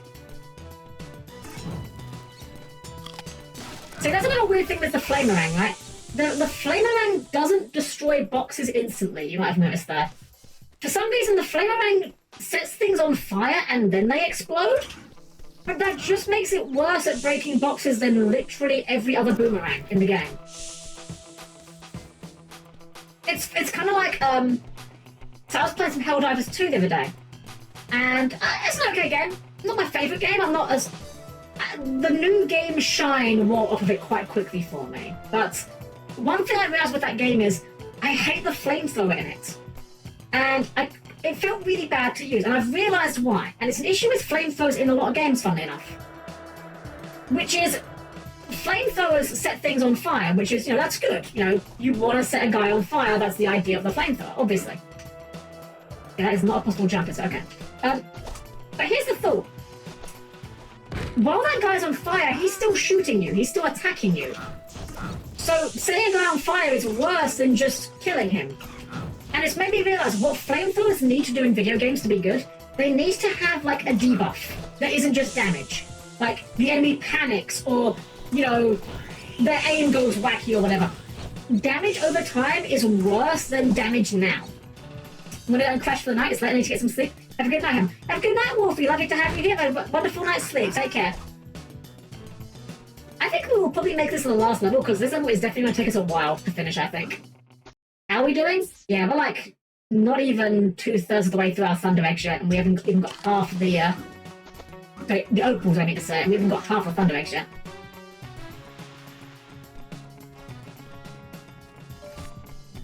I don't have any games that do that with flamethrowers though, which is a shame.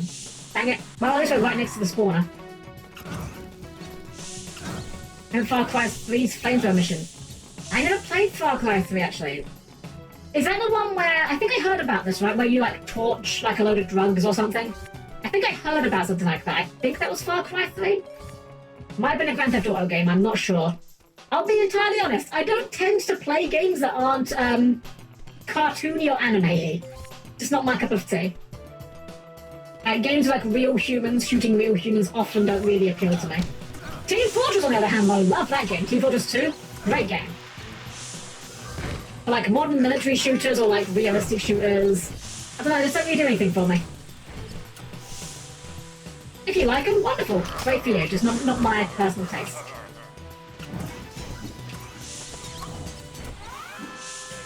Well, there's the end of level Thunder Egg. We don't even have someone to give it to us this time. Did we save all the kids?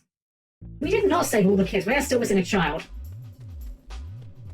Right, we can't get in here. We need to hit the button. Do that. What does this do? What does this do? Wait, what's the point of this? It doesn't do anything. Okay, whatever. Strange.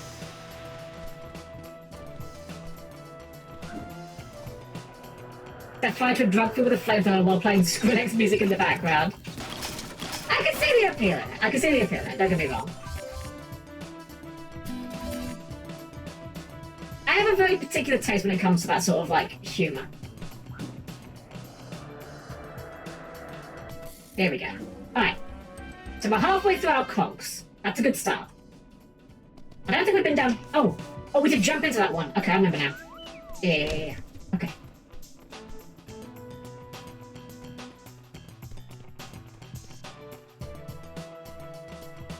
Oh yeah, I think we will definitely... Guys. Are you seeing what I'm seeing? In the sky right now? Aurora Borealis! At this time of year, at this time of day, in this part of the country, localized entirely within this level. Yes?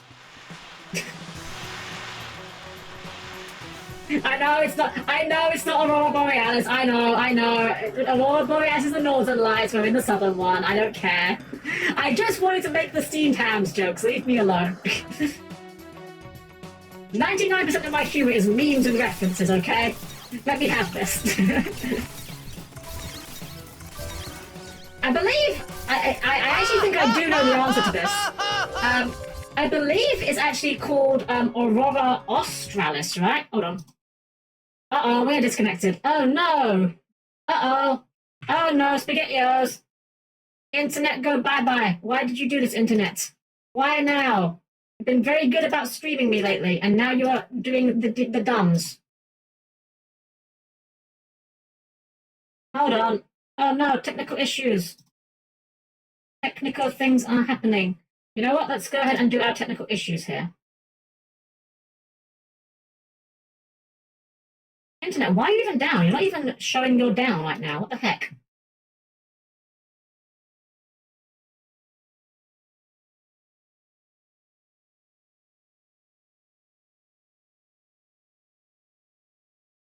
No! Why now? Wait, hold on. Oh my god. Let's go ahead and just go to our troubleshooting screen, shall we?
I do apologize tremendously for the disruption to the service there.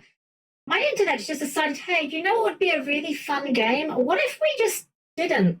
What if we just didn't do internet suddenly? What if our internet just didn't work? Well, special shout out to 19 for getting in first and being the first one and kind of the best seat in the house from our technically new stream we're starting here. Thank you everyone for your patience for waiting.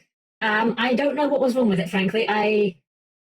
It was weird on my end. It was showing that we had a connection, and yet we very visibly did not have a connection. So I have no idea what was going on with it. Regardless, thank you all for your patience, and let's get back into Ty, shall we? I'm very glad we got our connection back, because I would have been really annoyed if we had to end tonight's stream early because of it. Not early, but like without finishing the level.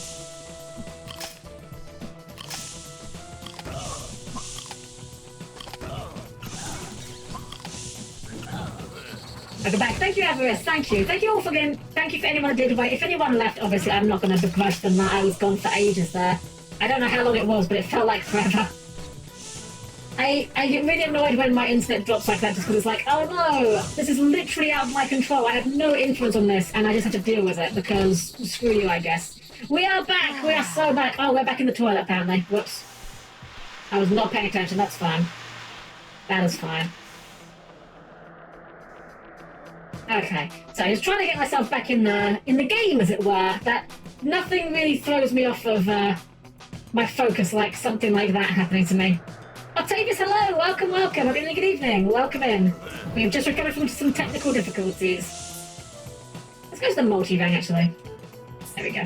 When are you going to end stream? I was, but I want to finish this level first, because here's the thing. If we don't finish this level now, we're going to have to basically redo the entire level next time, right? So I really want to get it done tonight. Especially because this is one of my less favourite levels.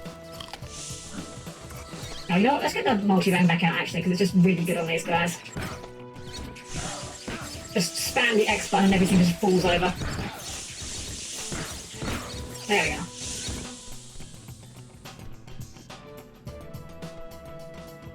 Alright, so I have no idea where we're going. How is the awkward thing? I still need to get that golden cog down there somehow.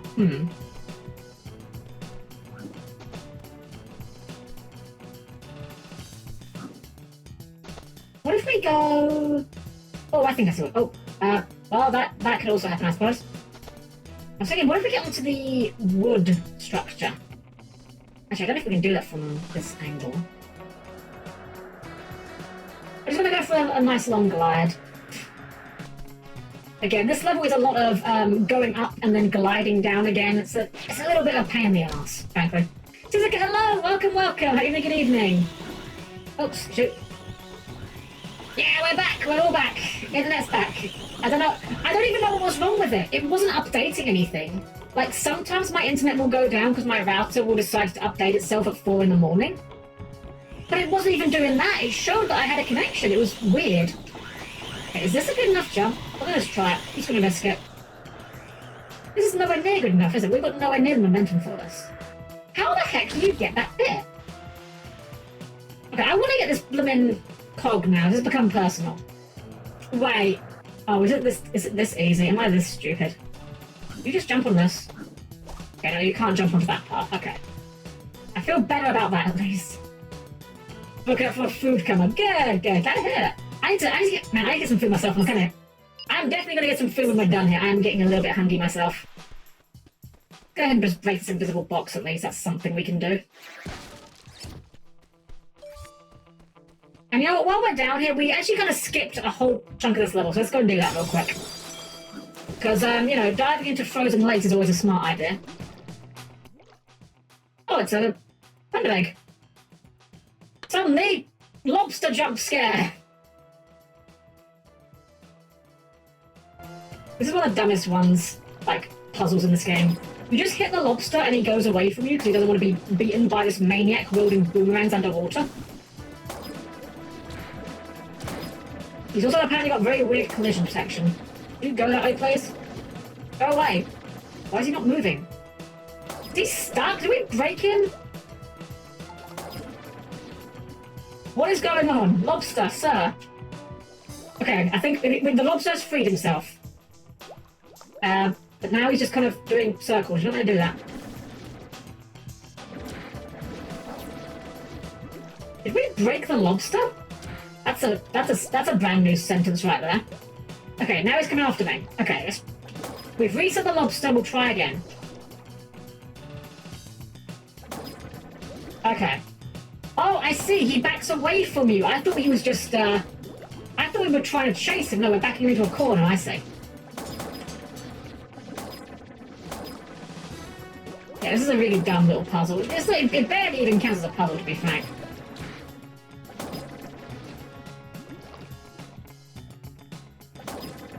Wait, now he's... Oh, now he turns and runs. Okay. Sure, whatever.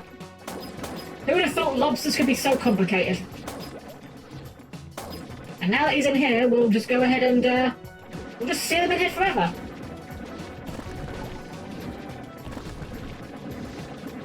I'm just fencing him with these spikes. That's not at all horrific. We're the heroes, everyone!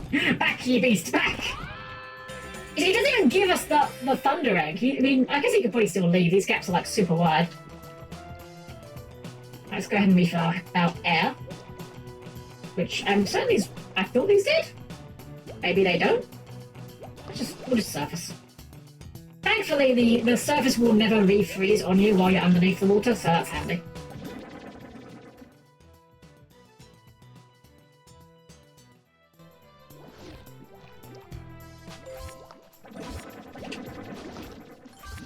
I'm taking this slowly because I don't want to miss one of these opals. Last time I played this game, the last opal was one of these random underwater ones, and I felt so annoyed at myself. I've been up and down that sawmill so many times trying and failing to find it. It was really annoying.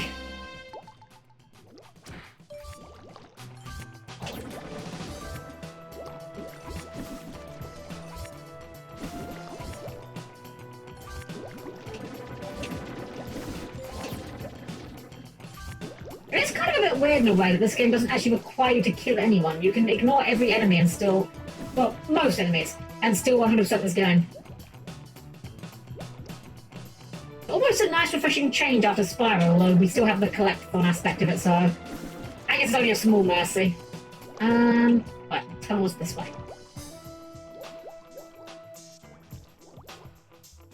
Yeah, I think it was one of these two I might have missed, or one of these three. Probably that one. Probably that exact one we just nearly ran past. Alright, 8 gears, 8 cogs. I think that's everything underwater here, so I'm... Unless we've missed some... Well, actually, we've missed something in the snowdrift, actually. We missed one of the kids, we realised. We're going to take care of that first as well. Otherwise, we're only going to have to backtrack for it later, so...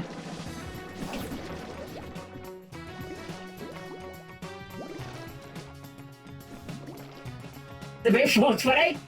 Oh shoot, it is, isn't it? Dang! Man, okay, hello, thank you. Dang, I missed the opportunity to make some dumb jokes about it. Why is it? Oh, is it because it's broken? Oh, this one's a broken one. Okay, the frozen one rather. The other one's a broken one. Right, I forgot it only keeps one unfrozen. There we go. Alright, so we're looking for a single child lost in the snowdrift. They do call out when you get close to them, so hopefully they shouldn't be too hard to find. Oh, it's probably over here, isn't it? No, that was a picnic basket. And he played Ty 2, the open world one. So I have Ty 2 as well. I bought the whole trilogy, or the whole series rather. I played Ty 2 many years ago, but I haven't played it since like the PS2 days. This game I played like a couple years ago, like relatively recently, and I like this game. I like this game, was really good. I don't remember much about the open world one. I remember being disappointed by it as a child, mostly insofar as it wasn't what I wanted out of the game. Like, I wanted more of this, and... well, I still want more of this, oh, invisible box. I still want more of this, frankly. But I want to try Ty 2 and go into it with a mindset of knowing what this game is, how good is it at doing that? So we will be doing Ty 2 at some point. There were 4 of them. Yes! The fourth game, though, I don't really count the fourth game. Let's be real, it's not good. It's not even... It's a 2D platformer. It looks like a really bad one at that. We might play it, I don't know. I'm not sure. I mean, I've got it. It came in the bundle. But I'm not looking forward to it. I'm not gonna lie. Oh, some apples over there. You know what? That's probably gonna put us near the child then, if I had to guess. Or maybe not. It's right in the middle. Never mind. Never mind. No children here. Where is this last koala child?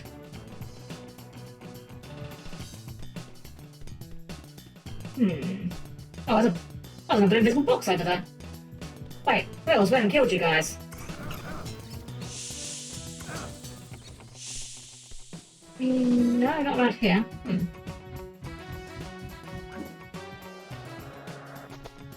Wow, there's some weird physics. And now I've lost sight of the box.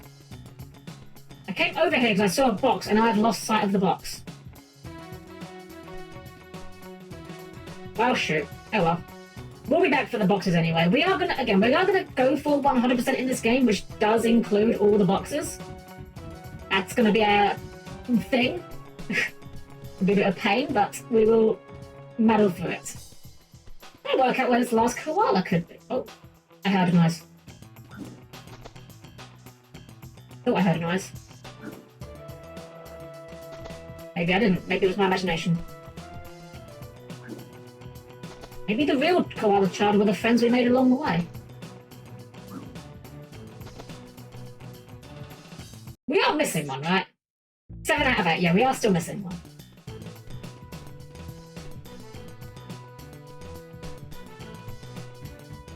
What's weird is I don't remember having trouble with this normally. This objective I remember being quite easy to obtain, so... I'm not sure where we've missed one. Oh! Is it going to be that? It's going to be right here, isn't it? It's this snowdrift right at the start of the level, isn't it? It's going to be one of these. Is it this? No, okay. This one? Oh, it's just decoration. Never mind. Never mind. Okay, well, I'm a bit less mad at least, because at least it wasn't like right at the start of the level. But what the heck could it be?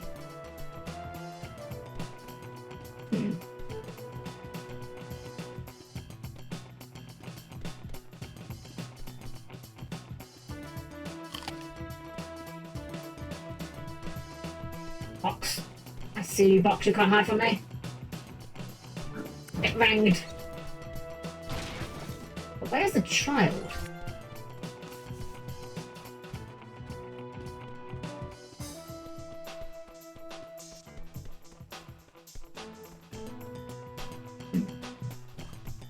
Well, there was a couple of children that weren't even in snowdrifts, so maybe there's like some on pillars I'm missing?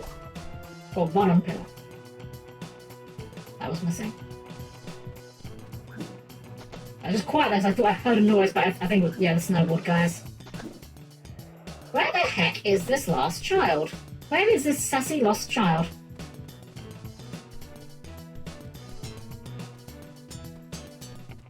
Tell you what, I do not envy speedrunners of this game, that's for sure. Like, any % sure, but like 100% speedrun of this game, that sounds painful.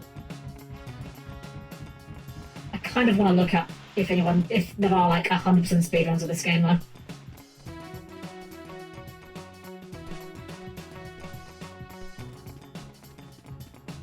Was that a One Punch Man reference? It might have been. Might have been. I do love my references. Steady on, mate. The ice on these lakes is very thin, mate. Sure is, mate. Carefully, or you'll break it. No worries, mate. Anyway, where's this last child?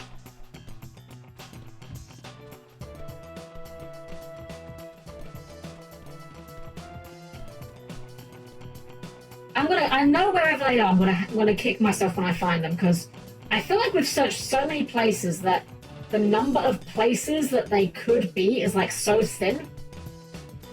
So I'm certain that they're all on this side of the lake. I'm very sure that none of them are on the other side of the lake.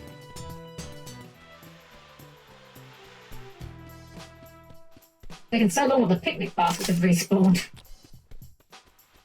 I didn't even think they did respawn, I'll be entirely honest.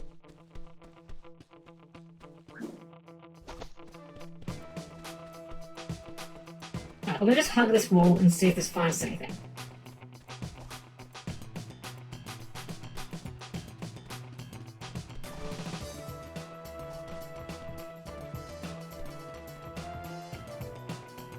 The worst part is, like, if we could go online and find a guide, it'd probably just say, like, oh yes, go here. But everything looks the same here. This level is just snow.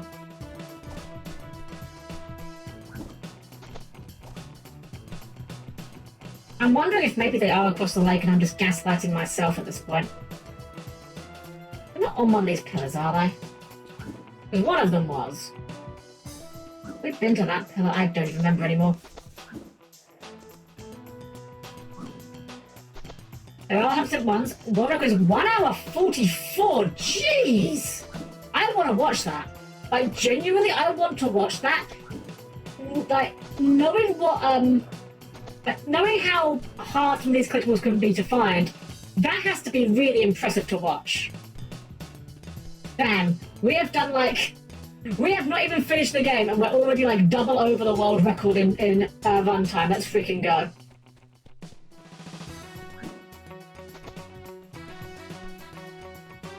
Wait, what's this saying max percent and 100%? Oh, does max percent include the picture frames? Because I don't think they count towards the picture frames don't count towards 100%, I don't think.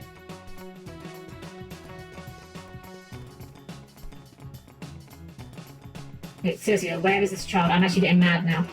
Game, come on. Where is this child? I've acquired the child.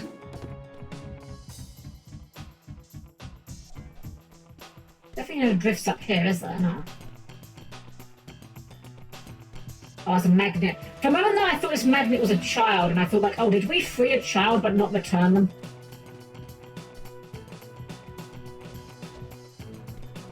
Maybe I'm just gaslighting myself. Maybe they are on the other side of the whatchamacallit. Maybe they are on the other side of the lake, I'm just thinking. Also, 100% doesn't get techno ranks, rainbow scales, or picture frames. Oh, huh, weird. I knew that, actually, I knew the rainbow scales and the picture frames didn't count. I assumed that the techno ranks would be required for percentage, but I guess you just need the cogs themselves. Huh. I'm surprised that you get all the picture frames for so much little, like, extra time. Alright, let's try the other side of the lake. Maybe I'm just going mad.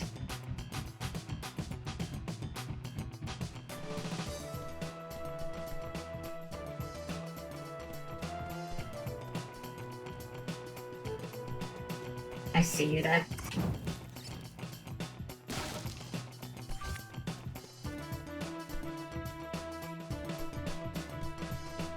I can't believe I'm having less difficulty finding these invisible boxes than I am finding this child.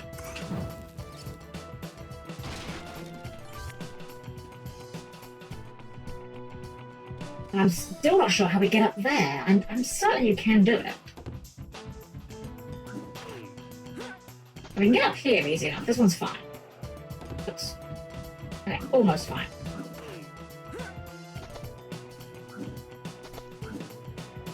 Oh, come on. We did this jump earlier, no problem.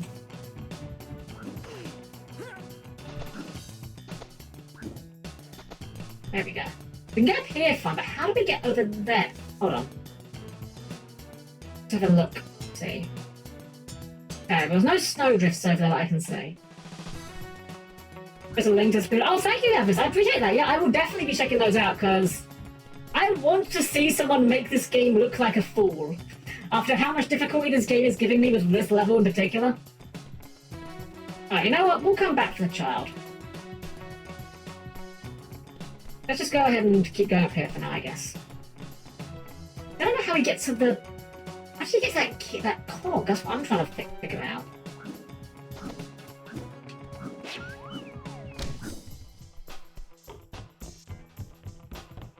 One other thing I don't like with this level in particular is just this sawmill. Maybe this is just a me issue, maybe I'm the dumb one here. I find it really hard to just like keep track of which one of the like shoots I'm in. I don't know, something about it just makes a unique blind spot in my vision of just making me stupider. And to be fair, I'm pretty stupid to begin with, so I haven't got much room to wiggle on that aspect. Well, that's a button, but it doesn't really do an awful lot for us. Okay, let's follow this one. This one goes along there, down there, oh, down there to the right. Oh, I see where we need to go, I think. I'm trying to track it. This is a nightmare.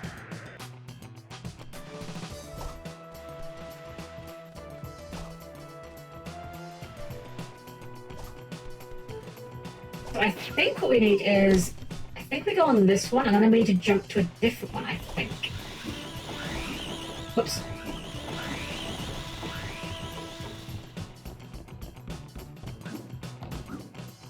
Oh, is it that one? I know there's one way you need to... dang it.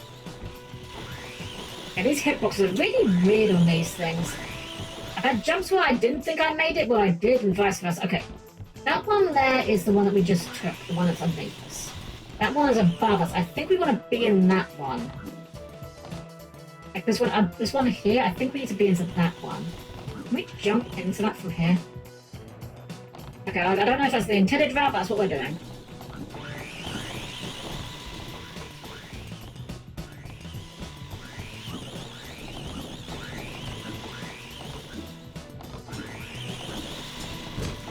Come on. I'm just getting impatient now, that's what it is.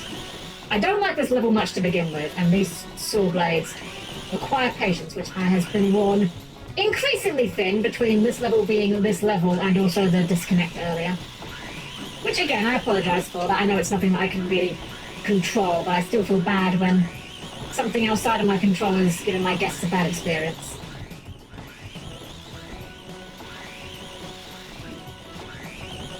I'll take it nice and slow, no need to rush. And what does this actually get us is the question. A button.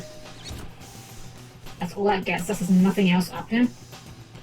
Oh wait, these are doing things now. Were these always here? Whatever, don't question it. Oops.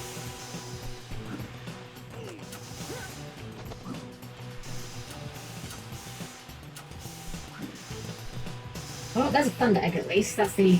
I guess that's our end of level 1, since there's no one here to greet us. Alright, well we got the thunder egg. We're still missing 14 opals, 1 bilby, and 1 koala. I'm missing a lot, actually. Man, I really want to see... I can't wait... I'm like... genuinely, I am really excited to watch that 100% speedrun of this game, because I have no idea how you would... I guess if you... I suppose if you do it enough times, you'd learn the route, but... Like, this level is just so labyrinthine and maze-like. I don't know how anyone could keep their head straight on it. I think we may have done everything there is to do on the mountain. My thought is, probably the bilby might be near... wherever the, Wait, have we been over there? That looks different. Have we been there? I have no idea. They look the same! It was just snow. Wait. Oh, that's the bilby over there! That was the last bilby. We found the bilby. How do we get the bilby? How do we get to that bilby? Can we actually climb up here? Come on. There we go. We can't flame around this, can we? Oh, that's the long boomerang. I don't think we can flame. I think we have to bite these, but I want to test. Okay, yeah, we have to bite it. How do we get that high? Oh wait, is there even a higher place we can fly it down? Did we go in here? We did not go in here. I swear, if the child isn't in here, I'm going to be upsetting. Okay, no child. We did find a gear. And we did find some opals. Is that all the opals? Alright, we got all the opals. We found all the opals. So we just need 1 gear, 1 bilby, 1 child. We know where the bilby is. We just need to work out how we get to them. Is there a higher vantage point we can get to from here? There has to be, right? Like... Wait! Oh! Oh!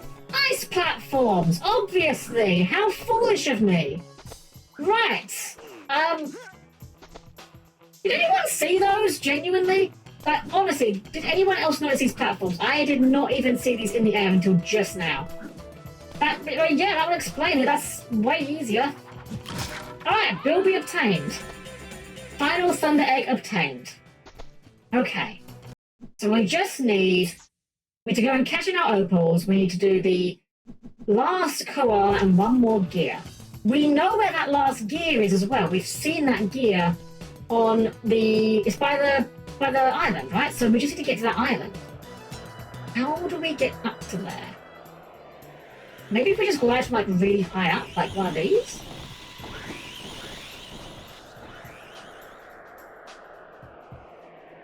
Let's try like gliding from the top of this.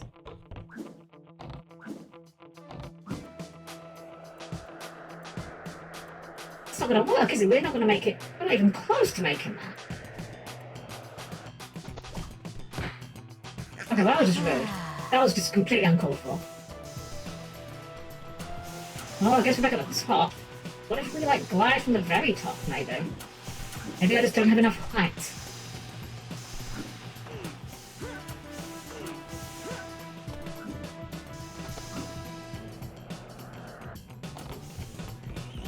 I feel like I'm really missing a trick. Sure. I feel like I'm really missing a trick with this glide here.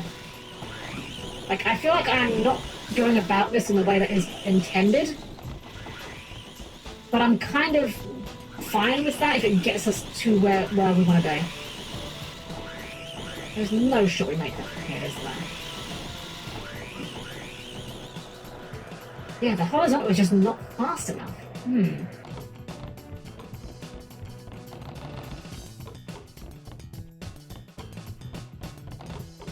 What's weird is I do not remember this particular bit being a trouble point before, unless it was and I just forgot it.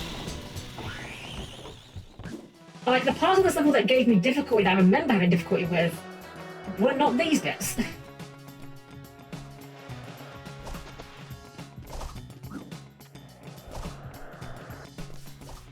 Oh! Well, that's tremendously easier, isn't it?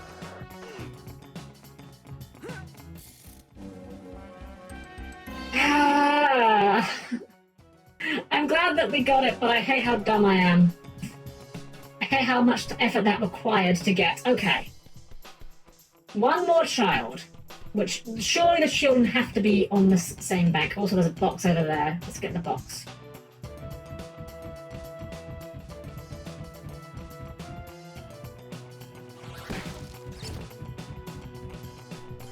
So we literally just need the last child. And that'll unlock the time attack. We can hand in the opals and then... Okay, so it's literally just a child that's our sticking point right now. I feel like we've checked the edges more thoroughly than the middle, so let's try checking the pillars perhaps.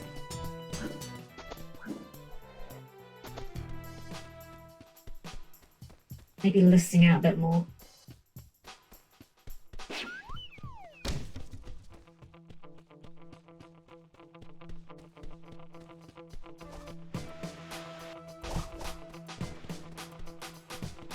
Just being quiet, I'm trying to see if I can hear them anywhere.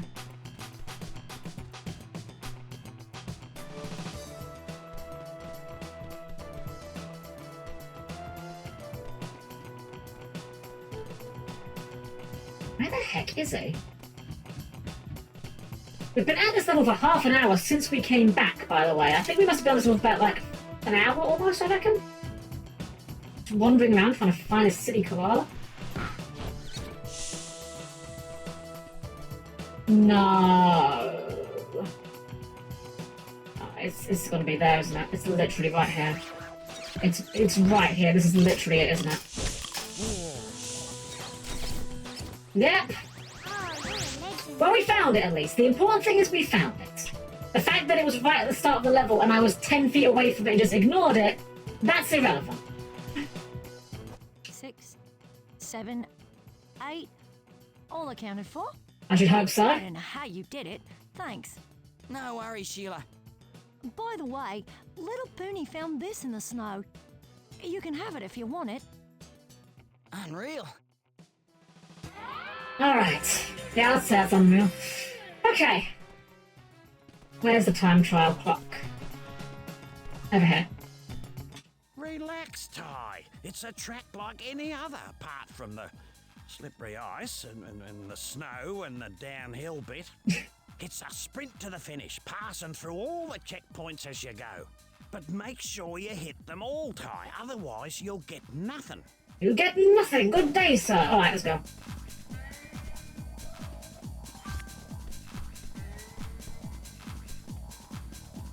And make sure we don't miss any of them, because I remember missing this one up a couple times. But again, the ice physics being a heck of a thing.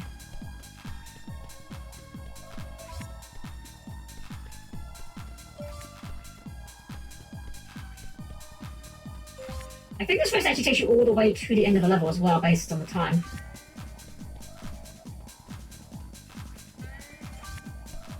One thing I do like with this game's races, compared to Crash Bandicoot at least, is at least in... So, minor spoilers, I mean, kind of, I guess? I don't know if this counts as spoilers. There's no item in this game that makes the races easier. In Crash Bandicoot 3, you get the Crash Dash at the end of the game, which makes the time trials a lot easier, and it's basically mandatory for a lot of the good times. There's nothing like that in this game, so you're not discouraged from trying them on the first try, which I very much prefer that approach.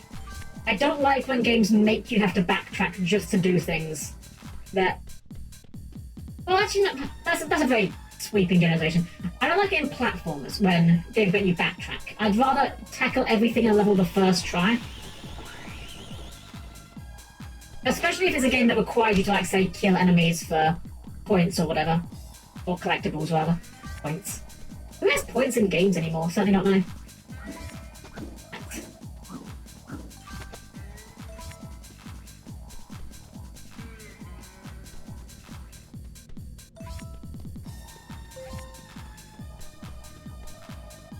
Oh dear, pardon me. The energy level's definitely fading a little bit. Yeah. I was going to call it after this level anyway, before the disconnect, but I think with how long this level's taken, I think it's, yeah, gonna be, this will be our lot for this after tonight. There we go. Easy peasy. You did it! You did it! You made it through in record time! Here, have a thunder egg. You know, Maury, we're trying to save the world or whatever, like, you probably should be giving us these anyway, right? You shouldn't make us jump through hoops for it. Let's go and cash in our opals and get that last one. Where are the mushrooms? Oh no, where are the mushrooms? I thought they were here.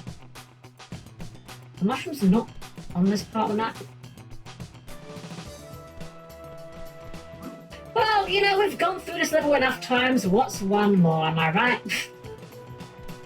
This is the victory march. So, yeah, we're not sequencing this in a stupid order and having to backtrack a billion times. We're doing this on purpose. We're totally just BMing the entire level by just walking over it and achieving nothing apart from going to the exit. Copium.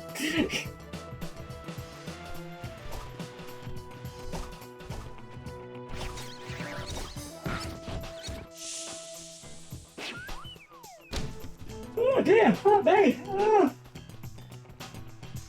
Oh, excuse me. Goodness. Yeah, definitely going to be wrapping up quick, I think, after stream ends here. It's not even that late, actually. It's only 4:30. Only, she says, 4:30. That's still quite early for me. I probably won't be asleep for at least another 2 hours, but I can definitely feel the energy levels going low. Imagine Ty versus Crash Bandicoot. That would be, honestly, that would be a heck of a fight, right? But I'll be real with you, Bucky. I'd rather see them team up. I want to see Ty and Crash Bandicoot being bros together. Wait, where's my last? Okay, so remember that I thought it looked like the second Zoomerang despawned from over there. After stream, they're like, oh, yeah, look at that this after 19, yeah. I don't know how much I'm about to tell you about it, because like I don't really know Crystal Beasts, I'll be entirely honest. I don't think I've read one of them, but that's about it. You're gonna throw a boomerang in real life. Not in a way where it came back. I think when I was younger I tried it, but like... it wasn't really accomplishing anything, I was just throwing a stick, basically. I actually have no idea if boomerangs do come back anywhere near as good as people pretend they do, or if they just kind of like vaguely curve. Alright, here we go. There's the opal machine. You know, I'm gonna take the mushrooms afterwards to see where they actually do lead to. They probably were at the start of the level and I just missed them. Let's find out. These are always two-way things, so this doesn't matter. Oh, they were hidden in the snow. They were at the start of the level. Gosh darn it. Oh well. That's fine. Ty just gets some extra cardio in today. He needs it. Alright, well. Ooh.